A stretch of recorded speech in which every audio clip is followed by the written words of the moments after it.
ਵਾਹਿਗੁਰੂ ਜੀ ਕਾ ਖਾਲਸਾ ਵਾਹਿਗੁਰੂ ਜੀ ਕੀ ਫਤਿਹ। अस्सलाम वालेकुम आदाब वर्ज महा ਤੁਹਾਡੀ ਹੋਸਟ ਅਨਿਲ ਕੌਰ ਤੇ ਮੈਂ ਟੀਵੀ ਦੀ ਫਰਜ਼ ਸਾਰੇ ਦਰਸ਼ਕਾਂ ਤੇ ਸਰੋਤਿਆਂ ਨੂੰ ਜੀ ਆਇਆਂ ਕਰਨੀ ਆ ਪ੍ਰੋਗਰਾਮ ਸੱਚੋ ਸੱਚ ਵਿੱਚ ਜਿਹੜੇ ਇਸ ਪ੍ਰੋਗਰਾਮ ਨਾਲ ਦੇਸ਼ਾਂ ਵਿਦੇਸ਼ਾਂ ਤੋਂ ਜੁੜ ਚੁੱਕੇ ਨੇ। ਖਾਲਸਾ ਅਫੇਅਰ ਸੈਂਟਰ ਦੇ ਸੰਚਾਲਕ ਡਾਕਟਰ ਅਮਨਜੀਤ ਸਿੰਘ ਜਾਨੇ ਤਰ੍ਹਾਂ ਸਟੂਡੀਓ 'ਚ ਮੇਰੇ ਨਾਲ ਸ਼ਾਮਿਲ ਨੇ। ਉਹਨਾਂ ਨਾਲ ਗੱਲਬਾਤ ਕਰਕੇ ਅੱਜ ਦੇ ਮਸ਼ਹੂਰ ਪਰ ਉਹਨਾਂ ਤੋਂ ਉਹਨਾਂ ਦਾ ਤਬਸਰਾ ਜਾਣਦੇ ਹਾਂ। ਜੀ ਡਾਕਟਰ ਸਾਹਿਬ ਵਾਹਿਗੁਰੂ ਜੀ ਕਾ ਖਾਲਸਾ ਵਾਹਿਗੁਰੂ ਜੀ ਕੀ ਫਤਿਹ। हाँ जी नीलम कौर जी ਤੁਹਾਨੂੰ ਵੀ ਤੇ ਦੁਨੀਆ ਭਰ ਚ ਬੈਠੇ ਸਾਡੇ ਬਹੁਤ ਹੀ ਪਿਆਰੇ ਸੋਹਣੇ ਸਿਆਣੇ ਟੀਵੀ 84 ਦੇ ਵਿਊਅਰਸ ਨੂੰ ਵੀ ਵਾਹਿਗੁਰੂ ਜੀ ਕਾ ਖਾਲਸਾ ਵਾਹਿਗੁਰੂ ਜੀ ਕੀ ਫਤਿਹ। ਸਾਡੇ ਬਹੁਤ ਹੀ ਪਿਆਰੇ ਮੁਸਲਮਾਨ ਭੈਣਾਂ ਭਰਾਵਾਂ ਨੂੰ अस्सलाम वालेकुम। ਗੰਗਾ ਜਮਨੀ ਤਹਿਜ਼ੀਬ ਦੇ ਹਿੰਦੂ ਤਵੀਆਂ ਨੂੰ नमो नमः। जी डॉक्टर साहब जी आनू प्रोग्राम सचो सच विच बहुत शुक्रिया जी। डॉक्टर साहब आज 6 दिसंबर 2024 23 मगर नानकशाही संमत 556 ਦਾ ਦਿਨ ਹੈ ਤੇ ਡਾਕਟਰ ਸਾਹਿਬ ਪ੍ਰੋਗਰਾਮ ਸ਼ੁਰੂ ਕਰਨ ਤੋਂ ਪਹਿਲਾਂ ਅਸੀਂ ਦਰਸ਼ਕਾਂ ਤੇ ਸਰੋਤਿਆਂ ਨੂੰ ਹਮੇਸ਼ਾ ਤਰ੍ਹਾਂ ਦੱਸੀ ਵਿਊਅਰਸ ਜੇ ਤੁਸੀਂ ਹੱਕ ਸੱਚ ਇਨਸਾਫ ਤੇ ਪੈਰਾ ਦਿੰਦਾ ਇੱਕੋ ਇੱਕ ਚੈਨਲ ਟੀਵੀ 84 ਨੂੰ ਦੇਖਣਾ ਚਾਹੁੰਦੇ ਹੋ ਤਾਂ ਤੁਸੀਂ ਦੇਖ ਸਕਦੇ ਹੋ ਸਪੈਕਟਰਮ ਕੇਬਲ ਆਰਸੀਨ ਕੇਬਲ ਬਲਕਨ ਕੈਨੇਡਾ roku ਜਾਦੂ ਬਾਕਸ ਸ਼ਾਵਾ ਫੇਸਬੁੱਕ ਟੀਵੀ 84 ਦੀ ਐਪ ਰਾਹੀਂ online streaming and IP box ਤੇ ਤੁਸੀਂ ਟੀਵੀ 84 ਨੂੰ ਦੇਖ ਸਕਦੇ ਹੋ।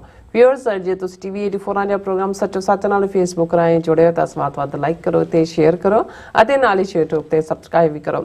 ਇਹ ਵੀ ਦੱਸ ਦਿਓ ਕਿ ਤੁਸੀਂ ਟੀਵੀ 84 ਦੀ ਐਪ ਨੂੰ ਐਂਡਰੋਇਡ ਐਂਡ ਐਪ ਸਟੋਰ ਤੇ ਡਾਊਨਲੋਡ ਕਰਕੇ ਜੋ ਟੀਵੀ 84 ਦੀ ਲਾਈਵ ਸਟ੍ਰੀਮ ਇਸ ਨੂੰ ਤੁਸੀਂ 24 ਆਵਰਸ ਦੇਖ ਸਕਦੇ ਹੋ।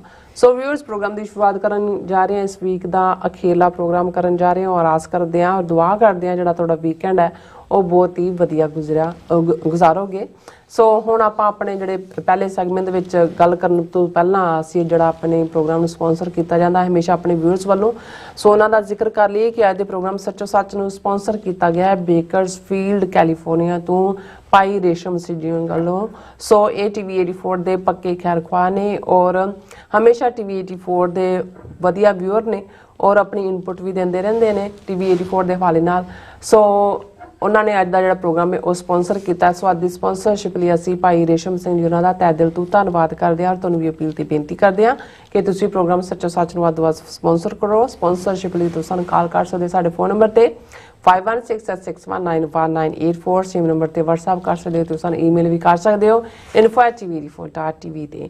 ਅਸੀਂ ਤੁਹਾਡੇ ਤਹਿ ਦਿਲ ਤੋਂ ਸ਼ੁਕਰਗੁਜ਼ਾਰ ਹੋਵਾਂਗੇ। ਅਸੀਂ ਭਾਈ ਰੇਸ਼ਮ ਸਿੰਘ ਜੀ ਉਹਨਾਂ ਦਾ ਤਹਿ ਦਿਲ ਤੋਂ ਧੰਨਵਾਦ ਕਰਦੇ ਹਾਂ ਅੱਜ ਦੀ ਸਪਾਂਸਰਸ਼ਿਪ ਲਈ।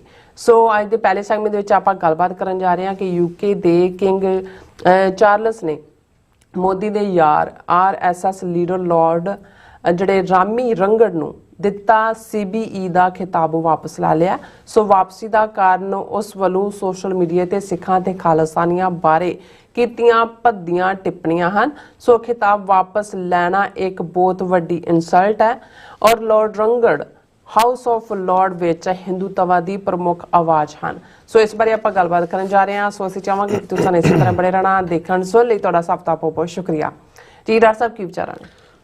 ਸਭ ਤੋਂ ਪਹਿਲਾਂ ਤਾਂ ਅੱਜ ਦੇ ਪ੍ਰੋਗਰਾਮ ਨੂੰ ਸਪਾਂਸਰ ਕਰਨ ਲਈ ਅਸੀਂ ਭਾਈ ਰੇਸ਼ਮ ਸਿੰਘ ਜਿਹੜੇ ਖੁਦ ਇੱਕ ਵੱਡੇ ਖਾਲਿਸਤਾਨੀ ਨੇਤਾ ਨੇ ਅਸੀਂ ਉਹਨਾਂ ਦੇ ਨਾਲ ਜਿਹੜਾ ਲਗਭਗ 1.5 ਘੰਟੇ ਦਾ ਪੋਡਕਾਸਟ ਕੀਤਾ ਸੀ ਉਹ ਬੜਾ ਮਕਬੂਲ ਹੋਇਆ ਕਿਉਂਕਿ ਉਹਨਾਂ ਨੇ ਜਿਵੇਂ ਸੇਵਾਵਾਂ ਨਿਭਾਈਆਂ ਨੇ ਪੰਥ ਦੇ ਲਈ ਉਹ ਸਿੱਖ ਯੂਥ ਆਫ ਅਮਰੀਕਾ 'ਚ ਹੋਏ, ਸ਼੍ਰੋਮਣੀ ਅਕਾਲੀ ਦਲ ਅੰਮ੍ਰਿਤਸਰ 'ਚ ਹੋਏ, ਖਾਲਿਸਤਾਨ ਅਫੇਅਰ ਸੈਂਟਰ ਨਾਲ ਉਹਨਾਂ ਦਾ ਉਹ ਇੱਕ ਜਦੋਂ ਅਸੀਂ 1992 'ਚ ਪਹਿਲਾ ਐਡਵਾਈਜ਼ਰੀ ਬੋਰਡ ਬਣਾਇਆ ਖਾਲਿਸਤਾਨ ਅਫੇਅਰ ਸੈਂਟਰ ਦਾ ਤਾਂ ਉਹਨਾਂ 7 ਐਡਵਾਈਜ਼ਰੀ ਬੋਰਡ ਦੇ ਮੈਂਬਰਾਂ 'ਚ ਇੱਕ ਭਾਈ ਰੇਸ਼ਮ ਸਿੰਘ ਸਨ। ਸੋ ਉਹਨਾਂ ਨੇ ਥਰੂ ਥਿਕ ਐਂਡ ਥਿਨ ਸਾਡਾ ਸਾਥ ਵੀ ਦਿੱਤਾ ਹੈ ਔਰ ਪੰਥ ਦਾ ਝੰਡਾ ਬੁਲੰਦ ਰੱਖਿਆ ਔਰ ਉਹ ਮਹਿਸੂਸ ਕਰਦੇ ਨੇ ਕਿ ਅੱਜ ਦਾ ਸਾਰਾ ਹੀ ਜਿਹੜਾ ਜੋ ਕੁਝ ਚੱਲ ਰਿਹਾ ਉਹਦੇ 'ਚ ਜੇ ਕੋਈ ਚੀਜ਼ ਤੁਹਾਡੇ ਲਈ ਸਭ ਤੋਂ ਅਹਿਮੀਅਤ ਵਾਲੀ ਹੈ ਤੇ ਉਹ ਨੈਰੇਟਿਵ ਹੈ ਮੂਵਮੈਂਟ ਦਾ। ਬਿਲਕੁਲ ਪੰਜਾਬ 'ਚ ਜਾ ਕੇ ਵੀ ਉਹਨਾਂ ਨੇ ਸਰਵ ਕੀਤਾ ਸਰਬੱਤ ਖਾਲਸਾ 2015 'ਚ ਕੀਤੀ ਸਪੀਚ ਦੇ ਲਈ ਉਹਨਾਂ ਦੇ ਖਿਲਾਫ ਕੇਸ ਰਜਿਸਟਰ ਹੋਇਆ ਉਹਨਾਂ ਨੂੰ ਜੇਲ੍ਹ ਵੀ ਕੱਟਣੀ ਪਈ ਅਜੇ ਵੀ ਫਾਈਲ ਉਹਨਾਂ ਦੀ ਓਪਨ ਹੈ ਪਰ ਉਹ ਬੜੀ ਦ੍ਰਿੜਤਾ ਦੇ ਨਾਲ ਖਾਲਿਸਤਾਨ ਦੇ ਕਾਜ਼ ਦੇ ਲਈ ਹਮੇਸ਼ਾ ਹੀ ਉਹਨਾਂ ਦੀ ਆਵਾਜ਼ ਮੁਖਰ ਵੀ ਰਹੀ ਭਾਵੇਂ ਸਿਹਤ ਥੋੜੀ ਢਿੱਲੀ ਹੋਣ ਕਰਕੇ ਕਈ ਵਾਰ ਤੁਹਾਨੂੰ ਦੂਸਰੀਆਂ ਔਰ ਪਰਿਵਾਰਕ ਚੈਲੰਜਸ 'ਚੋਂ ਵੀ ਗੁਜ਼ਰਨਾ ਪੈਂਦਾ ਜਦੋਂ ਟ੍ਰੈਜਡੀਜ਼ ਵਾਪਰਦੀਆਂ ਨੇ। ਬਿਲਕੁਲ ਉਹਨਾਂ ਦੇ 2 ਭਰਾ ਜਿਹੜੇ ਨੇ ਉੱਪਰੋਂ ਥੱਲੀ ਚੜ੍ਹਾਈ ਕਰ ਗਏ ਛੋਟੇ ਕਿਉਂਕਿ ਪਰਿਵਾਰ 'ਚ ਵੱਡੇ ਨੇ ਲੇਕਿਨ ਉਹਨਾਂ ਦੇ ਨਾ ਮੱਥੇ ਤੇ ਕਦੇ ਮੈਂ ਸ਼ਿਕਨ ਦੇਖਿਆ ਨਾ ਕਦੇ ਉਹਨਾਂ ਨੇ ਕੋਈ ਸ਼ਿਕਾਇਤ ਕੀਤੀ ਹੈ ਔਰ ਹਮੇਸ਼ਾ ਹੀ ਚੜ੍ਹਦੀ ਕਲਾ 'ਚ ਰਹਿ ਕੇ ਪੰਥ ਲਈ ਕੁਝ ਕਰਨਾ ਲੋਚਦੇ ਨੇ। ਸੋ ਹਾਲਾਂਕਿ ਸਾਡੀ ਬੇਕਰਸਫੀਲਡ ਫੇਰੀ ਵੇਲੇ ਵੀ ਉਹਨਾਂ ਨੇ ਔਰ ਵੀਰ ਜਗਤਾਰ ਸਿੰਘ ਉਹਨਾਂ ਦੇ ਜਿਹੜੇ ਬ੍ਰਦਰ ਇਨ ਲਾਅ ਨੇ ਉਹਨਾਂ ਨੇ ਕੰਟਰੀਬਿਊਟ ਕੀਤਾ ਸੀ। ਪਰ ਕਿਉਂਕਿ ਅਸੀਂ ਪਿਛਲੇ ਪੀਰੀਅਡ 'ਚ ਕੰਟੀਨਿਊਸ ਇਹ ਅਪੀਲ ਵੀ ਕਰ ਰਹੇ ਹਾਂ ਔਰ ਦਸੰਬਰ ਦਾ ਮਹੀਨਾ ਆਲਮੋਸਟ ਇੱਕ ਵੀਕ ਅੱਜ ਕੱਲ੍ਹ ਖਤਮ ਹੋ ਜਾਣਾ ਬਿਲਕੁਲ ਕਿ ਕਰੰਚ ਹੈ TV 84 ਔਰ ਦਸੰਬਰ ਦਾ ਮਹੀਨਾ ਹੁੰਦਾ ਜਦੋਂ ਕਿ ਸਾਰੇ ਹੀ ਜਿਹੜੀਆਂ ਬਿਜ਼ਨੈਸਿਸ ਨੇ ਜਾਂ ਟੈਕਸਿਸ ਫਾਈਲ ਕਰਨ ਵਾਲੇ ਆਪੋ ਆਪਣੇ ਕੰਮ ਸਮੇਟਦੇ ਨੇ। ਸੋ ਸਾਡੀ ਇਸ ਅਪੀਲ ਦੇ ਉੱਤੇ ਹੀ ਦੁਬਾਰਾ ਉਹਨਾਂ ਨੇ ਕੰਟਰੀਬਿਊਟ ਕੀਤਾ ਹੈ ਔਰ ਅਸੀਂ ਅਗੇਨ ਬਾਕੀਆਂ ਤੱਕ ਵੀ ਜਿਹੜੇ ਸਾਡੇ ਖੈਰ ਖਵਾਹ ਨੇ TV 84 ਨਾਲ ਜੁੜੇ ਹੋਏ ਨੇ ਉਹਨਾਂ ਨੂੰ ਲੱਗਦਾ ਹੈ ਕਿ ਕੋਈ ਕਾਰਗਰ ਕੰਮ ਹੋ ਰਿਹਾ ਤੇ ਜ਼ਰੂਰ ਇਸ ਦੇ ਉੱਤੇ ਉਹ ਗੌਰ ਕਰਨ, ਨਹੀਂ ਤਾਂ ਫਿਰ ਬਹੁਤ ਵਾਰ ਬਾਤਨ ਹੀ ਚੱਕ-ਚਾਰ ਲਵਈਆ। ਜੇ ਅਸੀਂ ਗੱਲਾਂ ਦੇ ਨਾਲ ਹੀ ਜਿਹੜਾ ਹੈ ਉਹ ਸੱਤ ਅਸਮਾਨ ਥੱਲੇ ਸੁੱਟਣੇ ਚਾਹਾਂਗੇ ਤੇ ਨਾ ਤਾਂ ਗੱਲਾਂ ਦੇ ਨਾਲ ਰੱਬ ਮਿਲਦਾ ਨਹੀਂ ਪ੍ਰੀਤਮ ਕੇ ਦੇਸ਼ ਕੈਸੇ ਬਾਤਨ ਸਿਓ ਜਾਈਏ ਤੇ ਨਾ ਹੀ ਗੱਲਾਂ ਦੇ ਨਾਲ ਕੋਈ ਵੀ ਜੇ ਦੁਨਿਆਵੀ ਜੇ ਤੁਸੀਂ ਸਰਬੱਤ ਦੇ ਭਲੇ ਦਾ ਵੀ ਕੋਈ ਕੰਮ ਕਰਨਾ ਤੇ ਉਹ ਤੁਹਾਡੇ ਸਾਧਨਾ ਨਾਲ ਧਨ ਨਾਲ ਜੁੜਿਆ ਹੁੰਦਾ। ਸੋ ਅਸੀਂ ਇੱਕ ਵਾਰ ਫੇਰ ਇਹ ਗੁਜ਼ਾਰਿਸ਼ ਕਰਾਂਗੇ ਜਿੱਥੇ ਅਸੀਂ ਭਾਈ ਰੇਸ਼ਮ ਸਿੰਘ ਹੋਰਾਂ ਦਾ ਸ਼ੁਕਰੀਆ ਅਦਾ ਕਰਦੇ ਹਾਂ ਉੱਥੇ ਸਾਡੇ ਵੀਰ ਭੈਣਾਂ ਇਸ ਸਾਡੀ ਅਪੀਲ ਵੱਲ ਜ਼ਰੂਰ ਧਿਆਨ ਦੇਣ।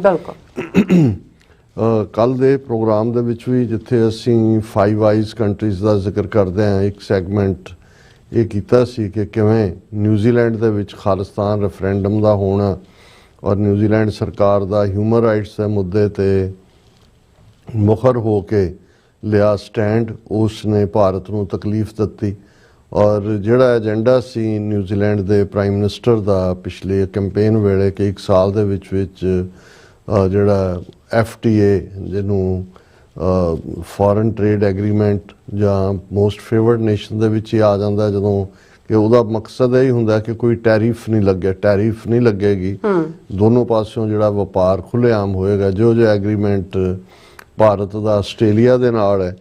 ਪਰ ਇਸ ਦੇ ਵਿੱਚ ਵੱਡੀ ਰੁਕਾਵਟ ਜਿਹੜਾ ਹੈ ਉਹ ਨਿਊਜ਼ੀਲੈਂਡ ਦਾ ਮਜ਼ਬੂਤ ਸਟੈਂਡ ਜਿਹੜਾ ਹੈ ਉਹਨਾਂ ਨੇ ਲਿਆ ਖਾਲਿਸਤਾਨ ਦੇ ਮੁੱਦੇ ਤੇ।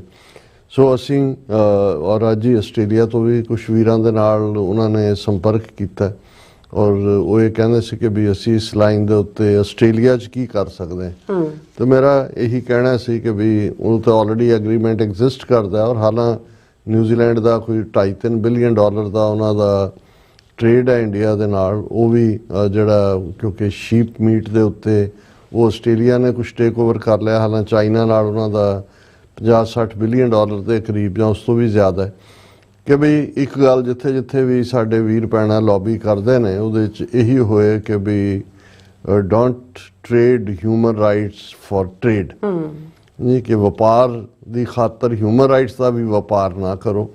ਔਰ ਇਹ ਇੱਕ ਮੈਂ ਸਮਝਦਾ ਵੀ ਜਿਹੜੀਆਂ ਜਮਹੂਰੀਅਤਾਂ ਨੇ ਜਿਵੇਂ 5 eyes countries America Canada Australia New Zealand UK ਉਹਨਾਂ ਦੇ ਲਈ ਇਹ ਹੋਰ ਵੀ ਇੰਪੋਰਟੈਂਟ ਹੈ ਕਿ ਉਹ ਇਸ ਮੁੱਦੇ ਦੇ ਉੱਤੇ ਕਿਉਂਕਿ ਇੱਕ ਪੀਰੀਅਡ ਸੀ ਅਮਰੀਕਾ ਦੇ ਵਿੱਚ ਇੱਕ ਪਾਲਿਸੀ ਡਿਸੀਜਨ ਦੇ ਤੌਰ ਤੇ ਸੈਂਕਸ਼ਨਸ ਰਜੀਮ ਸੀ ਜਿਹਨੂੰ ਕਿਹਾ ਜਾਂਦਾ ਸੀ ਇਕਨੋਮਿਕਲ ਸੈਂਕਸ਼ਨਸ ਕਿ ਜਿਹੜੇ ਮੁਲਕ ਵਾਇਲੇਟ ਕਰਦੇ ਨੇ ਹਿਊਮਨ ਰਾਈਟਸ ਦੇ ਜਿਨ੍ਹਾਂ ਬਾਰੇ ਲਗਾਤਾਰਤਾ ਨਾਲ ਐਮਨੈਸਟੀ ਇੰਟਰਨੈਸ਼ਨਲ ਜਾਂ ਏਸ਼ੀਆ ਵਾਚ ਜਾਂ USF ਵਰਗੀਆਂ ਸੰਸਥਾਵਾਂ ਰਿਪੋਰਟ ਕਰਦੀਆਂ ਉਹਨਾਂ ਦੇ ਨਾਲ ਜਿਹੜਾ ਉਹਨਾਂ ਦੇ ਉੱਤੇ ਆਰਥਿਕ ਪਾਬੰਦੀਆਂ ਲਾਈਆਂ ਜਾਣ। ਪਰ ਜਦੋਂ ਚਾਈਨਾ ਦੇ ਨਾਲ ਅਮਰੀਕਾ ਨੇ ਟ੍ਰੇਡ ਖੋਲ੍ਹਿਆ ਔਰ ਇਹ ਇੱਕ ਆਰਗੂਮੈਂਟ ਦਿੱਤਾ ਗਿਆ ਕਿ ਜੀ ਜੇ ਅਸੀਂ ਬਿਲਕੁਲ ਕੱਟ ਆਫ ਹੋ ਜਾਈਏ ਤਾਂ ਉਹਨਾਂ ਦੇ ਨਾਲ ਕੋਈ ਅਸੀਂ ਪ੍ਰੈਸ਼ਰ ਟੈਕਟਿਕ ਨਹੀਂ ਯੂਜ਼ ਕਰ ਸਕਦੇ। ਸੋ ਇਹ ਨਾਲ ਹੀ ਚੱਲੇ ਟ੍ਰੇਡ ਵੀ ਔਰ ਉਹਨਾਂ ਨੂੰ ਹਿਊਮਨ ਰਾਈਟਸ ਦੇ ਮੁੱਦੇ ਦੇ ਉੱਤੇ ਵੀ ਪ੍ਰੈਸ਼ਰਾਈਜ਼ ਕੀਤਾ ਜਾਂਦਾ ਰਹੇ। ਸੋ ਉਸ ਗੱਲ ਨੇ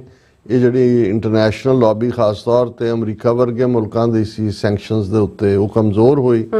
ਨਤੀਜੇ ਦੇ ਤੌਰ ਤੇ ਮੁਲਕਾਂ ਨੂੰ ਵੀ ਲੱਗਾ ਕਿ ਭਾਈ ਕੋਈ ਨਹੀਂ ਅਸੀਂ ਜੋ ਮਰਜ਼ੀ ਧੱਕਾ ਕਰੀ ਜਾਈਏ ਐਜ਼ ਲੌਂਗ ਐਜ਼ ਟ੍ਰੇਡ ਪ੍ਰੋਪਰਲੀ ਰਨ ਹੁੰਦਾ ਹੈ ਤੇ ਕੋਈ ਪ੍ਰੋਬਲਮ ਨਹੀਂ ਹੈ।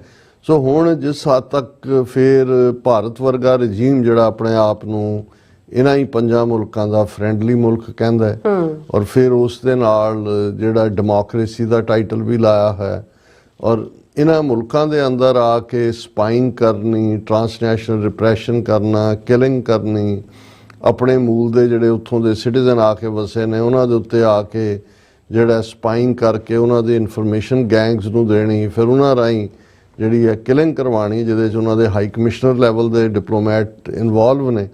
ਆਸਟ੍ਰੇਲੀਆ ਬਾਰੇ ਵੀ ਹਕੀਕਤ ਸਾਹਮਣੇ ਆਈ ਕਿ ਕਿਵੇਂ ਨੈਸਟ ਆਫ ਸਪਾਈਜ਼ ਕਿ ਉਹ ਏਅਰਪੋਰਟਾਂ 'ਤੇ ਵੜੇ ਹੋਏ ਨੇ, ਦੂਜੀਆਂ ਇੰਸਟਾਲਮੈਂਟਸ ਨੇ ਉੱਥੋਂ ਜਾਣਕਾਰੀ ਦਿੰਦੇ ਨੇ। ਫਿਰ ਕਿਵੇਂ ਈਵਨ ਪੈਗਾਸਸ ਵਰਗਾ ਮਾਲ ਸਪਾਈਵੇਅਰ ਯੂਜ਼ ਕਰਕੇ ਕਿਸ ਹੱਦ ਤੱਕ ਇਹਦੀ ਇੱਕ ਰਿਪੋਰਟ ਈਵਨ ਅਮਰੀਕਾ ਦੇ ਹਵਾਲੇ ਨਾਲ ਵੀ ਆਈ। ਅੱਗੇ ਤਾਂ ਸੀ ਕਿ ਵੀ ਵਿਦਨ ਇੰਡੀਆ ਫੋਨਾਂ 'ਤੇ ਜਾਂ ਦੂਸਰੇ ਉਹਨਾਂ ਦਾ ਇੱਕ ਜਿਹੜੀ ਨਿਊਜ਼ ਆਈਟਮ ਹੈ ਉਹਦੇ 'ਚ ਉਹਨਾਂ ਨੇ 7 ਐਸੇ ਟੈਲੀਫੋਨ ਜਿਹੜੇ ਨੇ ਉਹ ਰੈਕਗਨਾਈਜ਼ ਕੀਤੇ ਨੇ ਜਾਂ ਆਇਡੈਂਟੀਫਾਈ ਕੀਤੇ ਨੇ, ਜਿਹਦੇ 'ਚ ਉਹਨਾਂ ਨੇ ਪੈਗਾਸਸ ਦਾ ਆਪਣਾ ਵਾੜਿਆ ਹੋਇਆ ਸੀ, ਜਿਨ੍ਹਾਂ 'ਚ ਇੱਕ ਗੁਰਪਤਵੰਤ ਸਿੰਘ ਪੰਨੂ ਜਿਹੜੇ ਲੀਗਲ ਕਾਉਂਸਲ ਨੇ ਸਿੱਖਸ ਫਾਰ ਜਸਟਿਸ ਦੇ, ਔਰ ਜਿਨ੍ਹਾਂ ਦੀ ਅਸੈਸੀਨੇਸ਼ਨ ਦਾ ਪਲਾਟ ਅਮਰੀਕਨ ਏਜੰਸੀਆਂ ਨੇ ਅਨਫਾਈਲ ਕੀਤਾ, ਇੱਕ ਉਹਨਾਂ ਦਾ ਵੀ ਹੈ। ਸੋ ਮਤਲਬ ਇਹ ਹੈ ਵੀ ਕੱਲੀ ਇੱਕ ਗਰਾਊਂਡ ਤੇ ਕਿਲਿੰਗ ਕਰਨ ਦੀ ਲਾਈਨ, ਇੱਕ ਸਪਾਈਂਗ ਲਾਈਨ, ਔਰ ਦੂਸਰਾ ਈਵਨ ਇੱਥੇ ਵੀ ਤੁਸੀਂ ਜਿਹੜੀ ਹੈ ਇਹ ਇਸ ਲੈਵਲ ਤੱਕ ਘੁਸਪੈਠ ਕੀਤੀ ਹੋਈ ਹੈ। ਸੋ ਉਹਦੇ 'ਚ ਅਮਰੀਕਾ ਨੇ ਤਾਂ ਆਪਣਾ ਜਿੱਥੇ ਲਾ ਐਨਫੋਰਸਮੈਂਟ ਵਾਲੇ ਨਿਖਿਲ ਗੁਪਤਾ ਕੇਸ 'ਚ ਫਾਰਵਰਡ ਜਾ ਰਹੇ ਨੇ, ਅਦਰਵਾਈਜ਼ ਜੋ ਇਹਨਾਂ ਦਾ ਕਰਪਟ ਸਿਸਟਮ ਹੈ ਉਸ ਨੂੰ ਅੱਡ-ਅੱਡ ਤਰੀਕਿਆਂ ਦੇ ਨਾਲ, ਹਾਲਾਂਕਿ ਵਪਾਰ ਵੀ ਨਾਲ ਚੱਲ ਰਿਹਾ, ਜਿਵੇਂ ਹੈਲੀਕਾਪਟਰ ਸੇਲ ਜਿਹੜੀ ਹੈ ਵਾਰਫੇਅਰ ਦੇ ਉਹ ਓਕੇ ਕੀਤੀ ਹੈ। ਕੈਨੇਡਾ ਨੇ ਮੋਰ ਬੋਰਡਰ ਲਾਈਨ ਲਈ ਹੈ, ਉਹਨਾਂ ਦੀਆਂ ਪਬਲਿਕ ਸੇਫਟੀ ਜਿਹੜੀਆਂ ਹੀਅਰਿੰਗਸ ਦੇ ਰਾਹੀਂ ਵੀ ਜਿਹੜਾ ਉਹ ਚੱਲ ਰਿਹਾ ਉਹਨਾਂ ਦਾ ਪ੍ਰੋਸੈਸ, ਕ੍ਰਿਮੀਨਲ ਕੇਸ ਵੀ ਚੱਲ ਰਿਹਾ। ਨਿਊਜ਼ੀਲੈਂਡ ਦਾ ਅਸੀਂ ਦੱਸਿਆ ਕਿ ਵੀ ਉਸਨੇ ਉਸ ਜਿਹੜਾ FTA ਦੀ ਪਰਵਾਹ ਨਹੀਂ ਕੀਤੀ, ਫ੍ਰੀ ਟ੍ਰੇਡ ਐਗਰੀਮੈਂਟ ਦੀ, ਰਾਦਰ ਉਹਨਾਂ ਨੇ ਇਸ ਮੁੱਦੇ ਤੇ ਸਟੈਂਡ ਲਿਆ। UK ਵੱਲੋਂ ਕਿਉਂਕਿ ਜਦੋਂ ਤੱਕ ਤਾਂ ਕੰਜ਼ਰਵੇਟਿਵ ਪਹਿਲਾਂ ਵੀ ਬੈਠੇ ਰਹੇ, ਔਰ ਰਿਸ਼ੀ ਸੂਨਕ ਜਿਹੜਾ ਬਿਲਕੁਲ RSS ਦਾ ਟੁਚਾ ਜਿਸ ਨੂੰ ਪੂਰਾ ਉਹਨਾਂ ਨੇ ਬਿਲਟ ਕੀਤਾ, ਔਰ ਉਹਨੂੰ ਰਿਸ਼ੀ ਸੂਨਕ ਨੂੰ ਪ੍ਰਾਈਮ ਮਿਨਿਸਟਰ ਬਣਾਉਣ 'ਚ ਖਾਸ ਤੌਰ 'ਤੇ ਜਦੋਂ ਕੰਜ਼ਰਵੇਟਿਵ ਪਾਰਟੀ ਦੇ ਵਿੱਚ ਮੁਕਾਬਲਾ ਚੱਲ ਰਿਹਾ ਸੀ, ਬੀਬੀ ਇੱਕ ਲਿਜ਼ ਸੀ ਦੂਜੇ ਪਾਸੇ, ਤੇ ਜਿਹੜਾ ਹਾਊਸ ਆਫ ਲਾਰਡਸ ਦੇ ਵਿੱਚ ਜਿਸ ਨੂੰ ਰਾਮੀ ਰੇਂਜਰ RANGR, ਪਰ ਮੈਨੂੰ ਇਹ ਰੰਗੜ ਲੱਗਾ, ਮੈਂ ਕਿਹਾ ਵੀ ਇਹ ਪੰਜਾਬੀ ਪ੍ਰੋਨਾਂਸੀਏਸ਼ਨ ਇਹਦਾ ਰੰਗੜ ਵਧੀਆ, RANGR ਰੰਗੜ ਹੀ ਬਣਦਾ, ਕਿਉਂਕਿ ਜਦੋਂ ਅਸੀਂ ਰੰਗੜ ਦਾ ਜ਼ਿਕਰ ਕਰਦੇ ਹਾਂ ਤਾਂ ਸਾਡੇ ਸਾਹਮਣੇ ਮੱਸਾ ਰੰਗੜ ਆ ਜਾਂਦਾ, ਐਂਟਾਈ ਸਿੱਖ ਲਾਈਨ ਵਾਲਾ। ਔਰ ਕਿਉਂਕਿ ਹੁਣ ਇਹ ਸੱਚਮੁੱਚ ਹੀ ਜਿਹੜਾ ਇਹ ਲਾਰਡ ਹਾਊਸ ਆਫ ਲਾਰਡਸ ਉਹ ਵੀ ਇਹਨੇ ਲਾਰਡਸ਼ਿਪ ਬਾਏ ਕੀਤੀ, ਕਿਉਂਕਿ ਇਹਨੇ ਆਲਮੋਸਟ 8-10 ਸਾਲ ਦੇ ਪੀਰੀਅਡ 'ਚ 1.5 ਜਿਹੜਾ ਉਹ $1 ਮਿਲੀਅਨ ਜਿਹੜਾ ਉਹ ਡੋਨੇਟ ਕੀਤਾ ਕੰਜ਼ਰਵੇਟਿਵ ਪਾਰਟੀ ਨੂੰ, ਔਰ ਲਾਰਡ ਬਣ ਗਿਆ। ਪਰ ਜਿੰਨਾ ਇਹਨੇ ਲਾਰਡ ਹੁੰਦਿਆਂ ਜਿੰਨਾ ਹਿੰਦੂਤਵਾ ਦੇ ਏਜੰਡੇ ਨੂੰ ਪ੍ਰਮੋਟ ਕੀਤਾ, ਰਿਸ਼ੀ ਸੂਨਕ ਨੂੰ ਪ੍ਰਾਈਮ ਮਿਨਿਸਟਰ ਬਣਾਉਣ 'ਚ ਇਹਦਾ ਬਹੁਤ ਵੱਡਾ ਰੋਲ ਸੀ। ਜਦੋਂ ਉਹਦਾ ਪਾਰਟੀ ਕੰਟੈਸਟ ਚੱਲ ਰਿਹਾ ਸੀ, ਉਹਨੇ ਕਿਹਾ ਓਪਨਲੀ ਟਵੀਟ ਕਰਕੇ ਇਹਨੇ ਲਾਰਡ ਰੰਗੜ ਨੇ ਕਿ ਜੇ ਜਿਹੜਾ ਰਿਸ਼ੀ ਸੂਨਕ ਨਾ ਪ੍ਰਾਈਮ ਮਿਨਿਸਟਰ ਬਣਿਆ ਤੇ ਬ੍ਰਿਟਿਸ਼ ਸੋਸਾਇਟੀ ਦੇ ਉੱਤੇ ਇਹ ਕਲੰਕ ਲੱਗ ਜਾਏਗਾ ਕਿ ਇਹ ਰੇਸਿਸਟ ਸੋਸਾਇਟੀ ਹੈ, ਕਿਉਂਕਿ ਰੇਸਿਜ਼ਮ ਦੀ ਵਜ੍ਹਾ ਕਰਕੇ, ਕਿਉਂਕਿ ਉਹ ਭਾਰਤੀ ਮੂਲ ਦਾ, ਜੇ ਉਹਨੂੰ ਨਾ ਬਣਾਇਆ ਗਿਆ। ਸੋ ਸਾਰੇ ਹੀ ਜਿਹੜੇ ਅੰਡਰਹੈਂਡ ਦੂਜੇ ਨੇ, ਔਰ ਇਹ ਜਿਹੜਾ ਇਸ ਨੂੰ ਲਾਰਡਸ਼ਿਪ ਵੀ ਮਿਲੀ 2015 'ਚ, ਔਰ ਤੁਸੀਂ ਦੇਖੋ 2014 'ਚ ਮੋਦੀ ਜਿਹੜਾ ਹੈ ਉਹ ਪ੍ਰਾਈਮ ਮਿਨਿਸਟਰ ਬਣਦਾ, ਮੋਦੀ ਦਾ ਯਾਰ ਗੁਜਰਾਤੀ। ਔਰ ਚਲੋ ਤੁਸੀਂ ਇੰਡੀਅਨ ਨੈਸ਼ਨਲਿਸਟ ਹੋ, ਇੰਡੀਆ ਦੇ ਤੁਸੀਂ ਇੰਟਰਸਟ ਨੂੰ ਪ੍ਰਮੋਟ ਕਰਦੇ ਹੋ, ਪਰ ਜਿਸ ਕਦਰ ਇਹ ਸਿੱਖਾਂ ਦੇ ਖਿਲਾਫ ਨਫ਼ਰਤ ਨਾਲ ਭਰਿਆ ਹੋਇਆ, ਮੁਸਲਮਾਨਾਂ ਦੇ ਖਿਲਾਫ, ਔਰ ਵਿਦਨ ਹਾਊਸ ਦਾ ਜੋ ਹਿੰਦੂਤਵਾ ਦਾ ਏਜੰਡਾ ਇਹ ਪ੍ਰਮੋਟ ਕਰਦਾ ਹੀ ਕਰਦਾ ਸੀ।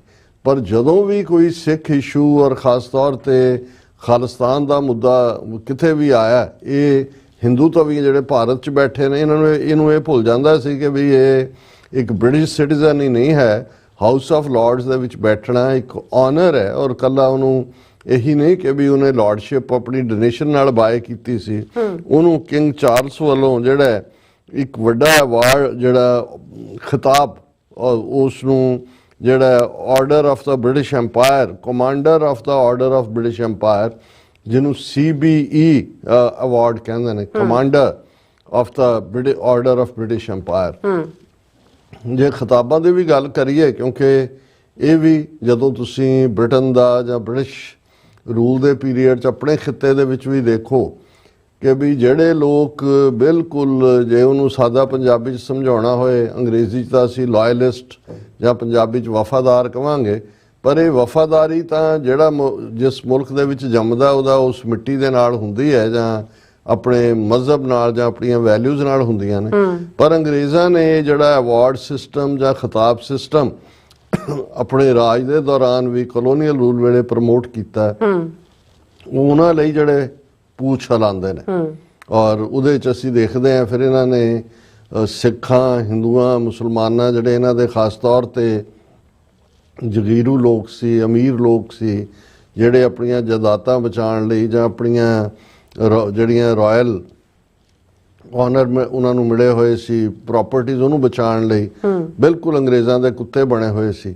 ਸੋ ਹਿੰਦੂਆਂ ਦੇ ਵਿੱਚ ਜਿਹੜਾ ਵੱਡੇ ਲੈਵਲ ਦਾ ਇਹਨਾਂ ਦਾ ਪੂਛ ਹਿਲਾਉਣ ਵਾਲਾ ਸੀ, ਉਹਨੂੰ ਰਾਏ ਬਹਾਦਰ ਦਾ ਖਿਤਾਬ ਦਿੱਤਾ ਜਾਂਦਾ ਸੀ। ਔਰ ਇਸੇ ਤਰ੍ਹਾਂ ਜਿਹੜਾ ਮੁਸਲਮਾਨਾਂ ਦੇ ਵਿੱਚ ਵੱਡਾ ਜ਼ਿਮੀਂਦਾਰ ਜਾਂ ਵੱਡਾ ਜਗੀਰੂ ਸੀ, ਉਹਨੂੰ ਖਾਨ ਬਹਾਦਰ। ਔਰ ਇਵੇਂ ਹੀ ਜਿਹੜੇ ਸਿੱਖ ਰਾਜ ਆਉਣ ਤੋਂ ਬਾਅਦ ਲਾਹੌਰ ਦਰਬਾਰ ਦੇ ਸਰਦਾਰ ਜਿਨ੍ਹਾਂ 'ਚ ਬਿਕਰਮ ਮਜੀਠੀਏ ਦਾ ਟੱਬਰ ਔਰ ਇਹ ਸਾਰੇ ਹੀ 2 ਟੱਬਰਾਂ ਨੂੰ ਛੱਡ ਕੇ ਸ਼ਾਮ ਸਿੰਘ ਅਟਾਰੀ ਵਾਲਾ ਦਾ ਔਰ ਜਨਰਲ ਹਰੀ ਸਿੰਘ ਨਲੂਆ ਦਾ, ਬਾਕੀ ਸਾਰਾ ਲਾਹੌਰ ਦਰਬਾਰ ਦੇ ਜਿਹੜੇ ਸਰਦਾਰ ਸੀ ਕੋਰਟ ਦੇ, ਸਭ ਅੰਗਰੇਜ਼ਾਂ ਦੇ ਕੁੱਤੇ ਵਿਦਨ ਮਿੰਟਸ ਬਣਨ ਨੂੰ ਤਿਆਰ ਹੋ ਗਏ ਸੀ। ਉਹਨਾਂ ਨੂੰ ਸਰਦਾਰ ਬਹਾਦਰ ਦਾ ਖਿਤਾਬ।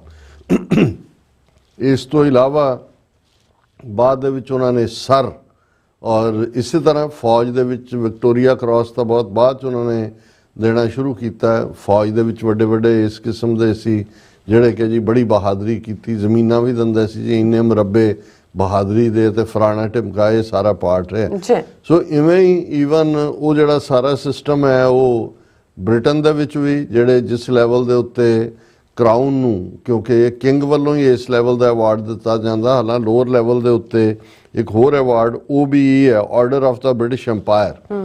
ਔਰ ਇਹ ਖਾਸ ਤੌਰ 'ਤੇ ਨਵੀਂ ਸੈਂਚੁਰੀ ਵੇਲੇ, ਨਵੇਂ ਮਿਲੇਨੀਅਮ ਵੇਲੇ, ਨਵਾਂ ਜਦੋਂ ਬਾਦਸ਼ਾਹ ਬਣਦਾ ਉਦੋਂ ਇਹ ਪੂਰਾ ਉਹਨਾਂ ਦੀ ਭਰਮਾਰ ਹੁੰਦੀ ਹੈ। ਹੁੰਦਾ ਤਾਂ ਇਹ ਆਨਰੇਰੀ ਹੈ ਅਵਾਰਡ, ਲੇਕਿਨ ਇਹ ਫਿਰ ਆਪਣੇ ਉਸ ਖਾਸ ਸੱਦੇ ਦੇ ਉੱਤੇ ਪਾਰਟੀਆਂ 'ਚ ਵੀ ਸ਼ਾਮਲ ਹੁੰਦੇ ਨੇ, ਬਲੈਕ ਟਾਈ ਡਿਨਰ ਵੀ ਕਰਦੇ ਨੇ ਔਰ ਦੂਸਰੇ ਵੀ।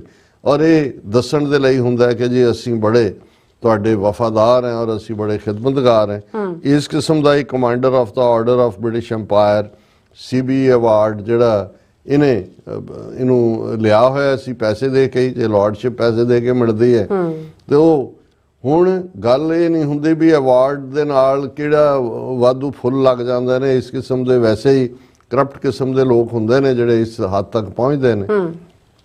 ਪਰ ਜਦੋਂ ਤੁਸੀਂ ਕਿਸੇ ਤੋਂ ਦਿੱਤੀ ਚੀਜ਼ ਖੋਹਦੇ ਹੋ, ਹੁਣ ਇੱਕ ਪਾਸੇ ਅਵਾਰਡ ਹੁੰਦੇ ਸੀ ਜਾਂ ਇੱਕ ਸੀ ਕਿ ਜਿਹੜੇ ਅਵਾਰਡੀ ਨੇ ਜਿਨ੍ਹਾਂ ਨੂੰ ਅਵਾਰਡ ਮਿਲੇ, ਕਦੇ ਕੋਈ ਐਸਾ ਕ੍ਰਾਈਸਿਸ ਆਇਆ ਤੇ ਉਹਨਾਂ ਨੂੰ ਲੱਗਦਾ ਸੀ ਕਿ ਵੀ ਨਹੀਂ ਅਸੀਂ ਇਹ ਸ਼ੋਅ ਕਰਨਾ ਵੀ ਅਸੀਂ ਐਗਰੀ ਨਹੀਂ ਕਰਦੇ, ਤੇ ਉਹ ਅਵਾਰਡ ਵਾਪਸ ਕਰ ਦਿੰਦੇ ਸੀ ਔਰ ਉਹ ਐਲਾਨ ਕਰਦੇ ਸੀ। ਜਿਵੇਂ ਜਲਿਆਂਵਾਲੇ ਬਾਗ ਦਾ ਸਾਕਾ ਹੋਇਆ ਤੇ ਰਵਿੰਦਰਨਾਥ ਟੈਗੋਰ ਜਿਹਨੂੰ ਸਰ ਦਾ ਅਵਾਰਡ ਦਿੱਤਾ ਹੋਇਆ ਸੀ, ਉਹ ਆਪਣੇ ਨਾਲ ਸਰ ਲਿਖਦਾ ਸੀ, ਉਹਨੇ ਉਹ ਜਿਹੜੀ ਸਾਈਟੇਸ਼ਨ ਔਰ ਅਵਾਰਡ ਜਾਂ ਮੈਡਲ ਉਹ ਵਾਪਸ ਕਰਤਾ ਸੀ ਕਿ ਜੀ ਅਸੀਂ ਨਹੀਂ। ਇਸੇ ਤਰ੍ਹਾਂ ਆਜ਼ਾਦ ਜਿਹਨੂੰ 47 ਦੀ ਡਿਵੀਜ਼ਨ ਤੋਂ ਬਾਅਦ ਜਿਹੜੇ 2 ਮੁਲਕ ਪਾਕਿਸਤਾਨ ਭਾਰਤ ਬਣੇ, ਭਾਰਤ ਨੇ ਆਪਣੇ ਜਿਹੜੇ ਨੇ ਇੱਕ ਤਾਂ ਫੌਜੀ ਅਵਾਰਡ ਨੇ ਜਿਨ੍ਹਾਂ ਦੇ ਵਿੱਚ ਵੀਰ ਚੱਕਰ, ਮਹਾਵੀਰ ਚੱਕਰ, ਪਰਮਵੀਰ ਚੱਕਰ ਇਹ ਸਾਰੇ ਨੇ, ਪਰ ਦੂਸਰੇ ਪਾਸੇ ਸਿਵਿਲੀਅਨ ਦੇ ਵਿੱਚ ਵੀ ਉਹਨਾਂ ਨੇ ਪਦਮ ਸ਼੍ਰੀ, ਪਦਮ ਵਿਭੂਸ਼ਣ, ਪਦਮ ਭੂਸ਼ਣ ਤੇ ਭਾਰਤ ਰਤਨ ਇਹ ਅਵਾਰਡ ਕੱਢੇ। ਸੋ ਅਸੀਂ ਦੇਖਦੇ ਹਾਂ ਕਿ ਜਦੋਂ ਜੂਨ 84 ਦਾ ਘੱਲੂਘਾਰਾ ਵਾਪਰਦਾ ਹੈ ਤੇ ਜਿਨ੍ਹਾਂ ਨੇ ਆਪਣੇ ਅਵਾਰਡ ਵਾਪਸ ਕੀਤੇ, ਖੁਸ਼ਵੰਤ ਸਿੰਘ ਨੇ ਪਦਮ ਭੂਸ਼ਣ ਕੀਤਾ, ਇਵੇਂ ਹੀ ਜਿਹੜਾ ਡਾਕਟਰ ਗੰਡਾ ਸਿੰਘ ਹਿਸਟੋਰੀਅਨ ਨੇ ਕੀਤਾ ਪਦਮ ਸ਼੍ਰੀ, ਭਗਤ ਪੂਰਨ ਸਿੰਘ ਪਿੰਗਲਵਾੜਾ ਨੇ ਕੀਤਾ, ਸਾਧੂ ਸਿੰਘ ਹਮਦਰਦ ਅਜੀਤ ਵਾਲੇ ਉਹਨਾਂ ਨੇ ਕੀਤਾ, ਹੋਰ ਵੀ ਹੋਣਗੇ ਮੇਰੇ ਇੱਕਦਮ ਨਾਂ 'ਚ ਯਾਦ 'ਚ ਨਹੀਂ ਆ ਰਹੇ। ਸੋ ਇਹ ਤਾਂ ਫਿਰ ਨਿਊਜ਼ ਬਣ ਜਾਂਦੀ ਸੀ ਤੇ ਇਹ ਦੱਸਦੇ ਸੀ ਕਿ ਵੀ ਭਾਵੇਂ ਇਹਨਾਂ ਨੂੰ ਨਵਾਜਿਆ ਗਿਆ ਸੀ, ਪਰ ਜਦੋਂ ਮੌਕਾ ਆਇਆ ਉਹਨਾਂ ਨੇ ਦੱਸਦਾ ਜਿਹੜੇ ਸਿੱਖਾਂ ਨੇ ਜੂਨ 84 'ਚ ਅਵਾਰਡ ਮੋੜੇ ਕਿ ਭਾਈ ਅਸੀਂ ਆਪਣੀ ਕੌਮ ਦੇ ਨਾਲ ਖੜੇ। ਦੂਸਰਾ ਹਿੱਸਾ ਹੁੰਦਾ ਵੀ ਜਿਨ੍ਹਾਂ ਨੇ ਅਵਾਰਡ ਦਿੱਤਾ ਉਹਨਾਂ ਨੂੰ ਲੱਗਦਾ ਨਹੀਂ ਤੁਸੀਂ ਤਾਂ ਜੋ ਇਹਦੇ ਕਾਬਲ ਹੀ ਨਹੀਂ ਸੀ, ਔਰ ਅਸੀਂ ਇਹ ਤੁਹਾਡੇ ਤੋਂ ਵਾਪਸ ਲੈ ਰਹੇ ਹਾਂ। ਇਹ ਸਭ ਤੋਂ ਵੱਡੀ ਹਿਊਮਿਲੇਸ਼ਨ ਔਰ ਇਨਸਲਟ ਹੁੰਦੀ ਹੈ ਜੀ। ਔਰ ਜੋ ਕੁਝ ਇਸ ਲਾਰਡ ਰੰਗੜ ਦੇ ਨਾਲ ਹੋਇਆ ਇਹ, ਔਰ ਉਸ ਪੀਰੀਅਡ 'ਚ ਹੁਣ 10 ਸਾਲ ਤੱਕ ਕੰਜ਼ਰਵੇਟਿਵ ਪਾਰਟੀ ਨੇ ਪੂਰੀਆਂ ਜਿਹੜੀਆਂ ਨੇ ਉਹ ਚੰਮਦੀਆਂ ਚਲਾਈਆਂ। ਉਹਨਾਂ 'ਚ ਵੀ ਰਿਸ਼ੀ ਸੂਨਕ ਔਰ ਪ੍ਰੀਤੀ ਪਟੇਲ ਔਰ ਲਾਰਡ ਰੰਗੜ ਔਰ ਇਹਨਾਂ ਨੇ ਜੋ ਸਿੱਖ ਵਿਰੋਧੀ ਲਾਈਨ ਲਈ, ਈਵਨ ਰਿਸ਼ੀ ਸੂਨਕ ਦੀ ਸਰਕਾਰ ਦੇ ਵੇਲੇ 1 ਲੱਖ ਪਾਉਂਡ ਇਸ ਲਈ ਸਾਈਡ ਤੇ ਰੱਖ ਲਿਆ ਗਿਆ ਕਿ ਸਿੱਖਾਂ ਨੂੰ ਜਿਹੜਾ ਹੈ ਉਹ ਹੰਟ ਕਰਨਾ ਜਿਹੜੇ ਖਾਲਿਸਤਾਨੀ ਨੇ ਇਸ ਲੈਵਲ ਤੱਕ। ਔਰ ਰਿਸ਼ੀ ਸੂਨਕ ਤਾਂ ਇੱਕ ਪ੍ਰੋਟੇਜੇ ਸੀ RSS ਦਾ, ਮੇਨ ਜਿਹੜੀ ਡਰਾਈਵਿੰਗ ਫੋਰਸ ਉੱਥੇ ਇਹ ਰਾਮ ਰੰਗੜ ਜਿਹੜਾ ਹੈ ਇਹ ਸੀ। ਔਰ ਇਹ ਨਹੀਂ ਪ੍ਰੀਤੀ ਪਟੇਲ ਜਾਂ ਦੂਜੇ ਵੀ ਉਹਨਾਂ ਦਾ ਵੀ ਮੈਂਟੋਰ ਇਹੀ ਸੀ। ਉਹਨੇ ਇੰਨਾ ਹੰਕਾਰਿਆ ਹੋਇਆ ਸੀ ਔਰ ਮੋਦੀ ਦੀ ਵਿਜ਼ਿਟ ਦੇ ਵੇਲੇ ਜਾਂ ਦੂਜੇ ਵੀ ਉਹ ਇਵੇਂ ਹੀ UK ਨੂੰ ਰਨ ਕਰਦਾ ਸੀ ਜਿਵੇਂ ਕਿ ਵੀ ਉਹ ਮੋਦੀ ਔਰ RSS ਭਾਰਤ ਦੇ ਵਿੱਚ ਰਨ ਕਰਦੇ ਨੇ। ਔਰ ਇਸ ਦੌਰ ਦੇ ਵਿੱਚ ਫਿਰ ਜਿਹੜੇ ਬੰਦੇ ਹੰਕਾਰੇ ਜਾਂਦੇ ਨੇ ਉਹਨਾਂ ਨੂੰ ਵਿਦਨ ਕਮਿਊਨਿਟੀ ਵੀ ਜਿਹੜੇ ਕੋਈ ਕ੍ਰਿਟਿਕ ਹੁੰਦੇ ਨੇ ਉਹ ਚੰਗੇ ਨਹੀਂ ਲੱਗਦੇ। ਹੁਣ ਇਸੇ ਤਰ੍ਹਾਂ ਇੱਕ ABC ਨਿਊਜ਼ ਦੀ ਜਰਨਲਿਸਟ ਪੂਨਮ ਜੋਸ਼ੀ ਜਿਸ ਨੇ ਇਸ ਨੂੰ ਜਿਹੜਾ ਇਸ ਨੇ ਰੰਗੜ ਨੇ ਉਹਨੂੰ ਬਹੁਤ ਜ਼ਲੀਲ ਕੀਤਾ। ਦੀਵਾਲੀ ਦੇ ਮੌਕੇ ਦੇ ਉੱਤੇ ਵੀ ਜਦੋਂ ਕੋਈ ਫੰਕਸ਼ਨ ਸੀ ਉਹਦੇ 'ਚ ਉਸ ਦਾ ਕਿ ਵੀ ਉਹਦੀ ਪਰਵਰਿਸ਼ ਬਹੁਤ ਮਾੜੀ ਹੋਈ ਹੈ, ਉਹ ਘਟੀਆ ਹੈ, ਦਿਸ ਦੈਟ ਟਵੀਟ ਵੀ ਦੂਜੇ ਤੀਜੇ ਵੀ ਇਸ ਕਿਸਮ ਦੇ, ਕਿਉਂਕਿ ਉਹ ਕ੍ਰਿਟਿਕ ਸੀ। ਉਹ ਕਹਿੰਦੇ ਸੀ ਵੀ ਇਹ ਰਾਮ ਰੰਗੜ ਇਹ ਸਾਡੀ ਸਮੁੱਚੀ ਹਿੰਦੂ ਕਮਿਊਨਿਟੀ ਨੂੰ ਰਿਪਰੈਜ਼ੈਂਟ ਨਹੀਂ ਕਰਦਾ, ਇਹ ਤਾਂ ਕਲੰਕ ਹੈ ਮੱਥੇ ਦੇ ਉੱਤੇ ਸਾਡੀ ਕਮਿਊਨਿਟੀ ਦੇ। ਔਰ ਇਹਨੇ ਉਸ ਨੂੰ ਬਹੁਤ ਜ਼ਿਆਦਾ ਡੈਨੀਗ੍ਰੇਟ ਕੀਤਾ। ਔਰ ਇਸ ਮੁੱਦੇ ਦੇ ਉੱਤੇ ਫਿਰ ਕਿਉਂਕਿ ਜਦੋਂ ਇਸ ਜਰਨਲਿਸਟ ਸੀ ਉਹ ਜਰਨਲਿਸਟਾਂ ਨੇ ਵੀ ਇਸ ਮੁੱਦੇ ਨੂੰ ਚੁੱਕਿਆ ਔਰ ਇਸ ਦੇ ਉੱਤੇ ਫਿਰ ਇੱਕ ਪੂਰੀ ਜਿਹੜੀ ਹੈ ਇਨਕੁਆਇਰੀ ਵੀ ਹੋਈ। ਇਨਕੁਆਇਰੀ ਕਮੇਟੀ ਦੇ ਵਿੱਚ ਜਿਹੜਾ ਉਹਨਾਂ ਨੇ ਇਸ ਨੂੰ ਦੋਸ਼ੀ ਮੰਨਿਆ ਸੀ ਔਰ ਇਹ ਜਿਹੜਾ ਰਿਸ਼ੀ ਸੂਨਕ ਦੇ ਕੈਂਪੇਨ ਨੂੰ ਇਹਨੇ ਹੀ ਰਨ ਕੀਤਾ ਜਿਵੇਂ ਮੈਂ ਕਿਹਾ 2022 'ਚ। ਔਰ ਫਿਰ ਜਿਹੜੀ ਇੱਕ ਇਹਨੇ ਕੰਪਲੇਨ ਕੀਤੀ ਬੀਬੀ ਪੂਨਮ ਜੋਸ਼ੀ ਨੇ ਤੇ house of Lord standards committee ਦੇ ਸਾਹਮਣੇ ਇਸ ਦੀ ਇਨਵੈਸਟੀਗੇਸ਼ਨ ਹੋਈ ਔਰ ਉਹਦੇ 'ਚ ਆਇਆ ਕਿ ਵੀ ਉਹਨੇ ਬੁਲੀ ਔਰ ਹਰਾਸ ਕੀਤਾ, persistently undermining, humiliating and denigrating the journalist and questioning her status and upbringing. ਇਹ ਉਹਦੇ ਤੇ ਚਾਰਜ ਸੀ। ਔਰ ਇਸ ਕਮੇਟੀ ਨੇ ਫਿਰ ਆਪਣੀ ਰਿਪੋਰਟ ਦੇ ਵਿੱਚ ਲਿਖਿਆ ਸੀ ਕਿ ਵੀ ਇਹ ਜਿਹੜਾ ਇਹਨੇ ਜੋਸ਼ੀ ਨੇ ਵਾਕਿਆ ਹੀ ਜਿਹੜਾ ਹੈ ਉਹ ਜੋਸ਼ੀ ਭਾਵੇਂ ਉਹਦੇ ਤੋਂ ਅਪਸੈਟ ਸੀ ਪੂਨਮ ਤੋਂ, ਇਹ ਜਿਹੜਾ ਲਾਰਡ ਰੰਗੜ ਹੈ ਪੂਨਮ ਜੋਸ਼ੀ ਤੋਂ, ਪਰ ਉਹਦਾ ਜਿਹੜਾ ਕੰਡਕਟ ਸੀ ਉਹ ਜੈਨੂਇਨ ਨਹੀਂ ਸੀ ਔਰ ਉਸ ਨੇ ਜਿਹੜੀ ਗਰਮ ਹੈ ਇਹ ਸੌਦੇ ਦੀ ਉਸ ਨੂੰ ਠੇਸ ਪਹੁੰਚਾਈ ਹੈ। ਔਰ ਪਰ ਉਹਨਾਂ ਨੇ ਕਿਹਾ ਵੀ ਜੋ ਕੁਛ ਉਹਨੇ ਸੋਸ਼ਲ ਮੀਡੀਆ ਦੇ ਉੱਤੇ ਵੀ ਉਹ ਐਕਸਚੇਂਜ ਕਰਦਾ ਰਿਹਾ ਉਹ ਠੀਕ ਨਹੀਂ ਸੀ। ਸੋ ਇਸ ਤੇ ਫਿਰ ਇੱਕ ਦੂਜੇ ਤੋਂ ਮਾਫੀ ਮੰਗ ਕੇ ਜਿਹੜਾ ਇਹ ਛੁਟਕਾਰਾ ਹੋਣ ਦੀ ਲਾਈਨ ਆਈ। ਸੋ ਆਲਰੇਡੀ ਇਹ ਜਿਹੜੀ ਹਾਊਸ ਐਥਿਕਸ ਕਮੇਟੀ ਹੈ ਸਟੈਂਡਰਡ ਕਮਿਸ਼ਨ ਦੀ, ਉਹਨਾਂ ਨੇ ਇਸ ਨੂੰ ਜਿਹੜਾ ਡੈਨੀਗ੍ਰੇਟ ਕੀਤਾ ਸੀ ਕਿ ਵੀ ਇਹ ਜਿਹੜਾ ਇਹਦੀਆਂ ਕਰਤੂਤਾਂ ਠੀਕ ਨਹੀਂ ਨੇ।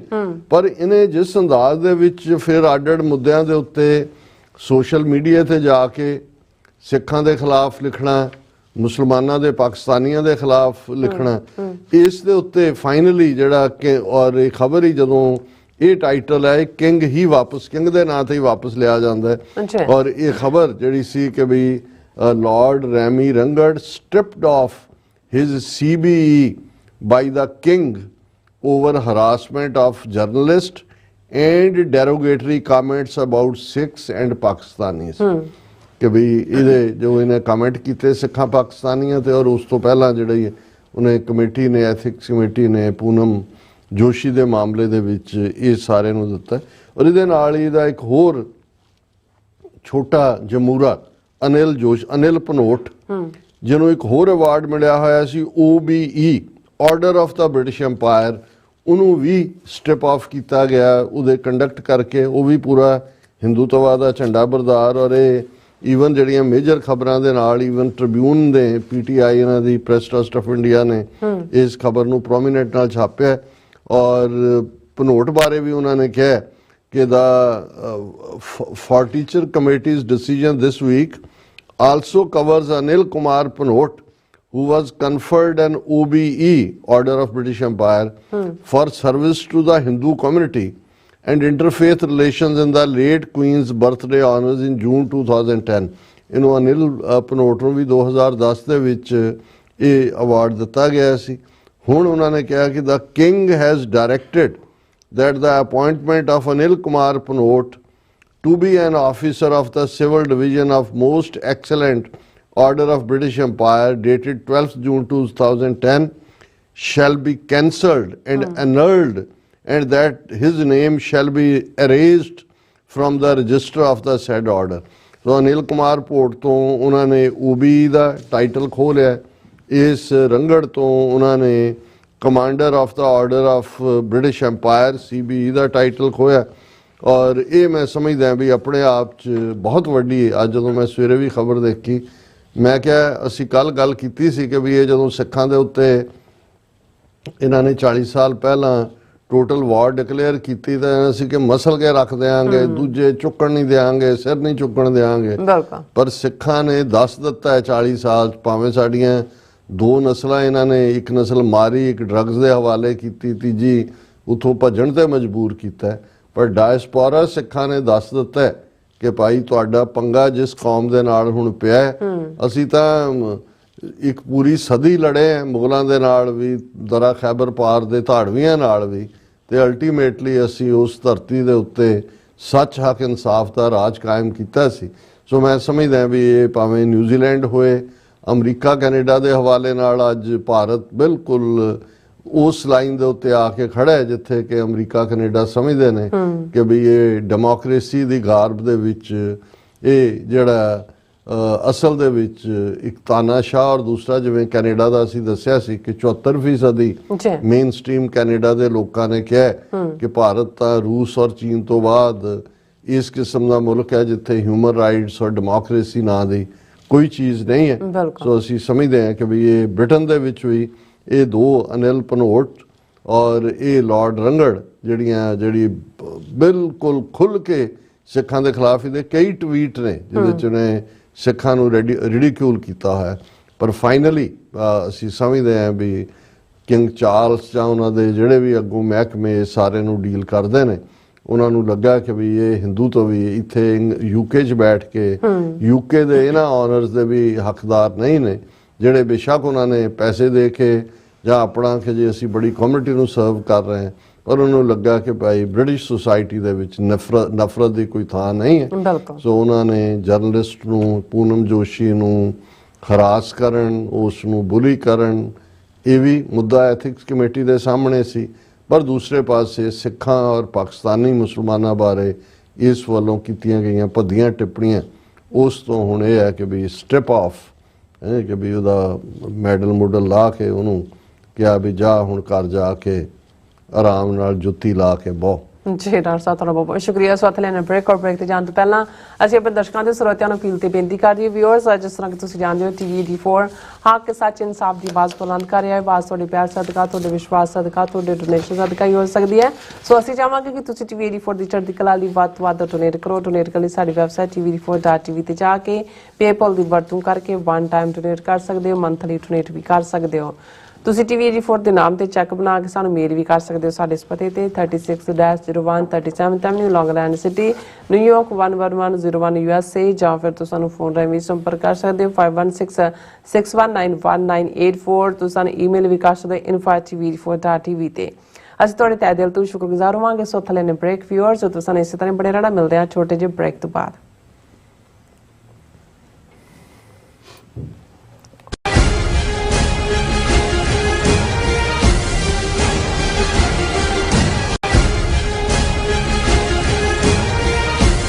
ਅਮਰੀਕਾ ਵਿੱਚ ਰਹਿ ਰਹੇ ਹੋ ਅਤੇ ਡਰਾਈਵਿੰਗ ਲਾਇਸੈਂਸ ਲੈਣਾ ਚਾਹੁੰਦੇ ਹੋ ਤੇ ਲੱਭ ਰਹੇ ਹੋ ਇੱਕ ਤਜਰਬੇਕਾਰ ਡਰਾਈਵਿੰਗ ਸਕੂਲ, ਤਾਂ ਤੁਹਾਡੇ ਲਈ ਹੈ ਵੱਡੀ ਖੁਸ਼ਖਬਰੀ।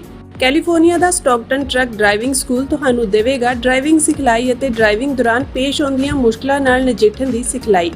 25 ਸਾਲ ਤੋਂ ਵੀ ਵੱਧ ਦੇ ਤਜਰਬੇ ਨਾਲ ਤੁਹਾਨੂੰ ਮਿਲੇਗੀ ਡਰਾਈਵਿੰਗ ਨਾਲ ਸੰਬੰਧਿਤ ਹਰ ਤਰ੍ਹਾਂ ਦੀ ਸਿਖਲਾਈ, ਉਹ ਵੀ ਵਾਜਿਬ ਕੀਮਤ ਵਿੱਚ। ਫਿਰ ਦੇਰ ਕਿਸ ਗੱਲ ਦੀ, ਅੱਜ ਹੀ ਸੰਪਰਕ ਕਰੋ 2097883308 ਜਾਂ ਫਿਰ 2093139919 ਨੰਬਰਾਂ ਤੇ ਅਤੇ ਪਾਓ ਆਪਣਾ ਡਰਾਈਵਿੰਗ ਲਾਇਸੈਂਸ। ਕੀ ਤੁਸੀਂ ਰੋਜ਼ਾਨਾ ਕੰਮ ਤੇ ਆਪਣਾ ਵਧੇਰੇ ਸਮਾਂ ਬਿਤਾਉਣ ਤੋਂ ਪਰੇਸ਼ਾਨ ਹੋ? ਆਪਣੀ ਪੂੰਜੀ ਨੂੰ ਕੰਮ ਤੇ ਲਗਾਓ, ਸਾਡੇ ਨਾਲ ਇਨਵੈਸਟ ਕਰੋ।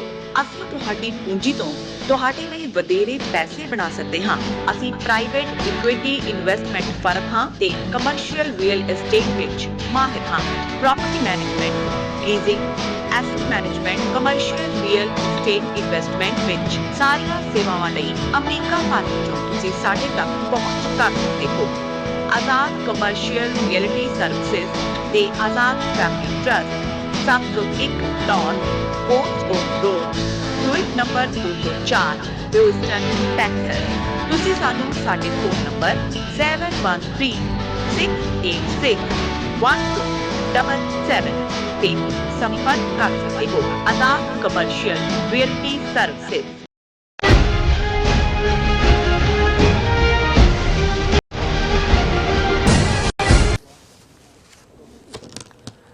ਦਰਸ਼ਕੋ, ਬ੍ਰੇਕ ਤੋਂ ਬਾਅਦ ਤੁਹਾਡਾ ਸਭ ਦਾ ਭਰਪੂਰ ਸਵਾਗਤ ਹੈ। ਸੋ ਵੀਅਰਸ, ਗੱਲਬਾਤ ਕਰਨ ਜਾ ਰਹੇ ਹਾਂ ਕਿ ਬੀਜੇਪੀ ਹੁਣ ਖੁੱਲ੍ਹ ਕੇ ਅਮਰੀਕਾ ਦੇ ਖਿਲਾਫ ਬੋਲਣ ਲੱਗ ਪਈ ਹੈ। ਬੀਜੇਪੀ ਵੱਲੋਂ ਆਪਣੇ ਟਵਿੱਟਰ ਹੈਂਡਲਰ ਤੇ ਪਾਈਆਂ ਗਈਆਂ ਪੋਸਟਾਂ ਵਿੱਚ ਕਿਹਾ ਗਿਆ ਹੈ ਕਿ ਅਮਰੀਕਨ ਸਟੇਟ ਡਿਪਾਰਟਮੈਂਟ ਵੱਲੋਂ ਐਂਟੀ ਮੋਦੀ ਏਜੰਡਾ ਪ੍ਰਮੋਟ ਕੀਤਾ ਜਾ ਰਿਹਾ ਹੈ। ਸੋ ਇਸ ਬਾਰੇ ਆਪਾਂ ਗੱਲਬਾਤ ਕਰਾਂਗੇ। ਸੋ ਅਸੀਂ ਚਾਹਾਂਗੇ ਕਿ ਤੁਸੀਂ ਇਸੇ ਤਰ੍ਹਾਂ ਬੜੇ ਰਹਿਣਾ, ਦੇਖਣ ਸੁਣਨ ਲਈ, ਲਿਖਣ ਲਈ ਤੁਹਾਡਾ ਸਭ ਦਾ ਬਹੁਤ ਬਹੁਤ ਸ਼ੁਕਰੀਆ ਜੀ। ਡਾਕਟਰ ਸਾਹਿਬ, ਕੀ ਵਿਚਾਰਾਂ ਨੇ? ਦੇਖੋ, ਜਦੋਂ ਅਸੀਂ ਇਹ ਗੁਰੂ ਦੇ ਭਰੋਸੇ ਮਾਣ ਨਾਲ ਇਹ ਕਹਿੰਦੇ ਆ ਕਿ ਸਾਊਥ ਏਸ਼ੀਆ ਦੇ ਵਿੱਚ ਸਿੱਖ ਉਹ ਧਿਰ ਨੇ ਜਿਨ੍ਹਾਂ ਤੋਂ ਬਿਨਾਂ ਸਾਊਥ ਏਸ਼ੀਆ 'ਚ ਪੀਸ, ਸਟੇਬਿਲਿਟੀ ਔਰ ਪ੍ਰੋਸਪੈਰਿਟੀ ਨਹੀਂ ਹੋ ਸਕਦੀ, ਤੇ ਹਾਲਾਤ ਜੋ ਰੁਖ ਲੈ ਰਹੇ ਨੇ, ਜਿਸ ਪਾਸੇ ਵੱਲ ਇਹ ਸਾਰਾ ਇਸ ਵੇਲੇ ਮਾਹੌਲ ਬਣਿਆ ਹੋਇਆ ਹੈ, ਬਹੁਤ ਜਲਦੀ ਸਿੱਖ ਉਸ ਤੀਸਰੀ ਧਿਰ ਵਜੋਂ ਇੱਕ ਬਫਰ ਸਟੇਟ ਵਜੋਂ ਚਾਈਨਾ, ਪਾਕਿਸਤਾਨ ਔਰ ਇੰਡੀਆ ਦੇ ਵਿਚਾਲੇ ਜਿਹੜਾ ਹੈ ਉਹਨਾਂ ਮਨੁੱਖੀ ਕਦਰਾਂ ਕੀਮਤਾਂ ਦੇ ਝੰਡਾ ਬਰਦਾਰ ਦੇ ਤੌਰ ਤੇ ਸਰਬੱਤ ਦੇ ਭਲੇ ਦੇ ਮਿਸ਼ਨ ਨੂੰ ਸਾਹਮਣੇ ਲੈ ਕੇ ਖਾਲਿਸਤਾਨ ਦੀ ਕਾਇਮੀ ਦੇ ਨਾਲ ਦੁਨੀਆ ਦੇ ਲਗਭਗ 200 ਦੇਸ਼ਾਂ ਦੇ ਇਸ ਸਮੂਹ ਦੇ ਵਿੱਚ ਇੱਕ ਯੂਨੀਕ ਥਾਂ ਬਣਾਉਣਗੇ। ਕਿੰਨੀ ਤੇਜ਼ੀ ਨਾਲ ਹਾਲਾਤ ਬਦਲੇ, ਇਹੀ ਤੁਸੀਂ G20 ਵੇਲੇ ਮੋਦੀ ਦੀ ਬੜਕ ਜਾਂ ਮੋਦੀ ਦਾ ਉਹ ਸਾਰਾ ਸ਼ਾਨੋ ਸ਼ੌਕਤ ਜੇ 200 ਬਾਹਰ ਉੱਥੇ ਲਾਏ ਨੇ ਹੋਰਡਿੰਗਸ, ਔਰ ਦੂਜੀਆਂ 180 ਤੇ ਮੋਦੀ ਦੀ ਪਿਕਚਰ ਹੈ। ਕਿਵੇਂ ਰੈੱਡ ਕਾਰਪੇਟ ਵੈਲਕਮ ਨੂੰ ਵਾਈਟ ਹਾਊਸ ਦੇ ਵਿੱਚ ਵੀ ਮਿਲ ਰਹੀ ਹੈ, ਕਿਵੇਂ UN 'ਚ ਇੱਥੇ ਬਿਲਡਿੰਗ ਦੇ ਬਾਹਰ ਯੋਗਾ ਡੇ ਦੇ ਨਾਂ ਥੱਲੇ ਹਜ਼ਾਰਾਂ ਲੋਕ ਇਕੱਠੇ ਕੀਤੇ ਜਾਂਦੇ ਨੇ, ਕਿਵੇਂ ਟਰੰਪ ਦੇ ਨਾਲ ਜਿਹੜਾ ਹੈ ਉਹ ਪੂਰਾ ਸਰਕਾਰੀ ਖਰਚੇ ਤੇ ਜਹਾਜ਼ ਗੁਜਰਾਤੀਆਂ ਦੇ ਭਰ ਕੇ ਹਿਊਸਟਨ 'ਚ ਹੌਡੀ ਮੌਡੀ ਦੇ ਨਾਂ ਥੱਲੇ ਦੱਸਿਆ ਜਾਂਦਾ ਕਿ ਜਿਵੇਂ ਟਰੰਪ ਨੂੰ ਇਹ ਨਹੀਂ ਜਿਤਾਣਾ ਹੈ, ਅਬ ਕੀ ਬਾਰ ਟਰੰਪ ਸਰਕਾਰ, ਇਹ ਨਾਰੇ ਜਿਹੜੇ ਨੇ ਉਹਦੀਆਂ ਬਈ ਬਾਹਾਂ ਖੜੀਆਂ ਕਰਾ ਕੇ ਲਵਾਏ ਜਾਂਦੇ ਨੇ। ਸੋ ਇਸ ਸਾਰੇ ਮਾਹੌਲ 'ਚ ਜਦੋਂ ਕਿ ਸਾਡਾ ਇੱਕ ਤਬਕਾ ਥੋੜ੍ਹਾ ਜਿਹਾ ਪੈਨਿਕਡ ਵੀ ਸੀ ਕਿ ਵੀ ਇਹ ਤਾਂ ਬਹੁਤ ਕਰੀਬ ਆ ਗਿਆ, ਔਰ ਅਮਰੀਕਾ ਦੇ ਨਾਲ ਹੁਣ ਉਹਨਾਂ ਦੀ ਲੌਜਿਸਟਿਕ ਸਾਂਝ ਵੀ ਹੋ ਗਈ, ਪੈਸੀਫਿਕ ਓਸ਼ਨ ਦੇ ਵਿੱਚ ਵੀ ਪਾਲਿਸੀ ਦੇ ਵਿੱਚ ਕੁਆਡ ਦਾ ਹਿੱਸਾ ਟਰੰਪ ਐਡਮਿਨਿਸਟ੍ਰੇਸ਼ਨ ਦੇ ਵੇਲੇ ਹੀ ਕੁਆਡ ਦਾ ਕਾਨਸੈਪਟ ਆਇਆ, ਜਿਹਦੇ ਵਿੱਚ ਅਮਰੀਕਾ, ਆਸਟ੍ਰੇਲੀਆ, ਜਾਪਾਨ ਔਰ ਭਾਰਤ ਸੀ ਕਿ ਵੀ ਸਾਡੀ ਆਵਾਜ਼ ਕਿਹਨੇ ਸੁਣਨੀ ਹੈ, ਇੱਥੇ ਤਾਂ ਇੰਨੀ ਟ੍ਰੇਡ ਇੰਨਾ ਵੱਧ ਰਿਹਾ ਹੈ ਔਰ ਸਾਰਾ, ਔਰ ਭਾਰਤ ਇਹ ਵੀ ਖਰੀਦ ਰਿਹਾ ਹੁਣ ਰਸ਼ੀਆ ਦੀ ਥਾਂ ਤੇ ਵੈਪਨ ਬਾਇੰਗ ਜਿਹੜੀ ਹੈ ਉਹਦੀ ਅਮਰੀਕਾ ਤੋਂ ਹੈ। ਤੇ ਸਾਡਾ ਇਹ ਕਹਿਣਾ ਸੀ ਕਿ ਵੀ ਇਹ ਜਿਹੜੇ ਹਾਲਾਤ ਹੁੰਦੇ ਨੇ ਜਾਂ ਇਹ ਹੈ, ਇਹ ਬਦਲਦੇ ਰਹਿੰਦੇ ਨੇ। ਅਲਟੀਮੇਟਲੀ ਜਿਹਨੂੰ ਅਸੀਂ ਗੁਰੂ ਦੀ ਕਲਾ ਕਹਿੰਦੇ ਹਾਂ, ਅਕਾਲ ਪੁਰਖ ਦਾ ਇੱਕ ਆਪਣਾ ਨਿਜ਼ਾਮ ਜਿਹੜਾ ਦੁਨੀਆ ਦੇ ਵਿੱਚ ਜੋ ਵਾਪਰ ਰਿਹਾ ਹੈ, ਕਈ ਵਾਰੀ ਕੁਝ ਚੀਜ਼ਾਂ ਸਾਨੂੰ ਸਾਹਮਣੇ ਨਜ਼ਰ ਆ ਰਹੀਆਂ ਨੇ, ਪਰ ਭਵਿੱਖ ਦੇ ਗਰਭ ਵਿੱਚ ਕੀ ਹੈ, ਭਵਿੱਖ ਦੀ ਕੁੱਖ ਵਿੱਚ ਕੀ ਹੈ, ਸਾਨੂੰ ਨਹੀਂ ਪਤਾ। ਔਰ ਕਈ ਵਾਰ ਇੱਕ ਅੱਧੀ ਘਟਨਾ ਜਿਹੜੀ ਹੈ ਉਹ ਸਾਰੇ ਕੁਝ ਬਦਲ ਕੇ ਰੱਖ ਦਿੰਦੇ।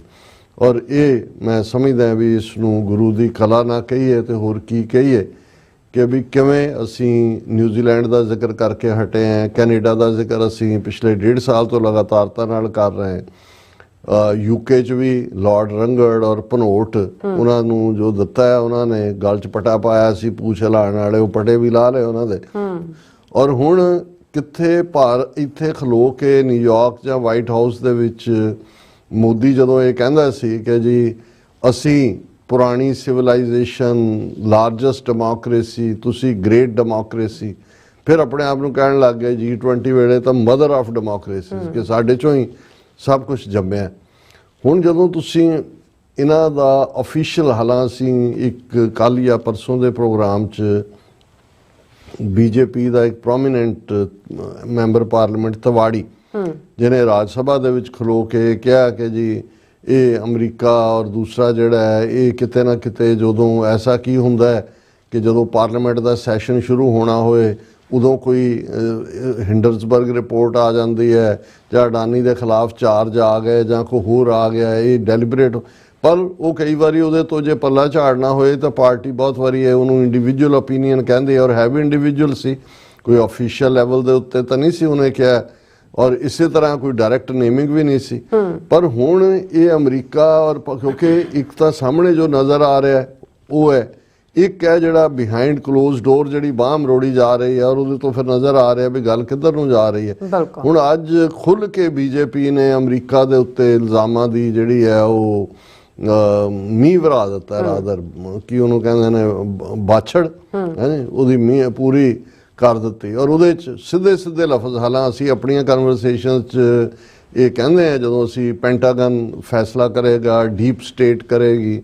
ਹੁਣ ਜੇ ਬੀਜੇਪੀ ਦਾ ਆਫੀਸ਼ੀਅਲ ਐਕਸ ਅਕਾਊਂਟ ਤੋਂ ਲਗਾਤਾਰਤਾ ਨਾਲ ਉਹ ਪੋਸਟਾਂ ਪਾਈਆਂ ਗਈਆਂ ਉੱਪਰੋਂ ਥੱਲੇ, ਜਿਹਦੇ 'ਚ ਉਹਨਾਂ ਨੇ ਪੂਰਾ ਇਹ ਰਿਲੇਟ ਕਰਕੇ ਅਮਰੀਕਾ ਨੂੰ ਕਿ ਅਮਰੀਕਾ ਦਾ ਐਂਟੀ ਮੋਦੀ ਲਾਈਨ ਇੰਡੀਆ ਨੂੰ ਡੀਸਟੈਬਲਾਈਜ਼ ਕਰਨ ਲਈ ਹੈ।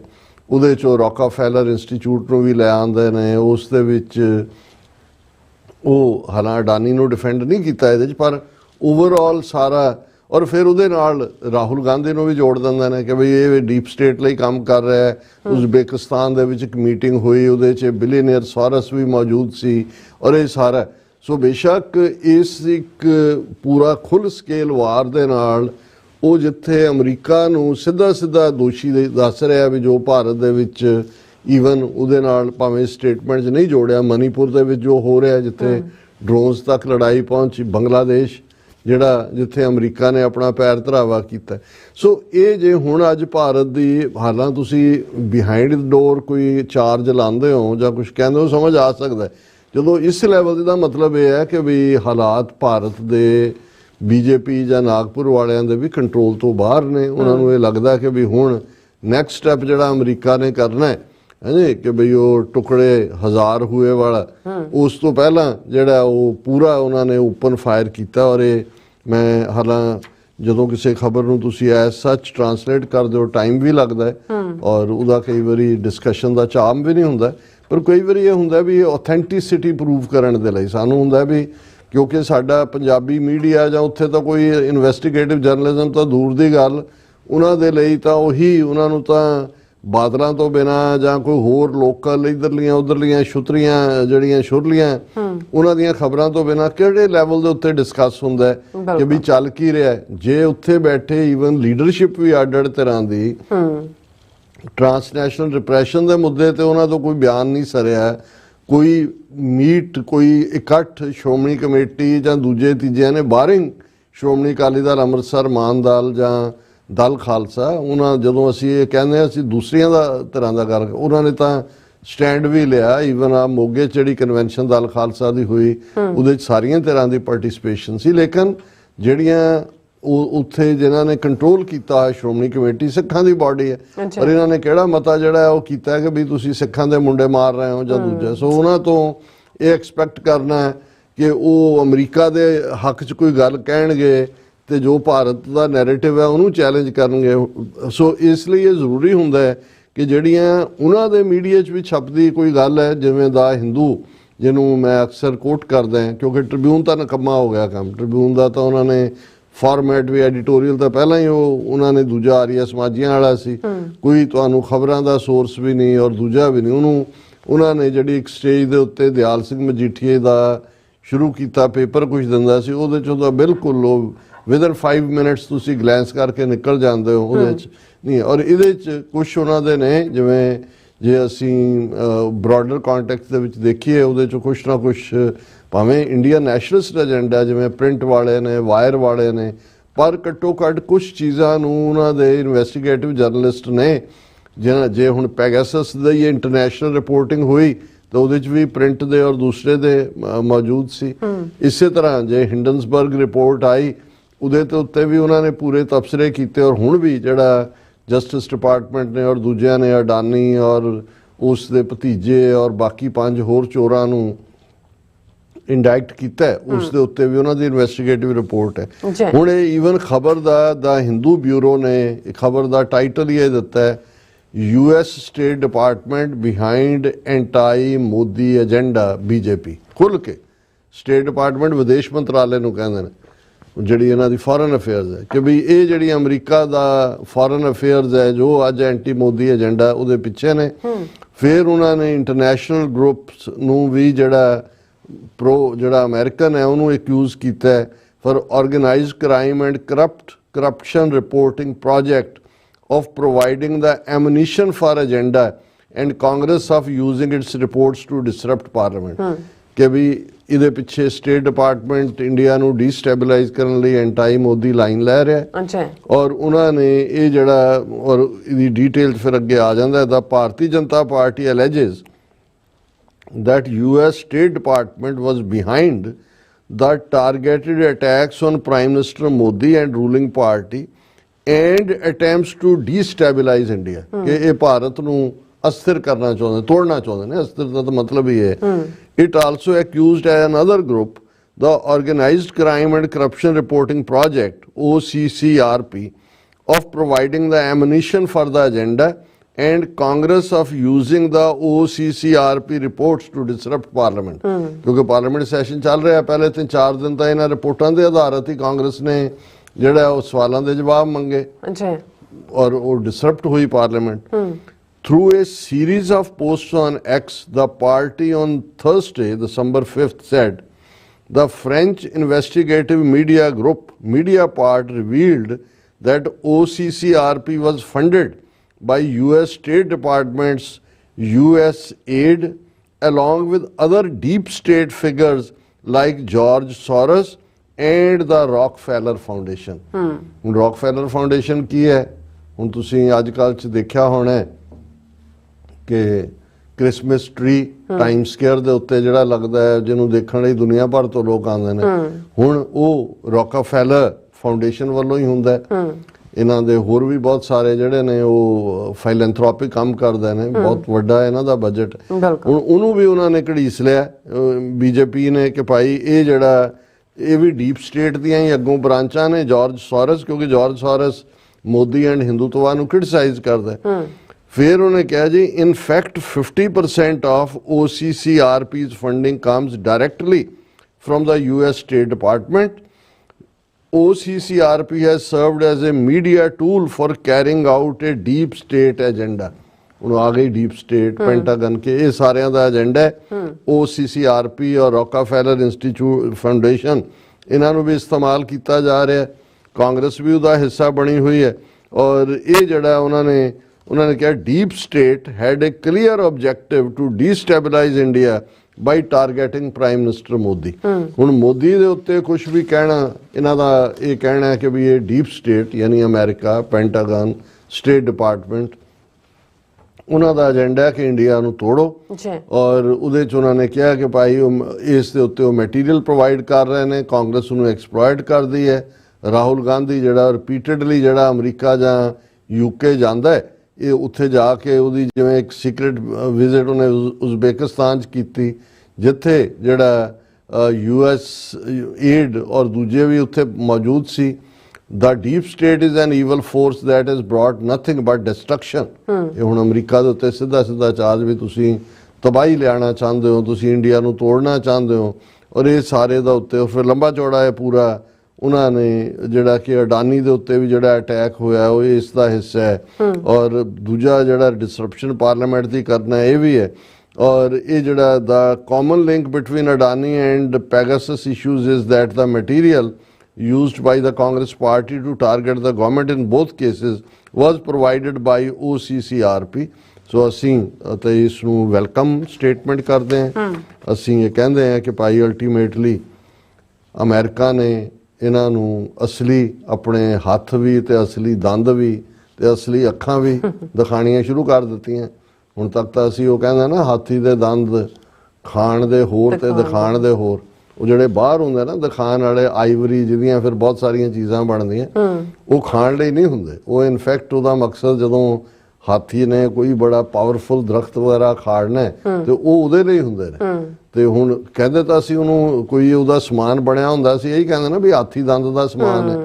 ਉਹ ਜਿਹੜਾ ਬਾਹਰ ਹੁੰਦਾ ਹੈ ਟਸਕ ਜਿਹੜੀ ਹੈ ਉਹਦੀ, ਉਹ ਜਿਹੜੀ ਆਈਵਰੀ ਹੈ ਉਹ ਉਹਦੇ ਚੋਂ ਹੁੰਦੀ ਹੈ। ਸੋ ਹੁਣ ਅਮਰੀਕਾ ਦੇ ਅਸਲੀ ਦੰਦ ਇਹਨਾਂ ਨੂੰ ਨਜ਼ਰ ਆਣੇ ਸ਼ੁਰੂ ਹੋਏ ਤੇ ਹੁਣ ਇਹ ਚੀਕਾਂ ਮਾਰ ਰਹੇ ਨੇ ਕਿ ਆ ਗਏ ਡੀਪ ਸਟੇਟ ਵਾਲੇ, ਦੂਜੇ ਤੀਜੇ। ਪਰ ਨਾਲ ਦੀ ਨਾਲ ਜਿਵੇਂ ਇੱਕ ਪਾਸੇ ਇਹ ਰੱਖਿਆ, ਦੂਜੇ ਪਾਸੇ ਉਹਨਾਂ ਨੇ ਇਹ ਵੀ ਰੱਖਿਆ ਵੀ ਕਿਤੇ ਇਹ ਹੀ ਨਾ ਹੋਏ ਵੀ ਜੇ ਇੰਨਾ ਹੀ ਕਰਤਾ ਤੇ ਟਰੰਪ ਲੱਤ ਨਾ ਮਾਰੇ ਜ਼ੋਰ ਦੀ ਖਿੱਚ ਕੇ। ਜੈ ਸ਼ੰਕਰ ਨੇ ਕਿਹਾ Donald Trump administration deserves lot of credit for Quad, ਕਿ ਵੀ ਇਹ ਜਿਹੜਾ ਕੁਆਡ ਬਣਾਇਆ ਸੀ ਇਹਦਾ ਬਹੁਤ ਕ੍ਰੈਡਿਟ ਜਿਹੜਾ ਉਹ ਟਰੰਪ ਐਡਮਿਨਿਸਟ੍ਰੇਸ਼ਨ ਨੂੰ ਜਾਂਦਾ। ਇਹ ਹੁਣ ਨਾਲ ਦੀ ਨਾਲ ਜਿਹੜਾ ਉਹ ਇੱਕ ਪਾਸੇ ਮਾਲਿਸ਼ ਵੀ ਕਰ ਰਹੇ ਨੇ, ਲੱਤਾਂ ਵੀ ਘੁੱਟ ਰਹੇ ਨੇ ਤੇ ਨਾਲ ਦੀ ਨਾਲ ਮੂੰਹ ਚੋਂ ਝੱਗ ਵੀ ਸੁੱਟ ਰਹੇ ਨੇ। ਸੋ ਇਹ ਹੈ ਜਦੋਂ ਤੁਹਾਨੂੰ ਇਹ ਖੁਦ ਪਤਾ ਨਾ ਹੋਏ ਕਿ ਭਾਈ ਤੁਸੀਂ ਕਰ ਕੀ ਰਹੇ ਹੋ, ਨੀਤੀ ਤੁਹਾਡੀ ਕੀ ਹੈ, ਬੇਈਮਾਨੀ ਤੁਹਾਡੀ ਸਿਰੇ ਦੀ ਹੈ। ਤੁਸੀਂ ਸਮਝਦੇ ਸੀ ਕਿ ਅਮਰੀਕਾ ਨੂੰ ਤੁਸੀਂ ਉੱਲੂ ਬਣਾ ਰਹੇ ਹੋ, ਇਹ ਤੁਸੀਂ ਯੂਕਰੇਨ ਦੇ ਮੁੱਦੇ ਤੇ ਰਸ਼ੀਆ ਨਾਲ ਜਾਰੀ ਪਾ ਰਹੇ ਹੋ, ਰਸ਼ੀਆ ਦੇ ਆਇਲ ਨੂੰ ਖਰੀਦ ਕੇ ਪ੍ਰੋਸੈਸ ਕਰਕੇ ਵੇਚ ਰਹੇ ਹੋ, ਔਰ ਅਮਰੀਕਾ ਦੀ ਧਰਤੀ ਤੇ ਆ ਕੇ ਤੁਸੀਂ ਅਮਰੀਕਨ ਸਿਟੀਜ਼ਨਸ ਨੂੰ ਟਾਰਗੇਟ ਕਰ ਰਹੇ ਹੋ, ਔਰ ਫਿਰ ਤੁਹਾਨੂੰ ਲੱਗਿਆ ਕਿ ਵੀ ਇਹ ਅਮਰੀਕਨ ਨਹੀਂ ਹੈ। ਇਹ ਇੰਨਾ ਕੁ ਜ਼ਰੂਰ ਭਾਵੇਂ ਠੀਕ ਹੈ ਵੀ ਕਈ ਵਾਰ ਇਹਨਾਂ ਦੀਆਂ ਨੀਤੀਆਂ ਵੀ ਕਿਉਂਕਿ ਵਪਾਰੀ ਨੇ, ਵਪਾਰ ਨਾਲ ਸੀਮਤ ਜਾਂ ਸੰਬੰਧਿਤ ਹੁੰਦੀਆਂ ਨੇ, ਪਰ ਇਸ ਲੈਵਲ ਦਾ ਜਿਹੜਾ ਡਬਲ ਕ੍ਰਾਸ ਹੈ ਉਹ ਅਮਰੀਕਨ ਨਹੀਂ ਸਹਾਰਦੇ। ਸੋ ਹੁਣ ਇਹਨਾਂ ਨੂੰ ਸੁਪਨੇ ਵਿੱਚ ਵੀ ਪਿਆ ਲੱਗਦਾ ਵੀ ਡੀਪ ਸਟੇਟ ਆ ਗਈ, ਡੀਪ ਸਟੇਟ ਆ ਗਈ, ਔਰ ਇਹ ਹੁਣ ਟੁਕੜੇ ਟੁਕੜੇ ਹੋਏਗਾ ਇਹਨਾਂ ਦਾ ਮਹਾਨ ਭਾਰਤ। ਜੀ ਡਾਕਟਰ ਸਾਹਿਬ ਤੁਹਾਡਾ ਬਹੁਤ ਬਹੁਤ ਸ਼ੁਕਰੀਆ। ਸੋ ਥਲੇ ਬ੍ਰੇਕ ਵਿਊਅਰਸ ਤੁਸੀਂ ਇਸ ਤਰ੍ਹਾਂ ਜੁੜੇ ਰਹਿਣਾ, ਮਿਲਦੇ ਆ after this short break.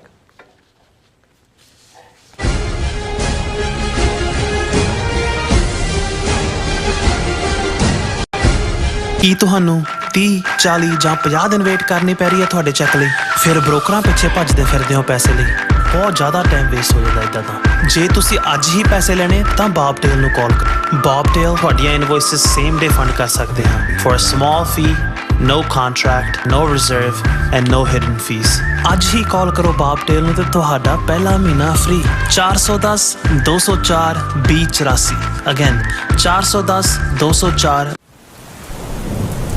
United ਸਿੱਖ ਸੰਸਥਾ ਨੇ ਦੱਖਣੀ ਅਮਰੀਕਾ ਵਿੱਚ ਬੇਰਲ ਤੂਫਾਨ ਦੇ ਪੀੜਤਾਂ ਲਈ ਤੁਰੰਤ ਮਦਦ ਮੁਹਿੰਮ ਸ਼ੁਰੂ ਕੀਤੀ ਹੈ। ਇਸ ਭਿਆਨਕ ਤੂਫਾਨ ਨੇ ਸੈਂਟ ਵਿੰਸੈਂਟ ਅਤੇ ਗ੍ਰੇਨੇਡੀਨਸ, ਗ੍ਰੇਨੇਡਾ, ਡੋਮਿਨਿਕਾ ਤੇ ਬਾਰਬਾਡੋਸ ਨੂੰ ਬਹੁਤ ਨੁਕਸਾਨ ਪਹੁੰਚਾਇਆ ਹੈ। ਯੂਨਾਈਟਿਡ ਸਿੱਖਸ ਦੀਆਂ ਟੀਮਸ ਲੋੜਵੰਦ ਲੋਕਾਂ ਲਈ ਜ਼ਰੂਰੀ ਸਮਾਨ ਅਤੇ ਖਾਣ-ਪੀਣ ਦੀਆਂ ਚੀਜ਼ਾਂ ਪਹੁੰਚਾ ਰਹੀਆਂ ਹਨ। ਤੁਹਾਡੇ ਸਹਿਯੋਗ ਦੀ ਲੋੜ ਹੈ। ਕਿਰਪਾ ਕਰਕੇ ਇਹ ਸਮਾਨ ਦਾਨ ਕਰੋ। ਖਾਣ-ਪੀਣ ਦੀਆਂ ਚੀਜ਼ਾਂ, ਤਿਰਪਾਲ, ਜਨਰੇਟਰ, ਕੱਪੜੇ, ਤੰਬੂ, ਟਾਇਲਟ ਪੇਪਰ, ਬਰਸਾਤੀ ਕੋਟ, ਸੈਨੇਟਰੀ ਪੈਡ, ਹਰੇਕ ਸਾਈਜ਼ ਦੇ ਡਾਈਪਰ ਆਦਿ। ਡੋਨੇਟ ਕਰਨ ਲਈ contact@united6.org ਤੇ ਸੰਪਰਕ ਕਰੋ। ਮਦਦ ਕਰਨ ਲਈ ਕਿਰਪਾ ਕਰਕੇ ਸਾਡੀ ਵੈਬਸਾਈਟ ਤੇ ਡੋਨੇਟ ਕਰੋ।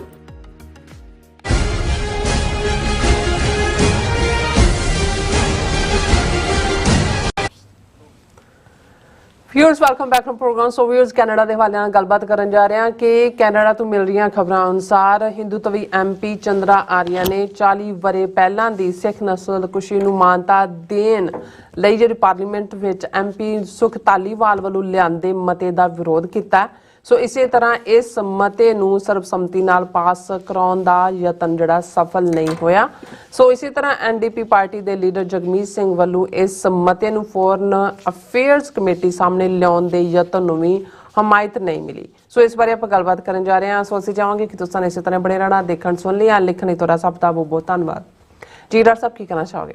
ਦੇਖੋ ਜਿਹੜੀ ਖਬਰ ਅਸੀਂ ਡਿਸਕਸ ਕਰਨ ਜਾ ਰਹੇ ਹਾਂ ਇਹ ਹੈ ਤਾਂ ਥੋੜੀ ਨਿਰਾਸ਼ਾ ਵਾਲੀ, ਕਿਉਂਕਿ ਅਸੀਂ ਇਸੇ ਫਾਰਮੈਟ ਦੇ ਉੱਤੇ ਇਹ ਡਿਸਕਸ ਕੀਤਾ ਸੀ ਕਿ ਜਿਸ ਸਿਆਣਪ ਦੇ ਨਾਲ ਜਗਮੀਤ ਸਿੰਘ ਜਿਹੜੇ ਐਨਡੀਪੀ ਦੇ ਲੀਡਰ ਨੇ ਹਾਊਸ ਦੇ ਵਿੱਚ, ਪਾਰਲੀਮੈਂਟ 'ਚ, ਕੈਨੇਡਾ 'ਚ, ਔਰ ਜ਼ਾਹਰ ਹੈ ਕਿ ਜਸਟਿਨ ਟਰੂਡੋ ਦੀ ਪਾਰਟੀ ਕੋਲ ਐਬਸੋਲੂਟ ਮੈਜੋਰਿਟੀ ਨਹੀਂ ਹੈ। ਸੋ ਜਿਹੜੀਆਂ ਕੀ ਕੋਈ ਉਹਨਾਂ ਦੀਆਂ ਪ੍ਰੋਸੈਸਿਸ ਹੁੰਦੀਆਂ ਨੇ, ਬਿਲਸ ਹੁੰਦੇ ਨੇ, ਉਹਦੇ 'ਚ ਐਨਡੀਪੀ ਦੀ ਮਦਦ ਦੇ ਨਾਲ ਹੀ ਬਿੱਲ ਪਾਸ ਹੁੰਦਾ ਹੈ। ਔਰ ਇਸ ਲਈ ਕੁਝ ਮੁੱਦਿਆਂ ਦੇ ਜਿਵੇਂ ਡੈਂਟਲ ਇੰਸ਼ੋਰੈਂਸ ਔਰ ਦੂਸਰੇ ਜਗਮੀਤ ਸਿੰਘ ਕਿਉਂਕਿ ਪਾਰਟੀ ਨੂੰ ਲੀਡ ਕਰਦਾ ਹੈ, ਜੇ ਮੈਂ ਗਲਤ ਨਾ ਹੋਵਾਂ 25 ਜਾਂ 26 ਮੈਂਬਰ ਨੇ ਉਹਦੀ ਪਾਰਟੀ ਦੇ, ਉਹਨਾਂ ਨੇ ਆਪਣੇ ਤੌਰ ਤੇ ਇਲੈਕਸ਼ਨ 'ਚ ਉਤਰਨਾ ਹੁੰਦਾ।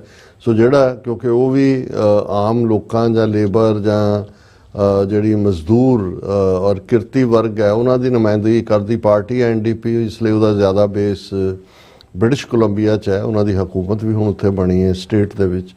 ਸੋ ਉਹ ਮੁੱਦੇ ਵੀ ਉਹਨੇ ਮਨਵਾਏ ਨੇ। ਔਰ ਇੱਕ ਜਿਵੇਂ ਖਾਸ ਤੌਰ 'ਤੇ ਜਦੋਂ ਹਰਦੀਪ ਸਿੰਘ ਨਿੱਜਰ ਦਾ ਮਰਡਰ ਹੁੰਦਾ ਹੈ ਔਰ ਉਸ ਤੋਂ ਬਾਅਦ ਜਿਹੜੇ 13 ਬੰਦਿਆਂ ਨੂੰ ਡਿਊਟੀ ਟੂ ਵਾਰ ਨੋਟਿਸ ਉਹਨਾਂ ਦੀਆਂ ਏਜੰਸੀਆਂ ਵੱਲੋਂ ਦਿੱਤੀ ਜਾਂਦੀ, ਉਹਨਾਂ 'ਚ ਜਗਮੀਤ ਸਿੰਘ ਵੀ ਹੈ। ਹੁਣ ਵੀ ਉਸ ਪੂਰੇ ਸਰਵੇਲੈਂਸ ਦੇ ਥੱਲੇ ਆ, ਕੈਨੇਡੀਅਨ ਏਜੰਸੀਆਂ ਪ੍ਰੋਟੈਕਟ ਕਰ ਰਹੀਆਂ ਜੀ। ਔਰ ਇਹ ਕ੍ਰੈਡਿਟ ਜਗਮੀਤ ਸਿੰਘ ਨੂੰ ਜਾਂਦਾ ਹੈ ਕਿ ਜਦੋਂ ਉਹ ਮੈਂਬਰ ਪ੍ਰੋਵਿੰਸ਼ੀਅਲ ਪਾਰਲੀਮੈਂਟ ਸੀ ਓਨਟਾਰੀਓ 'ਚ, ਹੁਣ ਤਾਂ ਉਹ ਮੇਨ ਪਾਰਲੀਮੈਂਟ 'ਚ ਹੈ ਔਰ ਨਿਊਟਨ ਸਰੀ ਏਰੀਆ ਨੂੰ ਬ੍ਰਿਟਿਸ਼ ਕੋਲੰਬੀਆ ਨੂੰ ਰਿਪਰੈਜ਼ੈਂਟ ਕਰਦਾ। ਸੋ ਉਹਨੇ ਹੀ ਸਭ ਤੋਂ ਪਹਿਲਾਂ ਇਨੀਸ਼ੀਏਟ ਕੀਤਾ ਸੀ ਕਿ ਨਵੰਬਰ 84 ਨੂੰ ਜਿਹੜਾ ਸਿੱਖ ਨਸਲਕੁਸ਼ੀ ਵਜੋਂ ਮਾਨਤਾ ਦਿੱਤੀ ਜਾਏ। ਪਹਿਲੀ ਵਾਰ ਉਹਨਾਂ ਨੇ ਓਨਟਾਰੀਓ ਪ੍ਰੋਵਿੰਸ਼ੀਅਲ ਪਾਰਲੀਮੈਂਟ 'ਚ ਲਿਆਂਦਾ, ਲੇਕਿਨ ਉਹਨਾਂ ਦੀ ਪਾਰਟੀ ਜਿਹੜੀ ਹੈ ਉੱਥੇ ਤਾਂ ਉਹਦੀ ਹੋਂਦ ਹੋਰ ਵੀ ਕਮਜ਼ੋਰ ਹੈ। ਲੇਕਿਨ ਦੂਸਰੀ ਟਰਮ ਤੱਕ ਪਹੁੰਚਦਿਆਂ ਉਹਨਾਂ ਨੇ, ਕਿਉਂਕਿ ਲਿਬਰਲ ਪਾਰਟੀ ਦੇ ਵਿੱਚ ਸਿੱਖ ਜ਼ਿਆਦਾ ਨੇ ਓਨਟਾਰੀਓ ਦੇ ਵਿੱਚ ਵੀ, ਦੂਸਰੀ ਟਰਮ ਵੇਲੇ ਉਹਨਾਂ ਨੇ ਬੀਬੀ ਮੱਲੀ, ਜਿਹੜੇ ਗੁਰਬਖਸ਼ ਸਿੰਘ ਮੱਲੀ ਖੁਦ ਮੈਂਬਰ ਪਾਰਲੀਮੈਂਟ ਰਹੇ, ਉਹਨਾਂ ਦੀ ਡਾਟਰ, ਉਹਦੇ ਰਾਹੀਂ ਮੂਵ ਕਰਵਾ ਕੇ ਇੱਕ ਐਪਰੋਪਰੀਏਟ ਟਾਈਮ 'ਤੇ, ਜਦੋਂ ਕਿ ਇਸ ਕਿਸਮ ਦੇ ਜਿਹੜੇ ਬਹੁਤ ਜ਼ਿਆਦਾ ਗਿਣਤੀ ਨਹੀਂ ਸੀ ਜਿਹੜੇ ਕੋਈ ਵਿਰੋਧ ਕਰ ਸਕਦੇ, ਸੋ ਇਹ ਨਵੰਬਰ 84 ਨੂੰ ਸਿੱਖ ਨਸਲਕੁਸ਼ੀ ਦੀ ਮਾਨਤਾ ਵਾਲਾ ਮਤਾ ਜਿਹੜਾ ਉਹ ਪਾਸ ਕਰਵਾ ਲਿਆ, ਜਿਹੜਾ ਇੱਕ ਸਟੈਂਡਰਡ ਮਤਾ ਬਣਿਆ। ਉਸ ਤੋਂ ਬਾਅਦ ਅਸੀਂ ਦੇਖਦੇ ਹਾਂ ਕਿ ਵੀ ਕੈਨੇਡਾ 'ਚ ਵੀ ਹੋਰ ਥਾਵਾਂ 'ਤੇ ਹੋਇਆ, ਪਰ ਅਮਰੀਕਾ ਨੇ ਉਸ ਨੂੰ ਜਿਹੜੀਆਂ ਕਈ ਸਟੇਟਾਂ 'ਚ ਨਿਊ ਜਰਸੀ, ਕਨੈਟੀਕਟ ਔਰ ਕੈਲੀਫੋਰਨੀਆ, ਪੈਨਸਿਲਵੇਨੀਆ, ਇਹਨਾਂ ਸਾਰਿਆਂ ਦੇ ਵਿੱਚ ਇਹਨੂੰ ਬੜੀ ਸਟਰੋਂਗ ਇਬਾਰਤ ਦੇ ਨਾਲ ਇਹ ਮਤਾ ਪਾਸ ਹੋਇਆ। ਔਰ ਹੁਣ UK ਦੇ ਵਿੱਚ ਵੀ ਜਿਵੇਂ ਡਰਬੀ ਸਿਟੀ ਕੌਂਸਲ ਨੇ ਕੀਤਾ ਹੈ ਜਾਂ ਬਰਮਿੰਗਮ ਦੇ ਕੁਝ ਜਿਹੜੀਆਂ ਸਿਟੀ ਕੌਂਸਲਸ ਜਾਂ ਦੂਜਿਆਂ ਨੇ, ਔਰ ਇਹ ਮੂਵ ਆਸਟ੍ਰੇਲੀਆ ਦੇ ਵਿੱਚ ਵੀ ਹੌਲੀ ਹੌਲੀ ਸਿਟੀ ਲੈਵਲ ਤੋਂ ਅੱਗੇ ਨੂੰ ਜਾਏਗਾ, ਪਹਿਲਾਂ ਕੌਂਸਲ ਲੈਵਲ ਤੇ ਹੀ ਆਏਗਾ। ਸੋ ਇਹ ਮੈਂ ਪਿਛੋਕੜ ਇਸ ਲਈ ਦਿੱਤਾ ਕਿ ਵੀ ਹੁਣ ਪਾਰਲੀਮੈਂਟ ਸੈਸ਼ਨ ਚੱਲ ਰਿਹਾ ਕੈਨੇਡਾ ਦਾ। ਇੱਕ ਪਾਸੇ ਸੇਫਟੀ ਕਮੇਟੀ ਦੇ ਸਾਹਮਣੇ ਫੋਰਨ ਇੰਟਰਫੇਰੈਂਸ ਦੀ ਹੀਅਰਿੰਗ ਵੀ ਚੱਲ ਰਹੀ ਹੈ, ਫੋਰਨ ਅਫੇਅਰਸ ਕਮੇਟੀ ਦੇ ਸਾਹਮਣੇ ਵੀ ਔਰ ਸੇਫਟੀ ਕਮੇਟੀ ਦੇ ਸਾਹਮਣੇ ਵੀ, ਜਿਹਦੇ 'ਚ ਜ਼ਾਹਰ ਹੈ ਕਿ ਵੀ ਟੈਸਟੀਫਾਈ ਕੀਤਾ, ਈਵਨ ਜਸਟਿਨ ਟਰੂਡੋ ਨੇ ਵੀ ਆ ਕੇ ਕੀਤਾ ਹੈ। ਔਰ ਇਹਦੇ 'ਚੋਂ ਜਿਹੜਾ ਇਹ ਵੀ ਸਾਹਮਣੇ ਆ ਰਿਹਾ ਕਿ ਈਵਨ ਕੰਜ਼ਰਵੇਟਿਵ ਪਾਰਟੀ ਦੀ ਜਦੋਂ 2 ਵਰ੍ਹੇ ਪਹਿਲਾਂ 2019-2021 'ਚ ਲੀਡਰਸ਼ਿਪ ਇਲੈਕਸ਼ਨ ਹੋਈ, ਉਹਦੇ 'ਚ ਇੰਡੀਆ ਨੇ ਕਿਵੇਂ ਇੰਟਰਫੇਅਰ ਕੀਤਾ। ਮੇਅਰ ਪੈਟਰਿਕ ਬਰਾਊਨ ਜਿਹੜੇ ਸਿੱਖਾਂ ਦੇ ਨਾਲ ਵੀ ਰੱਖਦੇ ਸੀ, ਕਿਉਂਕਿ ਬਰੈਂਪਟਨ ਦੇ ਮੇਅਰ ਹੋਣ ਦੇ ਨਾਤੇ ਉਹਨਾਂ ਨੂੰ ਕਿਵੇਂ ਆਈਸੋਲੇਟ ਕੀਤਾ ਗਿਆ, ਰਿਪਬਲਿਕ ਡੇ ਫੰਕਸ਼ਨ ਤੋਂ ਕਿਵੇਂ ਡਿਸਇਨਵਾਈਟ ਕੀਤਾ ਗਿਆ, ਔਰ ਈਵਨ ਕਿਵੇਂ ਉਹਨਾਂ ਦੀ ਜਿਹੜੀ ਅਸਿਸਟ ਕਰ ਰਹੀ ਸੀ ਉਹਨੂੰ ਕਿਵੇਂ ਦੌੜਾਇਆ ਗਿਆ ਉਹ ਸਾਰੇ 'ਚੋਂ। ਔਰ ਈਵਨ ਇਹ ਹੁਣ ਜਿਹੜੀ ਹੀਅਰਿੰਗ ਸਾਈਮਲਟੇਨੀਅਸਲੀ ਚੱਲ ਰਹੀ ਹੈ ਔਰ ਇਹ ਅੱਜ ਦੀਆਂ ਖਬਰਾਂ 'ਚ ਹੀ ਹੈ ਕਿ Indian government urge Brampton mayor Patrick Brown campaign not to mention Sikh nation during Conservative Party of Canada leadership bid. ਹੁਣ ਕਿਉਂਕਿ ਅਸੀਂ ਵੀ ਲਫ਼ਜ਼ ਤਾਂ ਸਿੱਖ ਕੌਮ ਹੀ ਵਰਤਦੇ ਹਾਂ, ਸੋ ਜਿਹੜੇ ਬਾਹਰਲੇ ਆਉਂਦੇ ਨੇ ਉਹਨੂੰ ਨਜ਼ਰ ਆਉਂਦਾ ਵੀ ਸਿੱਖ ਕੈਨੇਡੀਅਨ ਨੇ ਜਾਂ ਸਿੱਖ ਅਮਰੀਕਨ ਨੇ। ਹੁਣ ਕੋਈ ਇੰਡੋ ਕੈਨੇਡੀਅਨ ਤਾਂ ਨਹੀਂ ਸਿੱਖਾਂ ਨੂੰ ਕਹਿੰਦਾ, ਇਹ ਅੱਜ ਤੋਂ 40 ਸਾਲ ਪਹਿਲਾਂ ਵਾਲੀ ਟਰਮੀਨੋਲੋਜੀ ਤਾਂ ਖਤਮ ਹੋ ਗਈ। ਹੁਣ ਇਹਨਾਂ ਨੂੰ ਇਹ ਲੱਗਦਾ ਹੈ ਵੀ ਜਦੋਂ ਕੋਈ ਫੋਰਨ ਡਿਗਨਿਟਰੀ ਜਾਂ ਫੋਰਨ ਲੀਡਰ ਸਿੱਖਾਂ ਦੇ ਐਡਰੈਸ 'ਚ ਉਹਨਾਂ ਨੂੰ ਸਿੱਖ ਨੇਸ਼ਨ ਕਰਕੇ ਕਹਿੰਦਾ ਹੈ, ਤੇ ਇਹ ਤਾਂ ਨੇਸ਼ਨ ਹੈ, ਤਾਂ ਫਿਰ ਨੇਸ਼ਨ ਖਾਲਿਸਤਾਨ ਨਹੀਂ ਬਣਾਉਣਾ ਇਹਨਾਂ ਨੇ ਉਹਦੀ ਰੱਖ। ਸੋ ਉਹ ਉਹਨੂੰ ਐਜ਼ ਏ ਕਮਿਊਨਿਟੀ ਜਾਂ ਵਿੱਚ ਵਿਚਾਲਾ ਰੱਖ ਕੇ ਹੀ ਦੇਖਣਾ ਚਾਹੁੰਦੇ ਨੇ। ਸੋ ਉਹਨਾਂ ਨੂੰ ਕਿਵੇਂ ਹਦਾਇਤਾਂ ਦਿੱਤੀਆਂ ਗਈਆਂ। ਸੋ ਮਤਲਬ ਗੱਲ ਇਕੱਲੀ ਇਹ ਨਹੀਂ ਹੈ ਵੀ ਪੈਸਾ ਪੰਪ ਕੀਤਾ ਜਾਂ ਜਾਲੀ ਮੈਂਬਰਸ਼ਿਪ ਜਿਹਨੂੰ ਇਹਨਾਂ ਨੇ ਬਣਾਉਣਾ ਸੀ ਉਹਨੂੰ ਕੀਤਾ। ਸੋ ਇੱਕ ਪਾਸੇ ਤਾਂ ਇਹ ਚੱਲ ਰਿਹਾ। ਸੋ ਜਗਮੀਤ ਸਿੰਘ ਹੋਰਾਂ ਨੇ ਇਹ ਮੁੱਦਾ ਸ਼ੁਰੂ ਕੀਤਾ ਹੋਇਆ ਸੀ ਕੁਛ ਦੇਰ ਤੋਂ ਕਿ, ਔਰ ਉਹਨਾਂ ਦੀ ਸਟੇਟਮੈਂਟ ਵੀ ਆਈ ਸੀ ਕਿ ਪਾਰਲੀਮੈਂਟ ਦੇ ਸੈਸ਼ਨ 'ਚੋਂ ਇਹਨੂੰ ਲਿਆਉਣਗੇ। ਹੁਣ ਇਹ 2 ਦਿਨਾਂ ਦੀ ਡਿਵੈਲਪਮੈਂਟ ਹੈ। ਹਾਲਾਂਕਿ ਅੱਜ ਵੀ ਮੈਂ ਜਿਹੜੇ ਸਾਡੇ ਸੋਰਸ ਨੇ ਕੈਨੇਡਾ 'ਚ ਉਹਨਾਂ ਨਾਲ ਗੱਲ ਕੀਤੀ, ਸਾਰੀ ਜਾਣਕਾਰੀ ਸਾਡੇ ਕੋਲ ਨਹੀਂ ਹੈ ਜਿੰਨੀ ਸਾਡੇ ਕੋਲ ਜਾਣਕਾਰੀ ਆਈ। ਹੁਣ ਕਿਉਂਕਿ ਇਹ ਪਬਲਿਕ ਜਿਹੜੀ ਸੇਫਟੀ ਕਮੇਟੀ ਹੈ ਔਰ ਫੋਰਨ ਅਫੇਅਰਸ ਕਮੇਟੀ ਹੈ, ਉਸ ਦੀ ਹੀਅਰਿੰਗ ਚੱਲ ਰਹੀ ਹੈ ਵੀ ਇੰਡੀਆ ਔਰ ਫੋਰਨ ਇੰਟਰਫੇਰੈਂਸ ਕੀ ਹੈ। ਸੋ ਉਹਦੇ ਸ਼ਾਇਦ ਜਗਮੀਤ ਸਿੰਘ ਹੋਰਾਂ ਨੂੰ ਲੱਗਾ ਕਿ ਵੀ ਜੇ ਅਸੀਂ ਇਸ ਦੇ ਵਿੱਚ ਵੀ ਉਹਨਾਂ ਨੇ ਚਰਚਾ ਦੇ ਵੇਲੇ ਕਮੇਟੀ ਦੇ ਸਾਹਮਣੇ ਉਸ ਇਸ਼ੂ ਨੂੰ ਲੈ ਆਂਦਾ, ਹੁਣ ਜਾਂ ਤਾਂ ਉਹ ਕਿਉਂਕਿ ਟੌਪਿਕ ਨਾਲ ਰੈਲੇਵੈਂਟ ਨਹੀਂ ਸੀ, ਉਹਨਾਂ ਨੇ ਉਸ ਨੂੰ ਜਿਹੜਾ ਉਹ ਸਟੈਂਡਿੰਗ ਕਮੇਟੀ ਨੇ ਲਿਆ ਨਹੀਂ। ਹਾਲਾਂਕਿ ਜਿਹੜੀ ਬਲਾਕ ਕਿਊਬਿਕਲਸ ਕਮੇਟੀ ਦਾ ਇੱਕ ਮੈਂਬਰ ਸੀ, ਉਸ ਨੇ ਐਸ ਬਰਗਿਓਨ ਵਾਸ ਦਾ ਲੋਨ MP ਜਿਹਨੇ ਸਪੋਰਟ ਕੀਤਾ। ਲੇਕਿਨ ਇਹ ਬੀਤੇ ਕੱਲ ਜਦੋਂ ਇਹ ਗੱਲ ਹੋਈ ਤੇ ਇਹ ਜਿਹੜੀ ਫੋਰਨ ਅਫੇਅਰਸ ਕਮੇਟੀ ਹੈ ਇਸ ਦੇ ਸਾਹਮਣੇ ਜਗਮੀਤ ਸਿੰਘ ਹੋਰਾਂ ਵੱਲੋਂ ਲਿਆਂਦਾ ਹੋਇਆ ਜਿਹੜਾ ਮੋਸ਼ਨ ਸੀ ਸਿੱਖ ਜੈਨੋਸਾਈਡ ਦਾ, ਉਹ ਜਿਹੜਾ ਬਲੌਕ ਹੋਇਆ, ਉਹ ਅੱਗੇ ਨਹੀਂ ਵਧਿਆ। ਉਹ ਸ਼ਾਇਦ ਕਿਉਂਕਿ ਜਗਮੀਤ ਸਿੰਘ ਤੋਂ ਬਿਹਤਰ ਕੋਈ ਨਹੀਂ ਜਾਣਦਾ, ਪਾਰਲੀਮੈਂਟੇਰੀਅਨ ਹੈ, ਪਰ ਹੋ ਸਕਦਾ ਕਈ ਵਾਰੀ ਤੁਸੀਂ ਕੁਝ ਚੀਜ਼ਾਂ ਜੱਜ ਕਰਦੇ ਹੋ ਵੀ ਸ਼ਾਇਦ ਇਵੇਂ ਹੋ ਜਾਏ, ਉਹ ਹੋਇਆ ਨਹੀਂ। ਹੁਣ ਇਹ ਤਾਂ ਸਮਝ ਆ ਸਕਦਾ ਹੈ ਕਿ ਵੀ ਕਿਉਂਕਿ ਹੀਅਰਿੰਗ ਇੱਕੋ ਤੇ ਫੋਕਸ ਸੀ ਔਰ ਦੂਸਰਾ ਟੌਪਿਕ ਆਇਆ ਹੈ, ਲੇਕਿਨ ਜਿਹੜੀ ਅੱਜ ਇਹ ਪਾਰਟ ਸੁਖ ਧਾਲੀਵਾਲ ਜਿਹੜੇ ਦੂਸਰੇ MP ਨੇ ਲਿਬਰਲ ਪਾਰਟੀ ਦੇ ਔਰ ਬ੍ਰਿਟਿਸ਼ ਕੋਲੰਬੀਆ ਤੋਂ ਨੇ, ਉਹਨਾਂ ਨੇ ਸਿੱਖ ਜੈਨੋਸਾਈਡ ਦੀ 40th ਇਸ ਦੁਖਦ ਐਨੀਵਰਸਰੀ ਦੇ ਮੌਕੇ ਇਹਨੂੰ ਰੈਕਗਨਾਈਜ਼ ਕਰਨ ਦੇ ਲਈ ਯੂਨੈਨਿਮਸ ਪਾਸ ਹੋਏ ਹਾਊਸ ਆਫ ਜਿਹੜਾ ਉਹਨਾਂ ਦੀ ਪਾਰਲੀਮੈਂਟ ਦੇ ਵਿੱਚ ਹਾਊਸ ਆਫ ਕਾਮਨਸ, ਉਹਦੇ ਚੋਂ ਮਤਾ ਲਿਆਂਦਾ। ਹੁਣ ਉਹਦੇ ਚ ਜਦੋਂ ਯੂਨੈਨਿਮਸ ਹੋਏ ਤਾਂ ਨਥਿੰਗ ਲਾਈਕ ਦੈਟ, ਬਿਲਕੁਲ।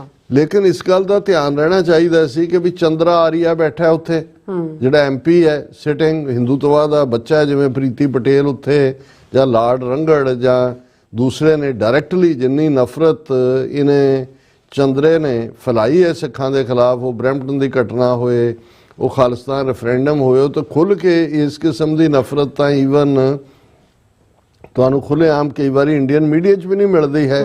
ਉਹਨੇ ਤਾਂ ਖੁੱਲ੍ਹ ਕੇ ਉਹਨੂੰ ਲਾਈਨ ਜਿਹੜੀ ਹੈ ਹਿੰਦੂ ਸਿੱਖ ਬਣਾ ਕੇ ਇਸ ਲੜਾਈ ਨੂੰ ਬਣਾਇਆ। ਹੁਣ ਜਦੋਂ ਇਹ ਯੂਨੈਨਿਮਸ ਪਾਸ ਕਰਾਉਣ ਦੇ ਲਈ ਕਿ ਜੀ ਇਹ ਮਤਾ ਐਜ਼ ਏ ਯੂਨੈਨਿਮਸ ਪਾਸ ਹੋ ਰਿਹਾ ਕੀਤਾ, ਤੇ ਉਹਦੇ ਯੂਨੈਨਿਮਸ ਤੇ ਜੇ ਇੱਕ ਵੀ ਵਿਰੋਧ ਕਰੇ ਤੇ ਉਹ ਸਟਾਰ ਹੋ ਜਾਣਾ। ਉਹਨੇ ਚੰਦਰਾ ਆਰੀਆ ਜਿਹੜਾ ਉਹਨੇ ਉਹਨੂੰ ਬਲੌਕ ਕਰਤਾ, ਉਹਨੇ ਵਿਰੋਧ ਕੀਤਾ ਔਰ ਉਹਨੇ ਫਿਰ ਬੜੇ ਮਾਣ ਦੇ ਨਾਲ ਜਿਹੜਾ ਉਹ ਅੱਜ ਜਿਹੜਾ ਟਵੀਟ ਕੀਤਾ, Today, the member of parliament from Surrey Newton attempted to have the parliament declare 1984 riots in India against Sikhs as a genocide. He sought unanimous consent from all members in the House of Commons to pass the motion. I was the only member present in the House to say no, and my single objection was enough to prevent this motion from being approved. ਹੁਣ ਮੈਨੂੰ ਨਹੀਂ ਪਤਾ ਉਹਨਾਂ ਦੇ process ਦਾ, ਵੀ ਜ਼ਰੂਰੀ ਤਾਂ ਨਹੀਂ ਸੀ ਜਦੋਂ ਪਤਾ ਉਹ ਬੈਠਾ ਹੈ ਤੇ ਤੁਸੀਂ ਉਸ ਲੈਵਲ ਤੇ ਮਤਾ ਲਿਆਓ ਜਿਹਦੇ ਚ ਮੈਜੋਰਟੀ ਮਾਈਨੋਰਟੀ ਪਤਾ ਲੱਗ ਜਾਂਦਾ, ਕੰਜ਼ਰਵੇਟਿਵ ਕਿੱਥੇ ਨੇ, ਲਿਬਰਲ ਕਿੱਥੇ ਨੇ, NDP ਨੇ ਤਾਂ ਚਲੋ ਸਪੋਰਟ ਕਰਨਾ ਹੀ ਸੀ।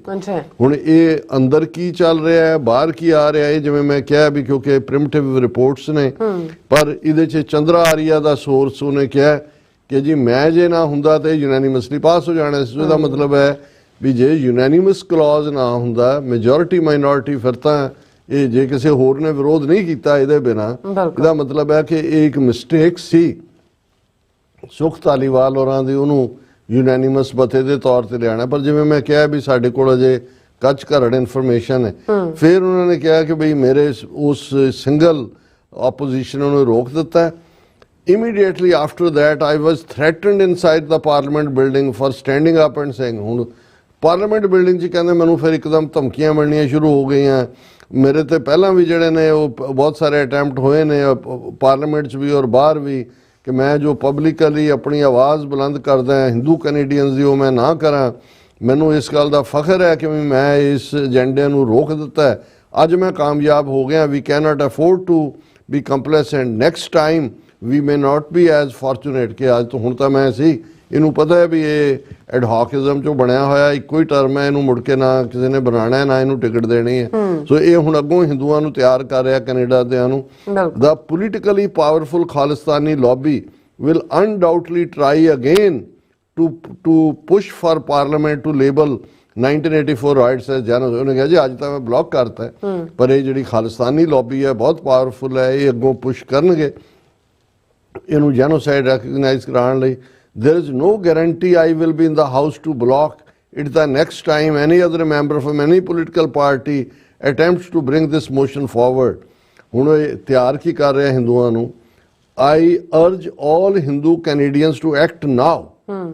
Reach out to your local members of parliament and secure their commitment to oppose this motion whenever it arises. ਕਿਉਂਕਿ ਅਗਲੇ ਸਾਲ ਚੋਣਾਂ ਹੋਣੀਆਂ ਨੇ ਅਕਤੂਬਰ 'ਚ ਕੈਨੇਡੀਅਨ ਪਾਰਲੀਮੈਂਟ। ਉਹ ਹਿੰਦੂਆਂ ਨੂੰ ਕਹਿ ਰਿਹਾ ਕੈਨੇਡਾ ਦਿਆਂ ਨੂੰ, ਤੁਸੀਂ ਜਿਹੜੇ ਤੁਹਾਡੇ MP ਨੇ ਉਹਨਾਂ ਦੀ ਹਮਾਇਤ ਕਰੋ। ਉਹਨਾਂ ਤੋਂ ਪਹਿਲਾਂ ਇਹ ਵਾਅਦਾ ਲਓ ਕਿ ਉਹ ਇਹ 1984 ਨੂੰ ਨਸਲਕੁਸ਼ੀ ਦੀ ਮਾਨਤਾ ਦੇਣ ਵਾਲੇ ਮਤੇ ਦੀ ਹਮਾਇਤ ਨਹੀਂ ਕਰਨਗੇ। ਫਿਰ ਉਹਨੇ ਕਿਹਾ ਜੀ ਉਹ ਠੀਕ ਹੈ, ਅਸੀਂ ਕੰਡੈਮ ਕਰਦੇ ਹਾਂ ਜੋ ਇੰਦਰਾ ਗਾਂਧੀ ਦੇ ਸਿੱਖ ਬਾਡੀਗਾਰਡਸ ਨੇ ਮਾਰਿਆ, ਪਰ ਇਹ ਕਦੇ ਵੀ ਜੈਨੋਸਾਈਡ ਨਹੀਂ ਸੀ, ਅਸੀਂ ਇਹਨੂੰ ਬਿਲਕੁਲ ਇਹ ਹੋਣ ਨਹੀਂ ਅਸੀਂ ਦੇਣਾ। The only way to prevent Canada's parliament from declaring 1984 rights as genocide is by ensuring that every MP or at least a significant number of MPs stand up and say no when unanimous consent is sought. Once again, I call upon Hindu Canadians to reach out to your MPs and firmly request their opposition to this Khalistani-driven narrative. Let us stand united against this anti-Hindu agenda and safeguard our common. ਹੁਣ ਤੁਸੀਂ ਦੱਸੋ ਵੀ 30,000 ਸਿੱਖ ਮਾਰਿਆ, state ਨੇ ਮਾਰਿਆ, ਮਤੇ 'ਚ ਕਿਤੇ ਨਹੀਂ ਕਿਹਾ ਵੀ ਹਿੰਦੂ ਕਮਿਊਨਿਟੀ ਦਾ ਦੋਸ਼ ਹੈ, ਸਟੇਟ ਦਾ ਦੋਸ਼ ਹੈ।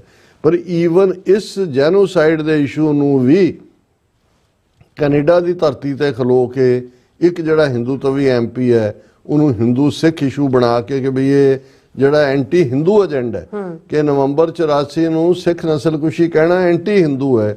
ਤੇ ਹੁਣ ਇੱਕ ਪਾਸੇ ਤਾਂ ਇਸ ਲੈਵਲ ਦੇ ਨਫ਼ਰਤ ਨਾਲ ਭਰੇ ਹੋਏ ਨੇ, ਔਰ ਦੂਸਰੇ ਪਾਸੇ ਅੱਜ ਹੀ ਇੱਕ ਵੀਰ ਨਾਲ ਗੱਲ ਹੋ ਰਹੀ ਸੀ ਕਿ ਭਾਈ ਗੱਲਾਂ ਤਾਂ ਅਸੀਂ ਸਾਰੇ ਬਹੁਤ ਕਰਦੇ ਹਾਂ, ਪਰ ਜਦੋਂ ਕੋਈ ਪੈਟੀਸ਼ਨ ਚੱਲਦੀ ਹੈ ਜਾਂ ਦੂਜੀ ਹੈ ਕਹਿਣ ਨੂੰ ਅਸੀਂ ਕਹਿੰਦੇ ਹਾਂ 1 ਮਿਲੀਅਨ ਸਿੱਖ ਕੈਨੇਡਾ ਚਾਹੇ 1 ਮਿਲੀਅਨ ਅਮਰੀਕਾ ਚਾਹੇ, ਕਿਉਂ ਬਾਰ-ਬਾਰ ਕਹਿਣਾ ਪੈਂਦਾ ਜੀ ਪੈਟੀਸ਼ਨ ਤੇ ਦਸਤਖਤ ਕਰੋ।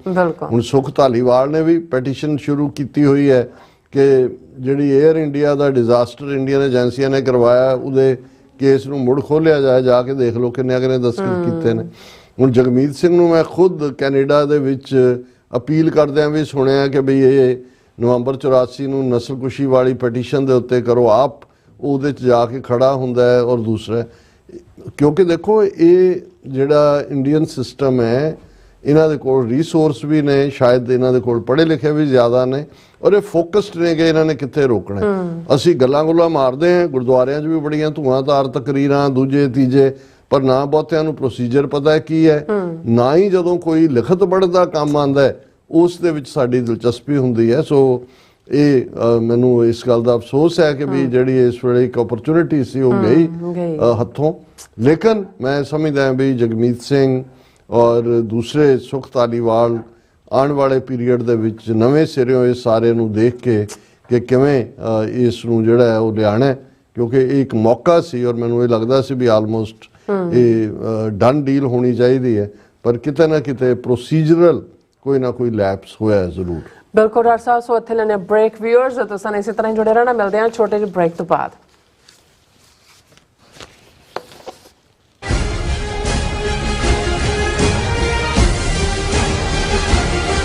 Are you tired of property violations, ECB court hearings wasting your time? AM Expediting Drafting and Design is the solution for your problems. AM Expediting Drafting and Design offers services that range from architectural drawings to expediting services to DOB, FDNY, and other agencies. Or visit their location at 116-15 Myrtle Avenue in Richmond Hill. Call AM Expediting Drafting and Design now at 718-725-0. ਕੀ ਤੁਸੀਂ ਆਪਣੇ Texas ਨੂੰ ਲੈ ਕੇ ਚਿੰਤਤ ਹੋ? ਤੁਸੀਂ ਆਪਣੀ ਕਮਾਈ ਲਈ ਮਿਹਨਤ ਕਰਦੇ ਹੋ, ਭਾਵੇਂ ਤੁਸੀਂ ਨੌਕਰੀ ਵਿੱਚ ਹੋਵੋ ਜਾਂ ਆਪਣਾ ਬਿਜ਼ਨਸ ਚਲਾਉਂਦੇ ਹੋ। ਜਦੋਂ ਟੈਕਸ ਭਰਨ ਦਾ ਸਮਾਂ ਆਉਂਦਾ ਹੈ ਤਾਂ ਤੁਹਾਨੂੰ ਇੱਕ ਭਰੋਸੇਯੋਗ ਟੈਕਸ ਅਕਾਊਂਟੈਂਟ ਦੀ ਲੋੜ ਹੈ ਜੋ ਟੈਕਸ ਬੈਲੈਂਸ ਦਾ ਤੁਹਾਡੇ ਪੱਖ ਵਿੱਚ ਜਾਣਾ ਯਕੀਨੀ ਬਣਾਵੇ।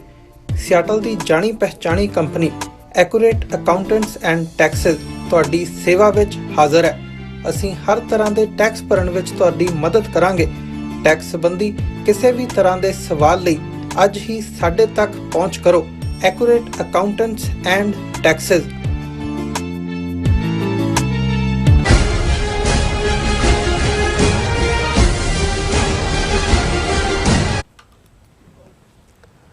ਦਰਸ਼ਕੋ, ਬ੍ਰੇਕ ਤੋਂ ਬਾਅਦ ਤੁਹਾਡਾ ਸਭ ਦਾ ਭਰਪੂਰ ਸਵਾਗਤ ਹੈ। ਸੋ ਵੀਰ, ਭਾਰਤ ਤੇ ਬੰਗਲਾਦੇਸ਼ ਦੇ ਹਵਾਲੇ ਨਾਲ ਗੱਲਬਾਤ ਕਰਨ ਜਾ ਰਹੇ ਹਾਂ ਕਿ ਬੰਗਲਾਦੇਸ਼ ਅਤੇ ਭਾਰਤ ਵਿੱਚ ਲਗਭਗ ਜੰਗ ਵਾਲੀ ਸਥਿਤੀ ਜਿਹੜੀ ਉਹ ਬਣੀ ਹੈ।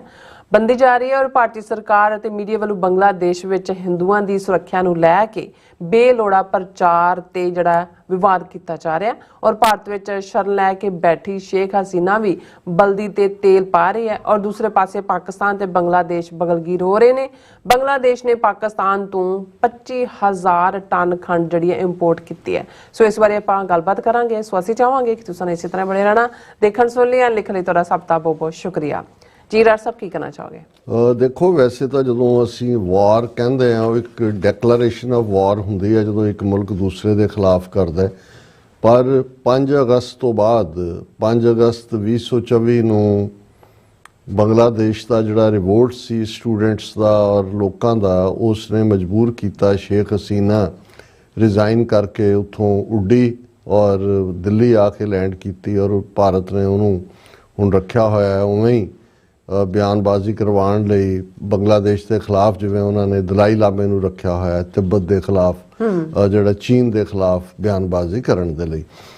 ਬੰਗਲਾਦੇਸ਼ ਦੇ ਵਿੱਚ ਇਸ ਪੀਰੀਅਡ 'ਚ ਚੇਂਜ ਹੋਈ, ਇੰਟਰਮ ਗਵਰਨਮੈਂਟ ਬਣੀ। ਮੁਹੰਮਦ ਯੂਨਸ ਜਿਹੜੇ ਨੋਬਲ ਲੌਰੀਏਟ ਨੇ ਉਹਨਾਂ ਨੇ ਟੇਕ ਓਵਰ ਕੀਤਾ ਔਰ ਇਸ ਵੇਲੇ ਸ਼ੁਰੂ ਦੇ ਵਿੱਚ ਥੋੜੀ ਵਾਇਲੈਂਸ ਹੋਈ ਜ਼ਰੂਰ ਸ਼ੇਖ ਹਸੀਨਾ ਨੇ, ਕਿਉਂਕਿ ਬਹੁਤ ਜ਼ੁਲਮ ਕੀਤੇ ਹੋਏ ਸੀ ਔਰ ਉਹ ਸਾਰੇ ਦਾ ਨਤੀਜਾ ਸੀ ਕਿ ਉਹਨਾਂ ਦੇ ਸਪੋਰਟਰ ਜਿਨ੍ਹਾਂ ਦੇ ਵਿੱਚ ਹਿੰਦੂ ਵੀ ਸਨ, ਮੁਸਲਮਾਨ ਵੀ ਸਨ, ਜਿਨ੍ਹਾਂ ਨੂੰ ਬੜੇ ਬੜੇ ਅਹੁਦੇ, ਕਰਪਸ਼ਨ ਔਰ ਜਿਨ੍ਹਾਂ ਨੂੰ ਵਰਤਿਆ ਹੋਇਆ ਸੀ ਔਰ ਹਰ ਲੈਵਲ ਦੇ ਉੱਤੇ ਉਹਨਾਂ ਨੂੰ ਆਪਣਾ ਘਸੋੜਿਆ ਹੋਇਆ ਸੀ ਸਿਸਟਮ ਦੇ ਵਿੱਚ, ਉਹਨਾਂ ਦੇ ਖਿਲਾਫ ਕਾਰਵਾਈਆਂ ਹੋਈਆਂ। ਪਰ ਹੁਣ ਪਿਛਲੇ ਪੀਰੀਅਡ ਦੇ ਵਿੱਚ ਇੱਕ ਆਪਣੇ ਕਿਸਮ ਦਾ ਸਿਸਟਮ ਡਿਵੈਲਪ ਹੋਇਆ ਹੈ। ਉਹਨਾਂ ਨੇ ਜਿਹੜੇ ਕਮਿਸ਼ਨ ਵੀ ਬਣਾਏ ਨੇ ਔਰ ਸਥਿਤੀ ਜਿਹਨੂੰ ਕਹਿਣਾ ਹੋਏ ਕਿ ਕਾਬੂ 'ਚ ਹੈ।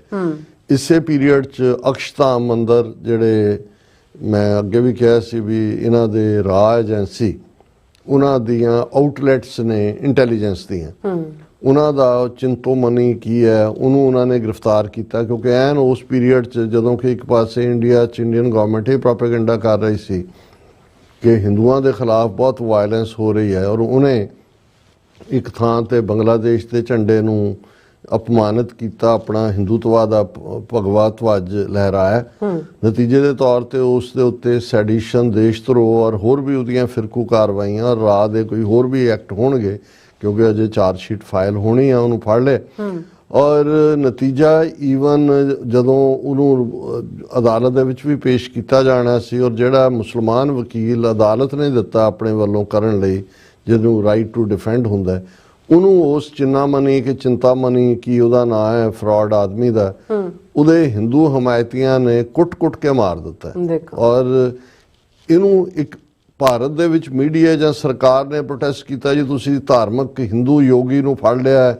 ਔਰ ਦੂਸਰਾ, ਔਰ ਇਹ ਜਿਹੜਾ ਆਦਿੱਤਿਆਨਾਥ ਯੋਗੀ ਗੁੰਡਾ ਹੈ ਚੀਫ ਮਿਨਿਸਟਰ ਯੂਪੀ ਦਾ, ਇਹ ਤਾਂ ਹਰ ਥਾਂ ਕਹਿੰਦਾ ਫਿਰ ਰਿਹਾ ਕਿ ਦੇਖੋ ਜੀ ਜੋ ਸੰਭਾਲ ਦੇ ਵਿੱਚ ਜਾਂ ਯੁੱਧਿਆ 'ਚ 500 ਸਾਲ ਪਹਿਲਾਂ ਹੋਇਆ ਸੀ ਉਹੀ ਹੁਣ ਬੰਗਲਾਦੇਸ਼ 'ਚ ਹਿੰਦੂਆਂ ਦੇ ਖਿਲਾਫ ਹੋ ਰਿਹਾ ਹੈ ਔਰ ਤਿਆਰ ਹੋ ਜਾਓ। ਔਰ ਈਵਨ ਹਿੰਦੂਆਂ ਦੀ, ਹਿੰਦੂਤਵੀਆਂ ਦੀ ਭੀੜ ਨੇ ਅਗਰਤਲਾ ਦੇ ਵਿੱਚ ਤ੍ਰਿਪੁਰਾ 'ਚ ਜਿੱਥੇ ਬੰਗਲਾਦੇਸ਼ ਦਾ ਮਿਸ਼ਨ ਹੈ ਉੱਥੇ ਅਟੈਕ ਕੀਤਾ, ਉਹਨਾਂ ਦੇ ਝੰਡੇ ਨੂੰ ਸਾੜਿਆ, ਉਹਨਾਂ ਦੇ ਉੱਤੇ ਹਮਲਾ ਹੋਇਆ। ਔਰ ਇਹ ਸਾਰਾ ਪਾਰਟ ਔਰ ਇੰਡੀਅਨ ਮੀਡੀਆ ਇਸ ਸਾਰੇ ਪੀਰੀਅਡ 'ਚ ਇੰਨੀ ਨਫ਼ਰਤ ਔਰ ਸ਼ੇਖ ਹਸੀਨਾ ਜਿਹਦੇ ਤੇ ਟਰਾਇਲ ਚੱਲ ਰਿਹਾ ਹੈ, ਆਲਰੇਡੀ ਇੰਟਰਪੋਲ ਨੂੰ ਉਹਨਾਂ ਨੇ ਸੂਚਿਤ ਕੀਤਾ ਕਿ ਵੀ ਇਹ ਵਾਰ ਕ੍ਰਿਮੀਨਲ ਹੈ, ਇਹਨੇ ਜੈਨੋਸਾਈਡ ਕੀਤੇ ਨੇ, ਉਹ ਉੱਥੇ ਬੈਠੀ ਬਲਦੀ ਤੇ ਤੇਲ ਪਾ ਰਹੀ ਹੈ ਲਗਾਤਾਰ ਬਿਆਨਬਾਜ਼ੀਆਂ ਔਰ ਦੂਜੇ ਤੀਜੇ। ਹਾਲਾਂ ਪ੍ਰੈਜ਼ੀਡੈਂਟ ਮੁਹੰਮਦ ਯੂਨਸ ਨੇ ਇੰਡੀਆ ਨੂੰ ਕਿਹਾ ਵੀ ਅਸੀਂ ਇਹਦੀ ਐਕਸਟ੍ਰੈਡੀਸ਼ਨ ਮੰਗਦੇ ਔਰ ਇਹਨੂੰ ਜਿਹੜਾ ਬੰਗਲਾਦੇਸ਼ ਦੀਆਂ ਅਦਾਲਤਾਂ 'ਚ ਜਿਹੜਾ ਉਹ ਫੇਸ ਕਰਨਾ ਪਏਗਾ, ਜਿਹੜਾ ਟਰਾਇਲ ਹੈ। ਹੁਣ ਇਸ ਸਾਰੇ ਦੇ ਚੱਲਦਿਆਂ ਇੱਕ ਪਾਸੇ ਤਾਂ ਬੰਗਲਾਦੇਸ਼ ਨੇ ਸਖਤ ਲਾਈਨ ਲੈਣੀ ਸ਼ੁਰੂ ਕੀਤੀ ਹੈ। ਉਹਨਾਂ ਨੇ ਜਿਹੜਾ ਅੱਜ ਉਹਨਾਂ ਦੇ ਬੰਗਲਾਦੇਸ਼ ਦੀ ਅਦਾਲਤ ਨੇ ਕਿਹਾ ਵੀ ਕੋਈ ਵੀ ਸ਼ੇਖ ਹਸੀਨਾ ਦੀ ਸਪੀਚ ਜਿਹੜੀ ਹੈ ਉਹ ਉੱਥੇ ਟੈਲੀਕਾਸਟ ਜਾਂ ਬ੍ਰੌਡਕਾਸਟ ਨਹੀਂ ਹੋਏਗੀ, ਕਿਉਂਕਿ ਉਹ ਹੇਟ ਸਪੀਚ ਹੈ। ਫਿਰ ਬੰਗਲਾਦੇਸ਼ ਨੇ ਇਹ ਵੀ ਕਿਹਾ ਕਿ ਵੀ ਉਹਨਾਂ ਦੇ ਜਿਹੜੇ ਬੈਂਕ ਨੋਟ ਨੇ ਉਹਦੇ ਤੋਂ ਮੁਜੀਬੁਰ ਰਹਿਮਾਨ, ਇਹਦਾ ਪਿਓ ਬੰਗ ਬੰਧੂ, ਉਹਦੀਆਂ ਪਿਕਚਰਾਂ ਹਟਾਤੀਆਂ ਜਾਣਗੀਆਂ, ਜਿਵੇਂ ਉਹਦੇ ਬੁੱਤ-ਬੱਤ ਵੀ ਉਹਨਾਂ ਨੇ ਹਟਾਏ ਨੇ। ਔਰ ਭਾਰਤ ਨੂੰ ਲਗਾਤਾਰਤਾ ਨਾਲ ਬੰਗਲਾਦੇਸ਼ ਕਹਿ ਰਿਹਾ ਕਿ ਵੀ ਤੁਹਾਡਾ ਮੀਡੀਆ, ਤੁਸੀਂ ਦੁਨੀਆ 'ਚ ਗਲਤ ਪ੍ਰਚਾਰ ਕਰ ਰਹੇ ਹੋ, ਕਿਉਂਕਿ ਈਵਨ ਮਮਤਾ ਬੈਨਰਜੀ ਨੇ ਤਾਂ ਵੈਸਟ ਬੰਗਾਲ ਅਸੈਂਬਲੀ ਦੇ ਵਿੱਚ ਖਲੋ ਕੇ ਕਿਹਾ ਕਿ ਯੂਨਾਈਟਿਡ ਨੇਸ਼ਨਸ ਆਪਣੀ ਫੌਜ ਭੇਜੇ ਬੰਗਲਾਦੇਸ਼। ਹੁਣ ਇਸ ਸਭ ਦੇ ਚੱਲਦੇ ਆ, ਹਾਲਾਂਕਿ ਹੁਣ ਇੰਡੀਆ ਨੂੰ ਇਹ ਨਜ਼ਰ ਆ ਰਿਹਾ ਕਿ ਵੀ ਬੰਗਲਾਦੇਸ਼ ਦੇ ਪਿੱਛੇ ਤਾਂ ਅਮਰੀਕਾ ਹੈ, ਕੰਸੋਲੀਡੇਟ ਵੀ ਕਰ ਲਿਆ, ਉੱਥੇ ਕੋਈ ਹਿੰਦੂਆਂ ਦੇ ਖਿਲਾਫ ਨਹੀਂ ਹੈ। ਹਾਂ, ਜਿਹੜੇ ਉਹਦੇ ਸ਼ੇਖ ਹਸੀਨਾ ਦੇ ਹਮਾਇਤੀ ਸੀ, ਉਹ ਹਿੰਦੂ ਹੋਣ ਮੁਸਲਮਾਨ ਹੋਣ, ਆਲਮੋਸਟ 9-10% ਆਬਾਦੀ ਬੰਗਲਾਦੇਸ਼ ਹਿੰਦੂਆਂ ਦੀ ਹੈ।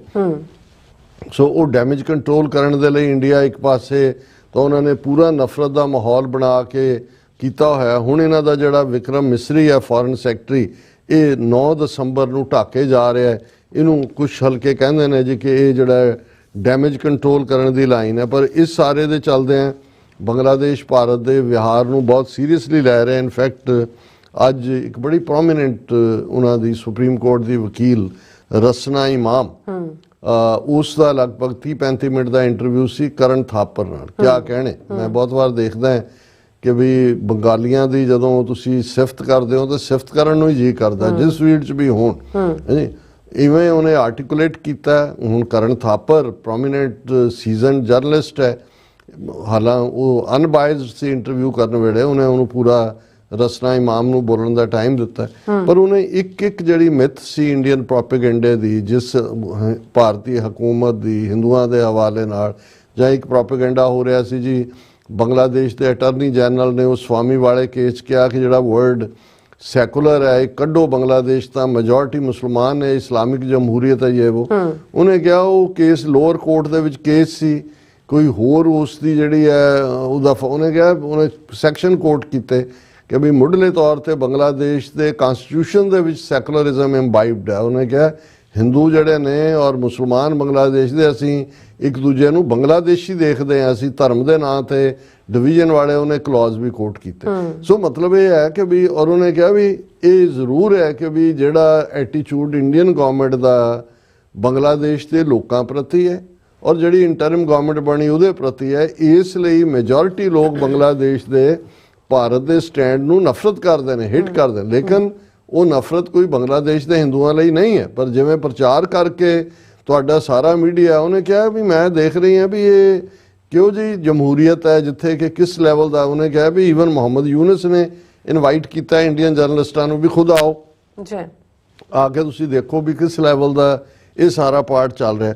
ਹੁਣ ਇਸ ਸਾਰੇ ਦੇ ਚੱਲਦੇ ਆ ਜਦੋਂ ਇੰਡੀਆ ਨੇ ਇਸ ਕਿਸਮ ਦੀ ਨਫ਼ਰਤ ਦਾ ਔਰ ਪੂਰਾ ਸਮਾਨ ਤਿਆਰ ਕੀਤਾ ਹੋਇਆ ਔਰ ਈਵਨ ਫੌਜ ਭੇਜਣ ਤੱਕ ਦੀ ਮੰਗ, ਮਮਤਾ ਬੈਨਰਜੀ ਜਿਹੜੀ ਮੋਸਟ ਲਿਬਰਲ ਮੰਨੀ ਜਾਂਦੀ ਹੈ ਕਿ ਜੇ ਹੁਣ 33% ਪਾਪੂਲੇਸ਼ਨ ਵੈਸਟ ਬੰਗਾਲ ਦੇ ਵਿੱਚ ਮੁਸਲਮਾਨਾਂ ਦੀ, ਹਰ ਤੀਸਰਾ ਬੰਗਾਲੀ ਵੈਸਟ ਬੰਗਾਲ ਦੇ ਵਿੱਚ ਵੀ ਮੁਸਲਮਾਨ ਹੈ, ਜੇ ਉਹ ਇਹ ਮੰਗ ਕਰਦੀ ਹੈ, ਇਹ ਐਵੇਂ ਨਹੀਂ ਹੈ, ਇਹ ਅੱਪਰ ਲੈਵਲ ਤੇ। ਪਰ ਦੂਸਰੇ ਪਾਸੇ ਮੈਂ ਸਮਝਦਾ ਵੀ ਜੇ ਇੰਡੀਆ ਦਾ ਇਹੀ ਐਟੀਟਿਊਡ ਰਿਹਾ, ਹੁਣ ਪਾਕਿਸਤਾਨ ਔਰ ਬੰਗਲਾਦੇਸ਼ ਬਗਲਗੀਰ ਹੋ ਰਹੇ ਨੇ, ਔਰ ਦੋ ਖਬਰਾਂ ਪ੍ਰੋਮੀਨੈਂਟਲੀ ਸੀ ਕਿ ਵੀ ਪਹਿਲੀ ਤਾਂ ਇਹ ਕਿ ਵੀ ਪਾਕਿਸਤਾਨੀਜ਼ no longer need security clearance for Bangladesh visa as bilateral tha progresses।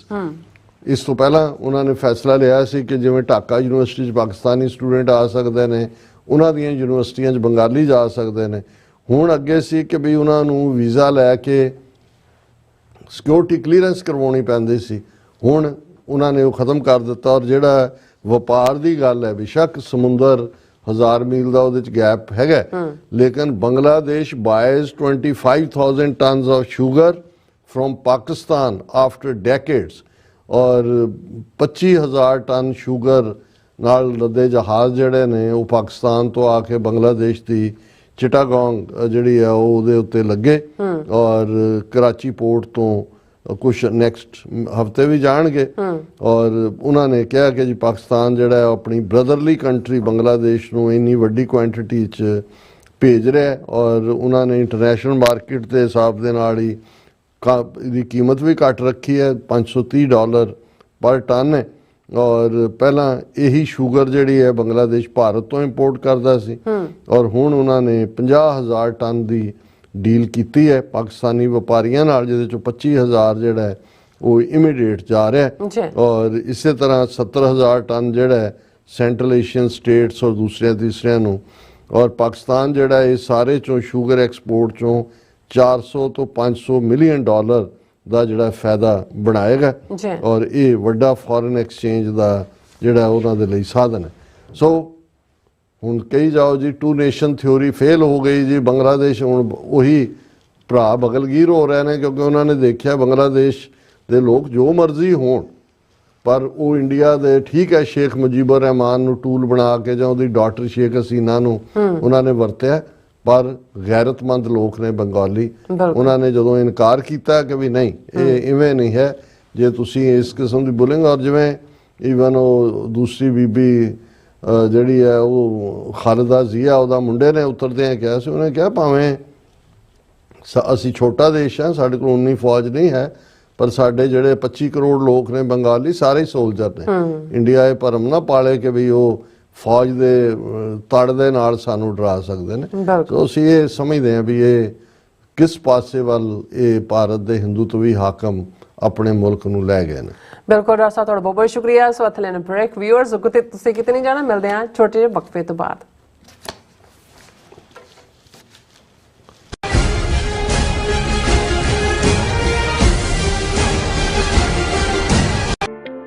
Signature truck service route 81 ਉੱਤੇ ਐਗਜ਼ਿਟ 235 ਤੇ ਟਰੱਕਰ ਵੀਰਾਂ ਲਈ 24 ਘੰਟੇ ਰੋਡ ਸਰਵਿਸ ਦੀ ਸੁਵਿਧਾ ਮੌਜੂਦ। Heavy duty repair, oil change, ਪੁਰਾਣੇ ਅਤੇ ਨਵੇਂ tyre, computer diagnostic, DPF cleaning, brake service ਜਾਂ ਰਸਤੇ ਵਿੱਚ ਆਈ ਹਰ ਤਰ੍ਹਾਂ ਦੀ ਰਿਪੇਅਰ ਪ੍ਰੋਫੈਸ਼ਨਲ ਟੀਮ ਵੱਲੋਂ ਕੀਤੀ ਜਾਂਦੀ ਹੈ। ਬ੍ਰੇਕਫਾਸਟ, ਲੰਚ ਅਤੇ ਡਿਨਰ ਲਈ ਪੰਜਾਬੀ ਢਾਬੇ ਦਾ ਆਨੰਦ ਵੀ ਮਾਣੋ। ਡਰਾਈਵਰ ਅਤੇ ਟਰੱਕ ਆਪਰੇਟਰ ਵੀਰ ਡਿਸਪੈਚ ਦੀ ਸਰਵਿਸ ਲਈ ਸਾਡੇ ਨਾਲ ਸੰਪਰਕ ਕਰਨ। Signature truck service 58 triangle drive, wares cave, Virginia 244। America ਵਿੱਚ ਰਹਿ ਰਹੇ ਹੋ ਅਤੇ ਡਰਾਈਵਿੰਗ ਲਾਇਸੈਂਸ ਲੈਣਾ ਚਾਹੁੰਦੇ ਹੋ ਤੇ ਲੱਭ ਰਹੇ ਹੋ ਇੱਕ ਤਜਰਬੇਕਾਰ ਡਰਾਈਵਿੰਗ ਸਕੂਲ, ਤਾਂ ਤੁਹਾਡੇ ਲਈ ਹੈ ਵੱਡੀ ਖੁਸ਼ਖਬਰੀ।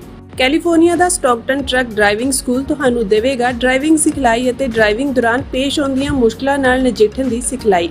25 ਸਾਲ ਤੋਂ ਵੀ ਵੱਧ ਦੇ ਤਜਰਬੇ ਨਾਲ ਤੁਹਾਨੂੰ ਮਿਲੇਗੀ ਡਰਾਈਵਿੰਗ ਨਾਲ ਸੰਬੰਧਿਤ ਹਰ ਤਰ੍ਹਾਂ ਦੀ ਸਿਖਲਾਈ, ਉਹ ਵੀ ਵਾਜਿਬ ਕੀਮਤ ਵਿੱਚ। ਫਿਰ ਦੇਰ ਕਿਸ ਗੱਲ ਦੀ, ਅੱਜ ਹੀ ਸੰਪਰਕ ਕਰੋ 2097883308 ਜਾਂ ਫਿਰ 2093139919 ਨੰਬਰਾਂ ਤੇ ਅਤੇ ਪਾਓ ਆਪਣਾ ਡਰਾਈਵਿੰਗ ਲਾਇਸੈਂਸ।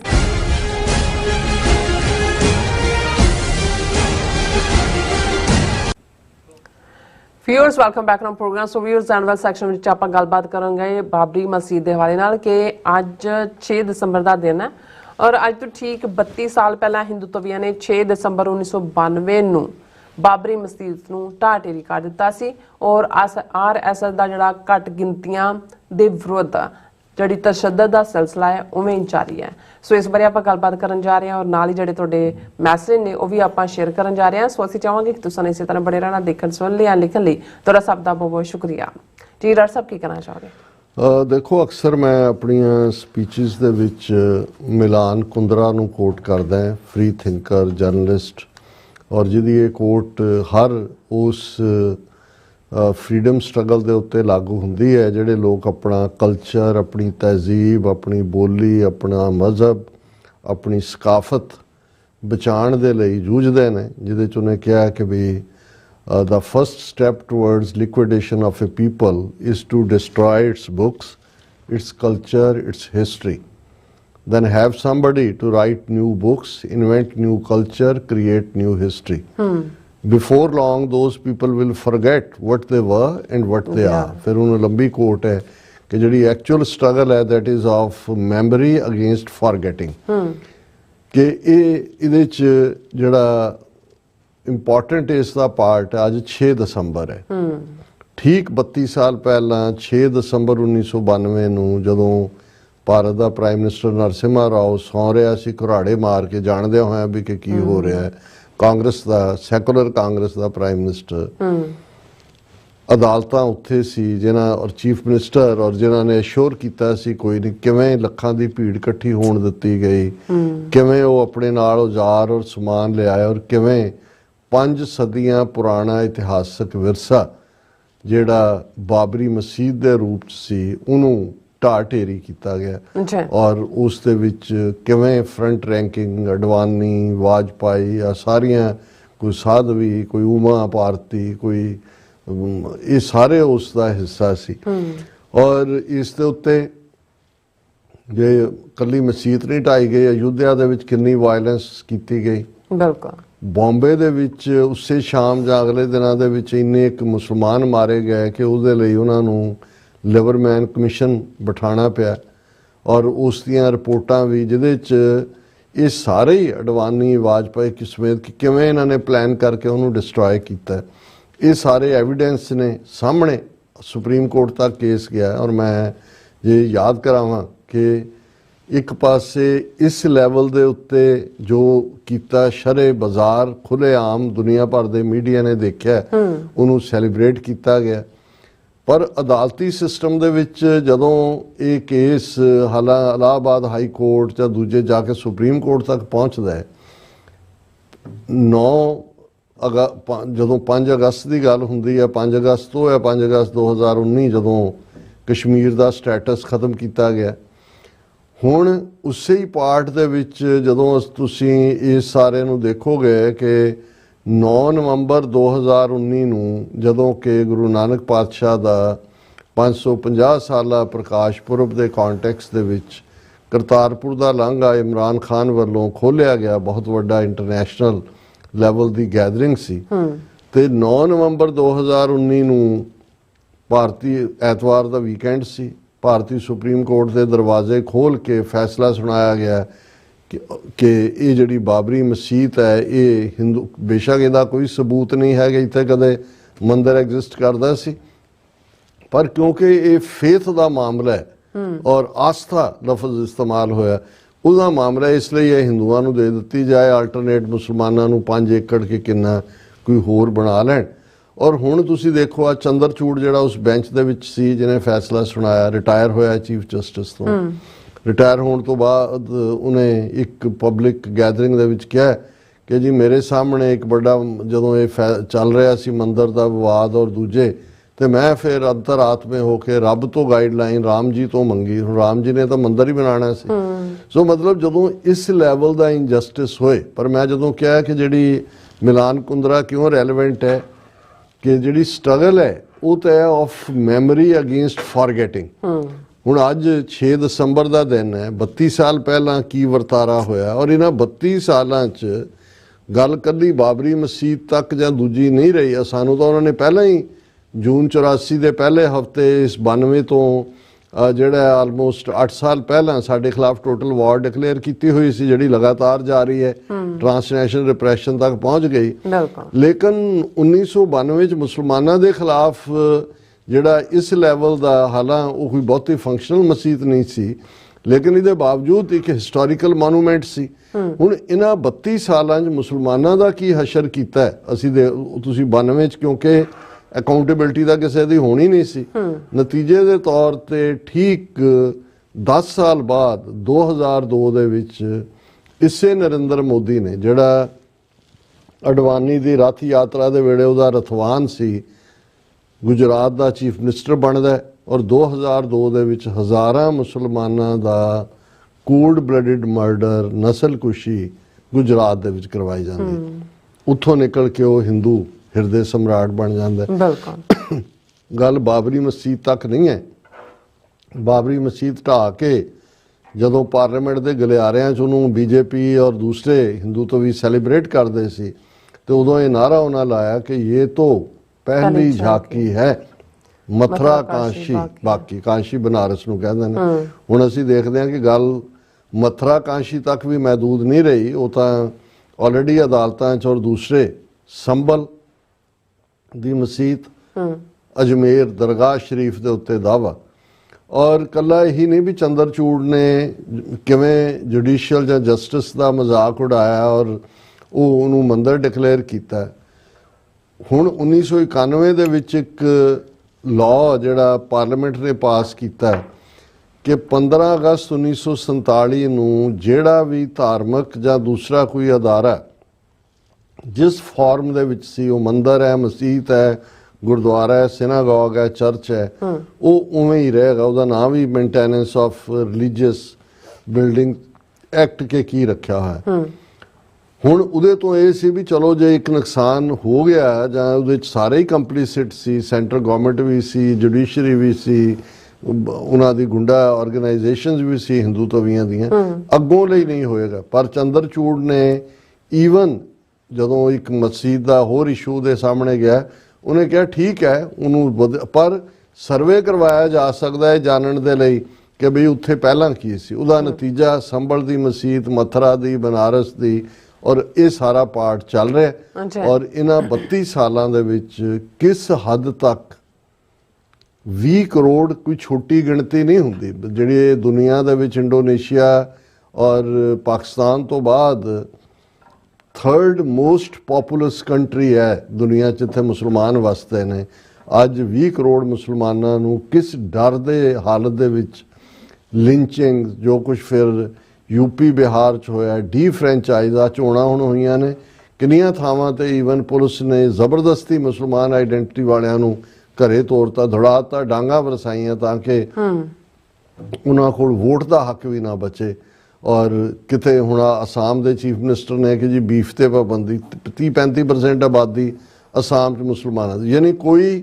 ਔਰ 4 ਸਾਲ ਉਹ ਜਿਹੜਾ ਗੁੰਡਾ ਆਦਿੱਤਿਆਨਾਥ ਹੈ ਉਹ ਬੁਲਡੋਜ਼ਰ ਦੇ ਨਾਲ ਮੁਸਲਮਾਨਾਂ ਦੇ ਘਰ, ਦੁਕਾਨਾਂ, ਬਿਜ਼ਨਸ, ਕਾਰੋਬਾਰ ਢਾਂਦਾ ਰਿਹਾ, ਇਹ ਕਹਿ ਕੇ ਕਿ ਜੀ ਲਾਅ ਬਣਾਤਾ ਜੀ ਅਸੀਂ ਕਿ ਜਿਹੜਾ ਵੀ ਕੋਈ ਉਪਦਰਵ ਕਰੇਗਾ, ਕੋਈ ਦੰਗਾ ਕਰੇਗਾ, ਅਸੀਂ ਉਹਨੂੰ ਉਹਦਾ ਘਰ ਡਿਸਟਰੋਏ ਕਰ ਦਿਆਂਗੇ। ਸੁਪਰੀਮ ਕੋਰਟ 4 ਸਾਲ ਬੈਠਾ ਰਿਹਾ ਫਾਈਲਾਂ ਦੇ ਉੱਤੇ ਉਹ ਸਾਰੇ ਨੂੰ, ਔਰ ਉਹਨਾਂ ਨੇ ਇਵੈਂਚੁਅਲੀ ਜਿਹੜਾ ਉਹ ਕਿੰਨਾ ਇਸ ਪੀਰੀਅਡ 'ਚ ਨੁਕਸਾਨ ਕੀਤਾ। 5 ਅਗਸਤ 2019 ਨੂੰ ਕਸ਼ਮੀਰ ਦਾ ਰੁਤਬਾ ਖਤਮ ਕੀਤਾ ਗਿਆ, ਆਰਟੀਕਲ 370-35 ਐਮਰਜੈਂਸੀ ਤੋਂ ਬਦਤਰ ਕਸ਼ਮੀਰ ਚਲਾਇਆ ਗਿਆ।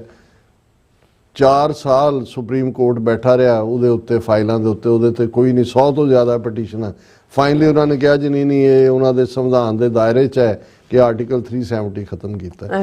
ਸੋ ਮਤਲਬ ਇਹ ਹੈ ਵੀ ਇੰਨੀ ਤੇਜ਼ੀ ਨਾਲ ਚੱਲ ਰਿਹਾ, ਪਰ ਇਹਨੂੰ ਭੁਲਾ ਕਿਵੇਂ ਦਿੱਤਾ ਗਿਆ। ਅੱਜ ਕਿਤੇ ਤੁਹਾਨੂੰ ਮੀਡੀਆ ਦੇ ਵਿੱਚ ਜਾਂ ਕਿਤੇ ਆ ਸਾਡੇ ਇੱਕ ਵਿਊਅਰ ਦੇ ਕਮੈਂਟ ਨੇ ਕਿ ਜੀ ਅੱਜ 6 ਦਸੰਬਰ ਹੈ, ਮੈਂ ਤਾਂ 2 ਦਿਨ ਤੋਂ ਸੋਚ ਰਿਹਾ ਸੀ, ਮੈਂ ਕਿਹਾ ਵੀ ਕਿਵੇਂ ਹੁੰਦਾ ਹੈ ਵੀ ਇੰਨਾ ਵੱਡਾ ਇਸਲਾਮਿਕ ਵਰਲਡ ਵੀ ਹੈ, ਸਭ ਭੁੱਲ ਭੁੱਲ ਜਾਂਦਾ ਹੈ।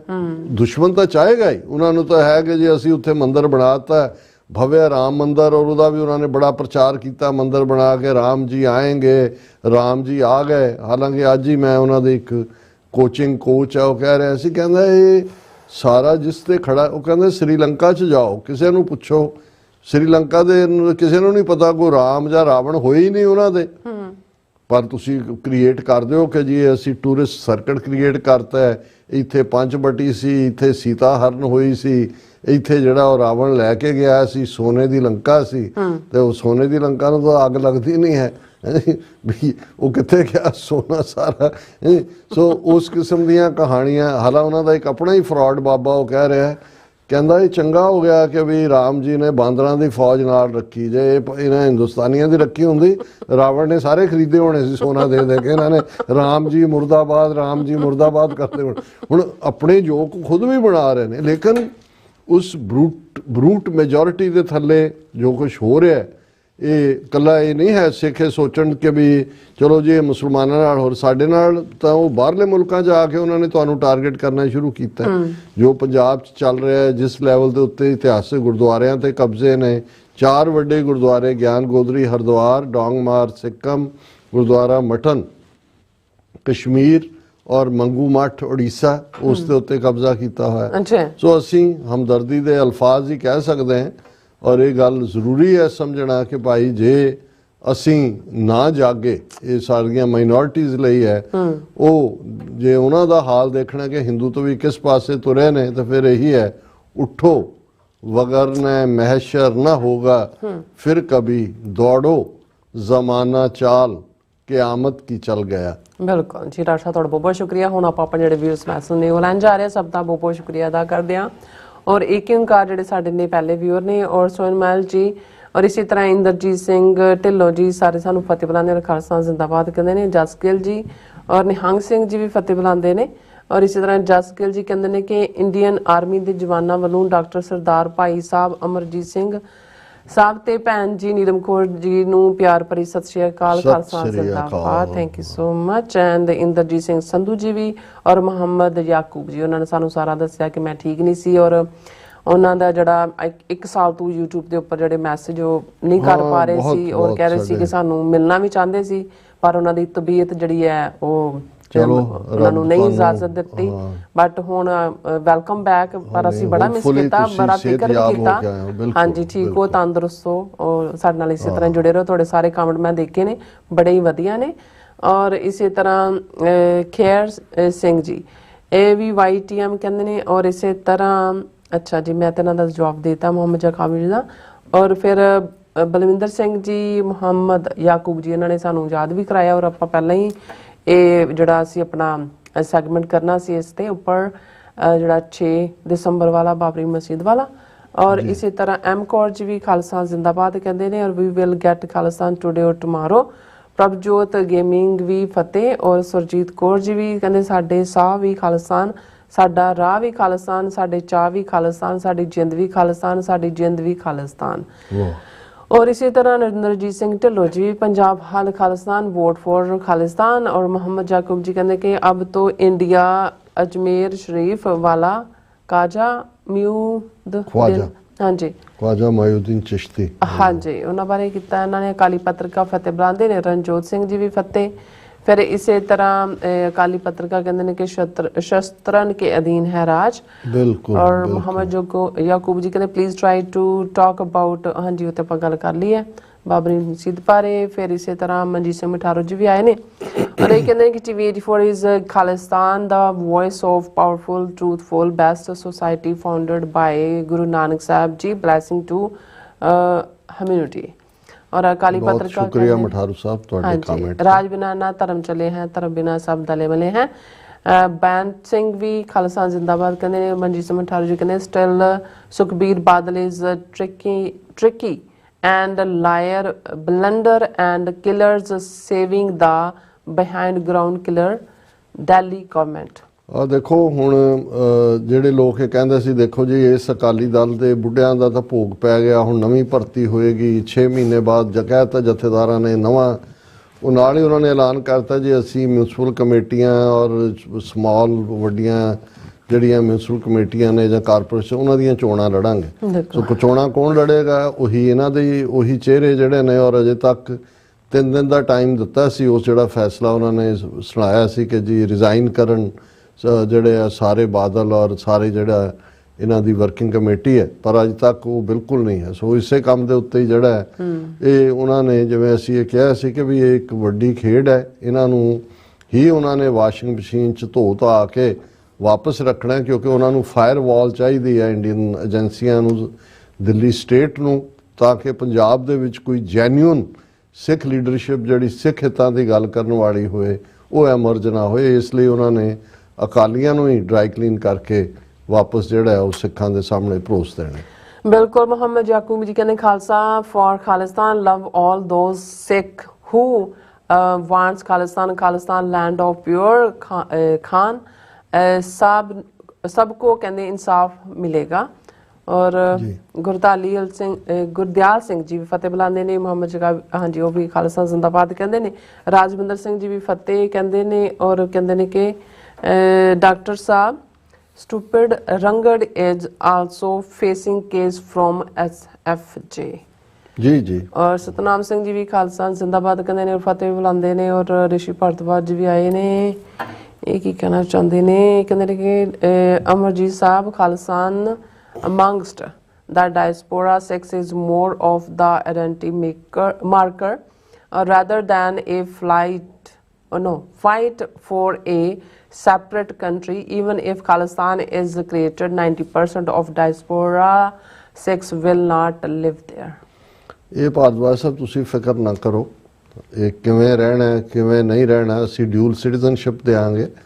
ਮੁਲਕ ਕਿਵੇਂ ਹੀ ਹੁੰਦੇ ਨੇ। ਹੁਣ ਇਜ਼ਰਾਈਲ ਦੀ ਆਬਾਦੀ 6 ਮਿਲੀਅਨ ਹੈ ਤੇ 7-8 ਮਿਲੀਅਨ ਯਹੂਦੀ ਜਿਹੜੇ ਨੇ ਆਊਟਸਾਈਡ ਇਜ਼ਰਾਈਲ ਰਹਿੰਦੇ ਨੇ। ਸੋ ਕੋਈ ਜ਼ਰੂਰੀ ਨਹੀਂ ਹੁੰਦਾ ਕਿ ਜਿਸ ਦਾ ਇਹੀ ਹਾਲ ਬਹੁਤ ਸਾਰੇ ਹੋਰ, ਅੱਜ ਤੁਸੀਂ ਜਿਹੜੇ ਆਪਣੇ ਆਪ ਨੂੰ ਬਾਹਰ ਇੱਥੇ ਬੈਠੇ ਅਜੇ ਵੀ ਇੰਡੀਅਨ ਕਰਦੇ ਹੋ, ਕਿੰਨੇ ਮਿਲੀਅਨ ਜਿਹੜੇ ਨੇ ਇੰਡੀਅਨ ਹਿੰਦੂ ਜਿਹੜੇ ਨੇ ਗੁਜਰਾਤੀ ਔਰ ਦੂਜੇ ਭੱਜ ਕੇ ਜਾ ਰਹੇ ਨੇ।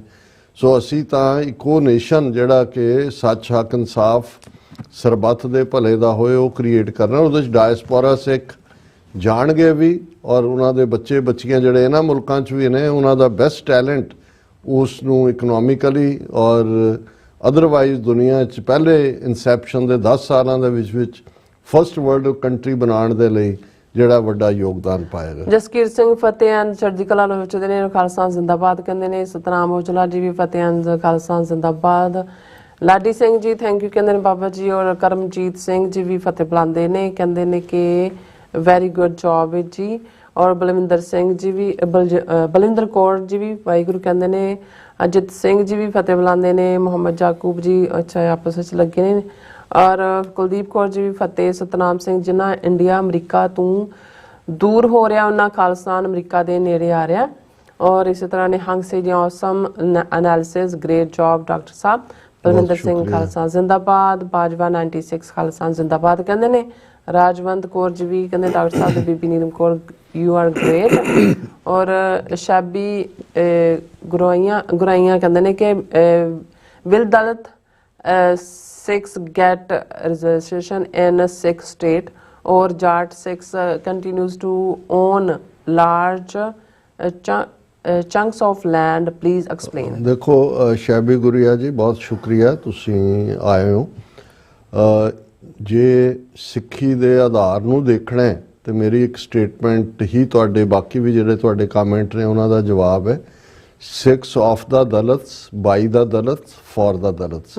ਸਿੱਖੀ ਹੈ ਹੀ ਨਿਮਾਣਿਆਂ ਨਿਤਾਣਿਆਂ ਦੀ ਉਹਨਾਂ ਨੂੰ ਐਨਪਾਵਰ ਕਰਨਾ। ਨੀਚਾਂ ਅੰਦਰ ਨੀਚ ਜਾਤ, ਨੀਚੀ ਹੂੰ ਅਤ ਨੀਚ, ਨਾਨਕ ਤਿਨ ਕੇ ਸੰਗ ਸਾਥ, ਵੱਡਿਆਂ ਸਿਉ ਕਿਆ ਰੀਸ, ਜਿੱਥੇ ਨੀਚ ਸਮਾਲੀਨ ਤਿੱਥੇ ਨਦਰ ਤੇਰੀ ਬਖਸ਼ੀਸ਼। ਔਰ ਇਹੀ ਕਾਰਨ ਹੈ ਇਹਦੇ ਬਾਵਜੂਦ ਕਿ ਸਮਾਜਿਕ ਦਾਇਰਾਕਾਰ 'ਚ ਅੱਜ ਵੀ ਉਸ ਕਿਸਮ ਦਾ ਜਾਤ ਅਪਮਾਨੀ ਲੋਕ ਹੋਣਗੇ, ਪਰ ਇਹ ਪੰਜਾਬ ਉਹ ਸੇਫ ਧਰਤੀ ਹੈ। ਅੱਜ ਵੀ 34% ਪਾਪੂਲੇਸ਼ਨ ਜਿਹੜੀ ਡੈਫੀਨੇਸ਼ਨ ਇੰਡੀਅਨ ਕਨਸਟੀਟਿਊਸ਼ਨ ਨੇ ਦਲਿਤ ਦੀ ਬਣਾਈ ਹੈ ਉਹ ਪੰਜਾਬ 'ਚ ਹਰ ਤੀਸਰਾ ਬੰਦਾ ਹੈ ਉਹ ਹੈ। ਹਾਲਾਂਕਿ ਮੈਂ ਸਮਝਦਾ ਹਾਂ ਵੀ ਸਿੱਖ ਦਾ ਮਤਲਬ ਹੀ ਇਨ ਗਰੀਬ ਸਿੱਖਨ ਕੋ ਦੇਉ ਪਾਤਸ਼ਾਹੀ, ਇਹ ਯਾਦ ਰੱਖੇ ਹਮਰੀ ਗੁਰਿਆਈ।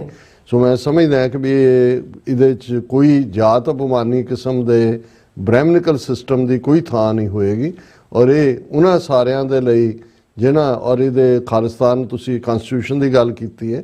ਖਾਲਿਸਤਾਨ ਐਲਾਨਨਾਮੇ ਦੇ ਮੁੱਢਲੇ ਲਫ਼ਜ਼ ਹੀ ਇਹ ਨੇ ਕਿ ਅੱਜ ਤੋਂ ਖਾਲਸੇ ਦਾ ਆਪਣਾ ਘਰ ਖਾਲਿਸਤਾਨ ਹੋਵੇਗਾ, ਜਿੱਥੇ ਖਾਲਸੇ ਦੀਆਂ ਚੌਕੀਆਂ ਝੰਡੇ ਬੁੰਗੇ ਜੁਗੋ ਜੁਗਾ ਅਟੱਲ ਹੋਣਗੇ ਤੇ 10 ਨੋਹਾਂ ਦੀ ਕਿਰਤ ਕਮਾਈ ਕਰਨ ਵਾਲਿਆਂ ਦਾ ਰਾਜ ਭਾਗ ਤੇ ਪੂਰਾ ਕੰਟਰੋਲ ਹੋਏਗਾ। ਹੁਣ ਜੇ ਤੁਹਾਡੀ ਦਲਿਤ ਦੀ ਡੈਫੀਨੇਸ਼ਨ 'ਚ 10 ਨੋਹਾਂ ਦੀ ਕਿਰਤ ਕਮਾਈ ਵਾਲੇ ਨਹੀਂ ਆਉਂਦੇ ਤੇ ਤੁਸੀਂ ਇੱਕ ਖਾਸ ਮਾਈਂਡਸੈਟ ਦੇ ਨਾਲ ਇੱਕ ਵਰਗ ਨੂੰ ਟਾਰਗੇਟ ਕਰਦੇ ਹੋ, ਉਹਨੂੰ ਜ਼ਿਮੀਦਾਰਵਾਦ ਕਹਿ ਲਓ, ਜੱਟਵਾਦ ਕਹਿ ਲਓ, ਕੋਈ ਹੋਰ ਕਹਿ ਲਓ, ਤੇ ਇਹ ਤੁਹਾਡੀ ਕਮਜ਼ੋਰੀ। ਹਾਂ ਜਿੱਥੇ ਧੱਕਾ ਹੁੰਦਾ ਇਹ ਖਲੋਣਾ ਬਣਦਾ ਸਾਡਾ, ਲੇਕਿਨ ਅਸੀਂ ਸਿੱਖੀ ਆਈਡੀਅਲਸ ਦੇ ਉੱਤੇ ਖੜੇ ਹਾਂ। ਔਰ ਇਹੀ ਕਾਰਨ ਹੈ ਈਵਨ ਕਾਂਸ਼ੀ ਰਾਮ ਜਦੋਂ ਉਹਨਾਂ ਨੂੰ ਪੁੱਛਿਆ ਜਾਂਦਾ ਸੀ ਵੀ ਤੁਹਾਡੇ, ਉਹ ਕਹਿੰਦੇ ਸਾਡਾ ਸੰਵਿਧਾਨ ਹੈ ਗੁਰੂ ਗ੍ਰੰਥ ਸਾਹਿਬ। ਸੋ ਇਹ ਠੀਕ ਹੈ ਕਿ ਜ਼ਾਤ ਅਪਮਾਨੀਆਂ ਨੇ ਧੱਕਾ ਕੀਤਾ ਹੈ, ਉਸ ਕਿਸਮ ਦੇ ਅਨਸਰ ਹਰ ਧਰਮ 'ਚ ਨੇ, ਪਰ ਸਿੱਖ ਵਿਚਾਰਧਾਰਾ, ਸਿੱਖੀ ਆਧਾਰ, ਸਿੱਖ ਪਰੰਪਰਾ ਜਿਨ੍ਹਾਂ ਨੇ ਜਿਹੜਾ ਜਿਸ ਦੇ ਉੱਤੇ ਖੜੀ ਹੈ ਉਹ ਸਭ ਦੇ ਨਾਲ ਬਰਾਬਰੀ ਔਰ ਇਨਸਾਨੀਅਤ ਨੂੰ ਆਪਣੇ ਗੜ ਨਾਲ ਲਾਉਣ ਦਾ ਫਲਸਫਾ ਹੈ ਜੀ। ਜਤਿੰਦਰ ਸਿੰਘ ਜੀ ਔਰ ਐਚ ਜੀ, ਮਨਜੋਰ ਗੋਇਨੂਰ ਜੀ, ਬਲਿਹਾਰ ਸਿੰਘ ਕੰਗ ਜੀ, ਸ਼ਾਹਜਾਦ ਬਾਵਾ ਜੀ ਕਹਿੰਦੇ ਨੇ ਕਿ ਵਾਹਿਗੁਰੂ ਜੀ ਕਾ ਖਾਲਸਾ ਵਾਹਿਗੁਰੂ ਜੀ ਕੀ ਫਤਿਹ, ਖਾਲਸਾ ਜ਼ਿੰਦਾਬਾਦ and 6 people best geopolitical policy and plans and next new country Khalistan and Delhi leadership out ਕਹਿੰਦੇ ਨੇ ਬਾਵਾ ਜੀ ਵਰਲਡ ਨਿਊਜ਼। ਔਰ ਫਿਰ ਇਸੇ ਤਰ੍ਹਾਂ ਕਾਫੀ ਸਾਰੇ ਮੁਹੰਮਦ ਜਾਕੂਬ ਜੀ ਦੇ ਮੈਸੇਜ ਨੇ, ਮੈਂ ਜਿਹੜੇ ਪੜ੍ਹਨੇ ਸੀ ਪੜ੍ਹਤੇ ਨੇ। ਇਹਨਾਂ ਨੇ ਬਾਬਰੀ ਮਸਜਿਦ ਬਾਰੇ ਵੀ ਲਿਖਿਆ ਹੈ, ਸੰਦੇ ਸੈਡ ਹੈ। ਔਰ ਕਹਿੰਦੇ ਜੇ ਇਹਦਾ ਨਾ ਕਿ ਇਹ ਬੰਗਲਾਦੇਸ਼ ਬਣ ਸਕਦਾ, ਖਾਲਿਸਤਾਨ ਕਿਉਂ ਨਹੀਂ ਬਣ ਸਕਦਾ। ਔਰ ਫਿਰ ਇਸੇ ਤਰ੍ਹਾਂ ਸ਼ਾਹਜਾਦ ਉਹਨਾਂ ਦਾ ਹਾਂਜੀ। ਔਰ ਬਾਵਾ ਜੀ ਫਿਰ ਕਹਿੰਦੇ ਨੇ America next policy and plans Khalistan new country and Jammu Kashmir freedom and one new Christian country and all world countries happy Christmas 2025। Bawa ji world news. ਅਨੂਪਾ ਜੀ ਸਤਿ ਸ਼੍ਰੀ ਅਕਾਲ ਕਹਿੰਦੇ ਸਾਨੂੰ ਦੋਨਾਂ ਨੂੰ। ਔਰ ਫਿਰ ਇਸ ਤਰ੍ਹਾਂ ਮੁਹੰਮਦ ਜਕੂਬ ਜੀ ਕਹਿੰਦੇ ਨੇ ਕਿ Khalistan includes Haryana and Himachal Pradesh and ਫਿਰ ਕਹਿੰਦੇ ਸਮ ਪਾਰਟਸ ਆਫ ਰਾਜਸਥਾਨ ਜੀ।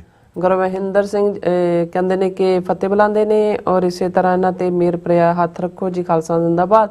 ਕੁਲਦੀਪ ਸਿੰਘ ਜੀ ਵੀ ਫਤਿਹ, ਬਲਜੀਤ ਪ੍ਰਾਜ ਜੀ ਵੀ ਫਤਿਹ, ਗੁਰਦੇਵ ਸਿੰਘ ਜੀ ਖਾਲਸਾ ਜ਼ਿੰਦਾਬਾਦ। ਔਰ ਫਿਰ ਇਸ ਤਰ੍ਹਾਂ ਹਾਂਜੀ ਲੱਕੀ ਗਿਮੀਆ ਜੀ ਵੀ ਔਰ ਰਣਬੀਰ ਸਿੰਘ ਜੀ ਵੀ ਕਹਿੰਦੇ ਨੇ ਫਤਿਹ ਬੁਲਾ ਕੇ ਡਾਕਟਰ ਸਾਹਿਬ ਤੇ ਨੀਲਮ ਕੌਰ ਜੀ ਵਾਹਿਗੁਰੂ ਚੜ੍ਹਦੀ ਕਲਾ 'ਚ ਰੱਖੇ ਤੁਹਾਨੂੰ ਤੇ ਪੂਰੀ ਟੀਮ ਨੂੰ। ਮੈਂ ਤਾਂ ਰੋਜ਼ ਅਰਦਾਸ ਕਰਦਾ ਕਿ ਆਜ਼ਾਦੀ ਖਾਲਿਸਤਾਨ ਦੀ ਗੁਲਾਮੀ 'ਚ ਮੈਂ ਨਹੀਂ ਚਾਹੁੰਦੇ। ਔਰ ਫਿਰ ਇਸ ਤਰ੍ਹਾਂ ਜਵੇਦ ਅਕਰਮ ਜੀ ਵੀ ਨਾਈਸ ਕਹਿੰਦੇ ਨੇ, ਸਿੰਘ ਕਹਿੰਦੇ ਨੇ ਖਾਲਿਸਤਾਨ ਜ਼ਿੰਦਾਬਾਦ।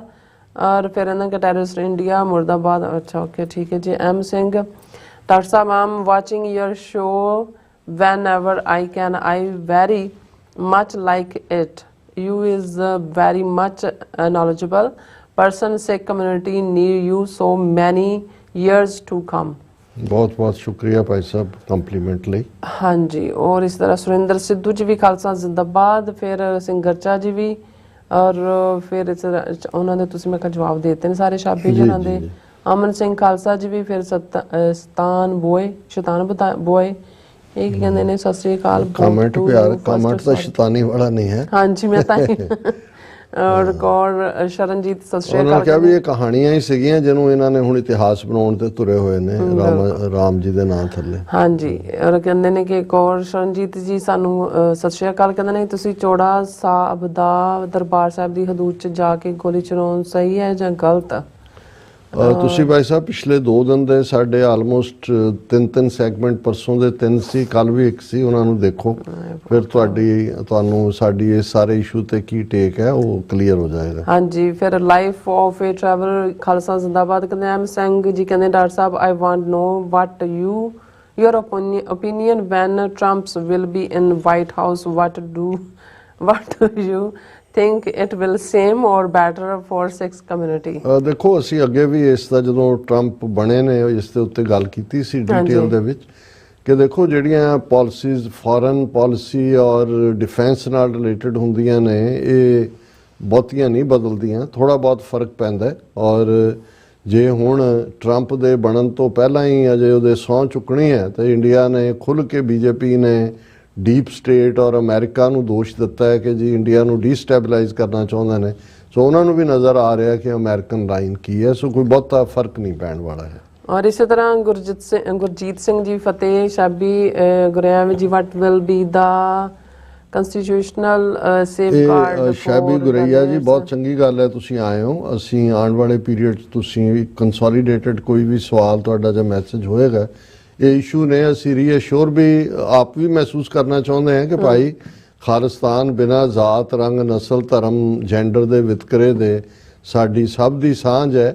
ਔਰ ਉਹਦੇ 'ਚ ਕਨਸਟੀਟਿਊਸ਼ਨ ਤਾਂ ਜ਼ਾਹਰ ਹੈ ਜਿਹੜੇ ਲੋਕ ਹੀ ਲਿਖਦੇ ਨੇ ਪਰ ਆਲਰੇਡੀ ਗੁਰੂ ਗ੍ਰੰਥ ਸਾਹਿਬ ਵੀ ਕਨਸਟੀਟਿਊਸ਼ਨ ਹੈ। ਔਰ ਜਿਹੜੀਆਂ ਸਿੱਖ ਐਥੋਸ ਸਿੱਖ ਹਿਸਟਰੀ ਸਿੱਖ ਪਰੰਪਰਾ ਉਹ ਬਿਲਕੁਲ ਕਿਸੇ ਨਾਲ ਡਿਸਕ੍ਰਿਮੀਨੇਸ਼ਨ ਜਾਂ ਵਿਤਕਰਾ ਕਰਨ ਦਾ ਨਹੀਂ ਹੈ। ਪਰਸੂਟ ਆਫ ਹੈਪੀਨੈਸ ਉਹਦਾ ਆਧਾਰ ਹੋਏਗਾ ਪਰ ਬੇਸਿਕ ਉਹਦਾ ਜਿਹੜਾ ਕੰਪੋਨੈਂਟ ਹੈ ਉਹ ਰਾਈਟੀਅਸਨੈਸ ਹੈ, ਠੀਕ ਦੇ ਉੱਤੇ ਖਲੋਣਾ, ਦਰੁਸਤੀ ਦੇ ਉੱਤੇ ਖਲੋਣਾ, ਸੱਚ ਹੱਕ ਇਨਸਾਫ ਦੇ ਉੱਤੇ ਖਲੋਣਾ। ਬਲਕਾਰ ਸਿੰਘ ਜੀ ਵਾਹਿਗੁਰੂ ਜੀ ਕਹਿੰਦੇ ਨੇ ਸ਼ੈਤਾਨ ਬੋਏ ਕਹਿੰਦੇ ਨੇ ਬਾਬਾ ਜੀ we have need to make sure safety in Punjab during referendum in Punjab we have need to welcome watchdog permanent USA Canada military base camp in Punjab.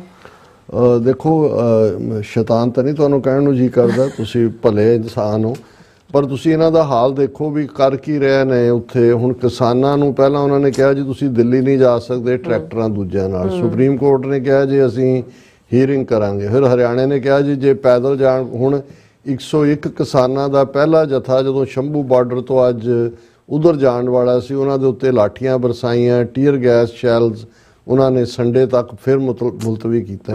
ਵੀ ਅੱਜ ਹਾਲਾਤ ਇਹ ਨੇ ਕਿ ਜੇ ਤੁਸੀਂ ਇੱਕ ਆਪਣੇ ਸੂਬੇ ਚੋਂ ਨਿਕਲ ਕੇ ਰਾਜਧਾਨੀ ਤੱਕ ਨਹੀਂ ਜਾ ਸਕਦੇ, ਇਹਦੇ ਬਾਵਜੂਦ ਕੋਈ ਟਰੈਕਟਰ ਟਰਾਲੀਆਂ ਨਹੀਂ ਹੈ, ਕੋਈ ਹਥਿਆਰਬੰਦ ਨਹੀਂ ਨੇ, ਪੈਦਲ ਮਾਰਚ ਕਰਨ ਦੀ ਲਾਈਨ ਹੈ।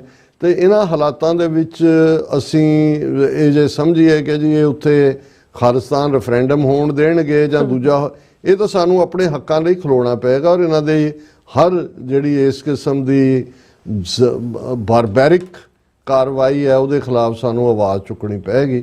ਜੋ ਹੁਣ ਕਿਸਾਨਾਂ ਨਾਲ ਹੋ ਰਿਹਾ ਆਉਣ ਵਾਲੇ ਦਿਨਾਂ 'ਚ ਹੋਰ ਵੀ ਬਦਤਰ ਹੋਣ ਜਾ ਰਿਹਾ। ਲਾਈਫ ਆਫ ਏ ਟਰੈਵਲਰ ਕਹਿੰਦੇ ਨੇ ਕਿ ਡਾਕਟਰ ਸਾਹਿਬ we want you be the president of Khalistan. ਬਹੁਤ ਸ਼ੁਕਰੀਆ। ਅਸੀਂ ਸਮਝਦੇ ਹਾਂ ਵੀ ਅਸੀਂ ਤਾਂ ਇੱਕ ਐਜ਼ ਏ ਐਕਟਿਵਿਸਟ ਆਪਣਾ ਰੋਲ ਅਦਾ ਕਰ ਰਹੇ ਹਾਂ। ਰੱਬ ਰਹਿਮਤ ਕਰੇ ਸਿੱਖ ਕੌਮ ਨੂੰ ਵੀ ਆਪਣਾ ਘਰ ਮਿਲੇ। ਦੁਨੀਆ ਦੇ 193 ਮੁਲਕਾਂ ਦੇ ਝੰਡਿਆਂ ਦੇ ਨਾਲ ਨਿਊਯਾਰਕ ਸ਼ਹਿਰ ਦੇ ਵਿੱਚ ਅਸੀਂ ਵੀ ਉਸ ਖਾਲਿਸਤਾਨ ਦੇ ਝੰਡੇ ਦੇ ਥੱਲੇ ਖਾਲਿਸਤਾਨ ਜ਼ਿੰਦਾਬਾਦ ਕਹਿ ਸਕੀਏ। ਹੁਣ ਵੀ ਉਹਦਾ ਝੰਡੇ ਹੱਥ ਫੜ ਕੇ ਕਹਿੰਦੇ ਤਾਂ ਸ਼ਾਬੀ ਤੁਹਾਡਾ ਥੈਂਕਸ ਕਹਿੰਦੇ ਤੁਸੀਂ ਆਨਸਰ ਦਿੱਤੇ ਨੇ, ਸਭ ਦਾ ਬਹੁਤ ਬਹੁਤ ਸ਼ੁਕਰੀਆ। ਸੋ ਇਸ ਤਰ੍ਹਾਂ ਆਪਣੇ ਵਿਊਅਰਸ ਕਰੇ ਨੇ ਇਜਾਜ਼ਤ। ਵਿਊਅਰਸ ਸਾਡੇ ਪ੍ਰੋਗਰਾਮ ਦਾ ਸਮਾਂ ਇੱਥੇ ਮੁੱਕਦਾ। ਤੁਸੀਂ ਆਪਣਾ ਰਾਏ ਤੇ ਸੁਝਾਅ ਸਾਨੂੰ ਭੇਜਣਾ ਭੁੱਲਣਾ ਸਾਡੇ ਇਸ ਪਤੇ ਤੇ sos@tv ਤੇ ਅਸੀਂ ਆਪਣਾ ਪ੍ਰੋਗਰਾਮ ਲੈ ਕੇ ਫਿਰ ਦੁਬਾਰਾ ਤੁਹਾਡੇ ਰੂਬਰੂ ਹੋਵਾਂਗੇ। ਤਦ ਤੱਕ ਲਈ ਮੈਨੂੰ ਤੇ ਆਪਣਾ ਸੁਣਾ ਗਿਆ ਤੋਂ ਦੇਖਦੇ ਰਹੋ TV 4 ਬੁਲਾ ਦਿਓ ਫਤਿਹ। ਵਾਹਿਗੁਰੂ ਜੀ ਕਾ ਖਾਲਸਾ ਵਾਹਿਗੁਰੂ ਜੀ ਕੀ ਫਤਿਹ। ਰੱਬ ਰਾਖਾ।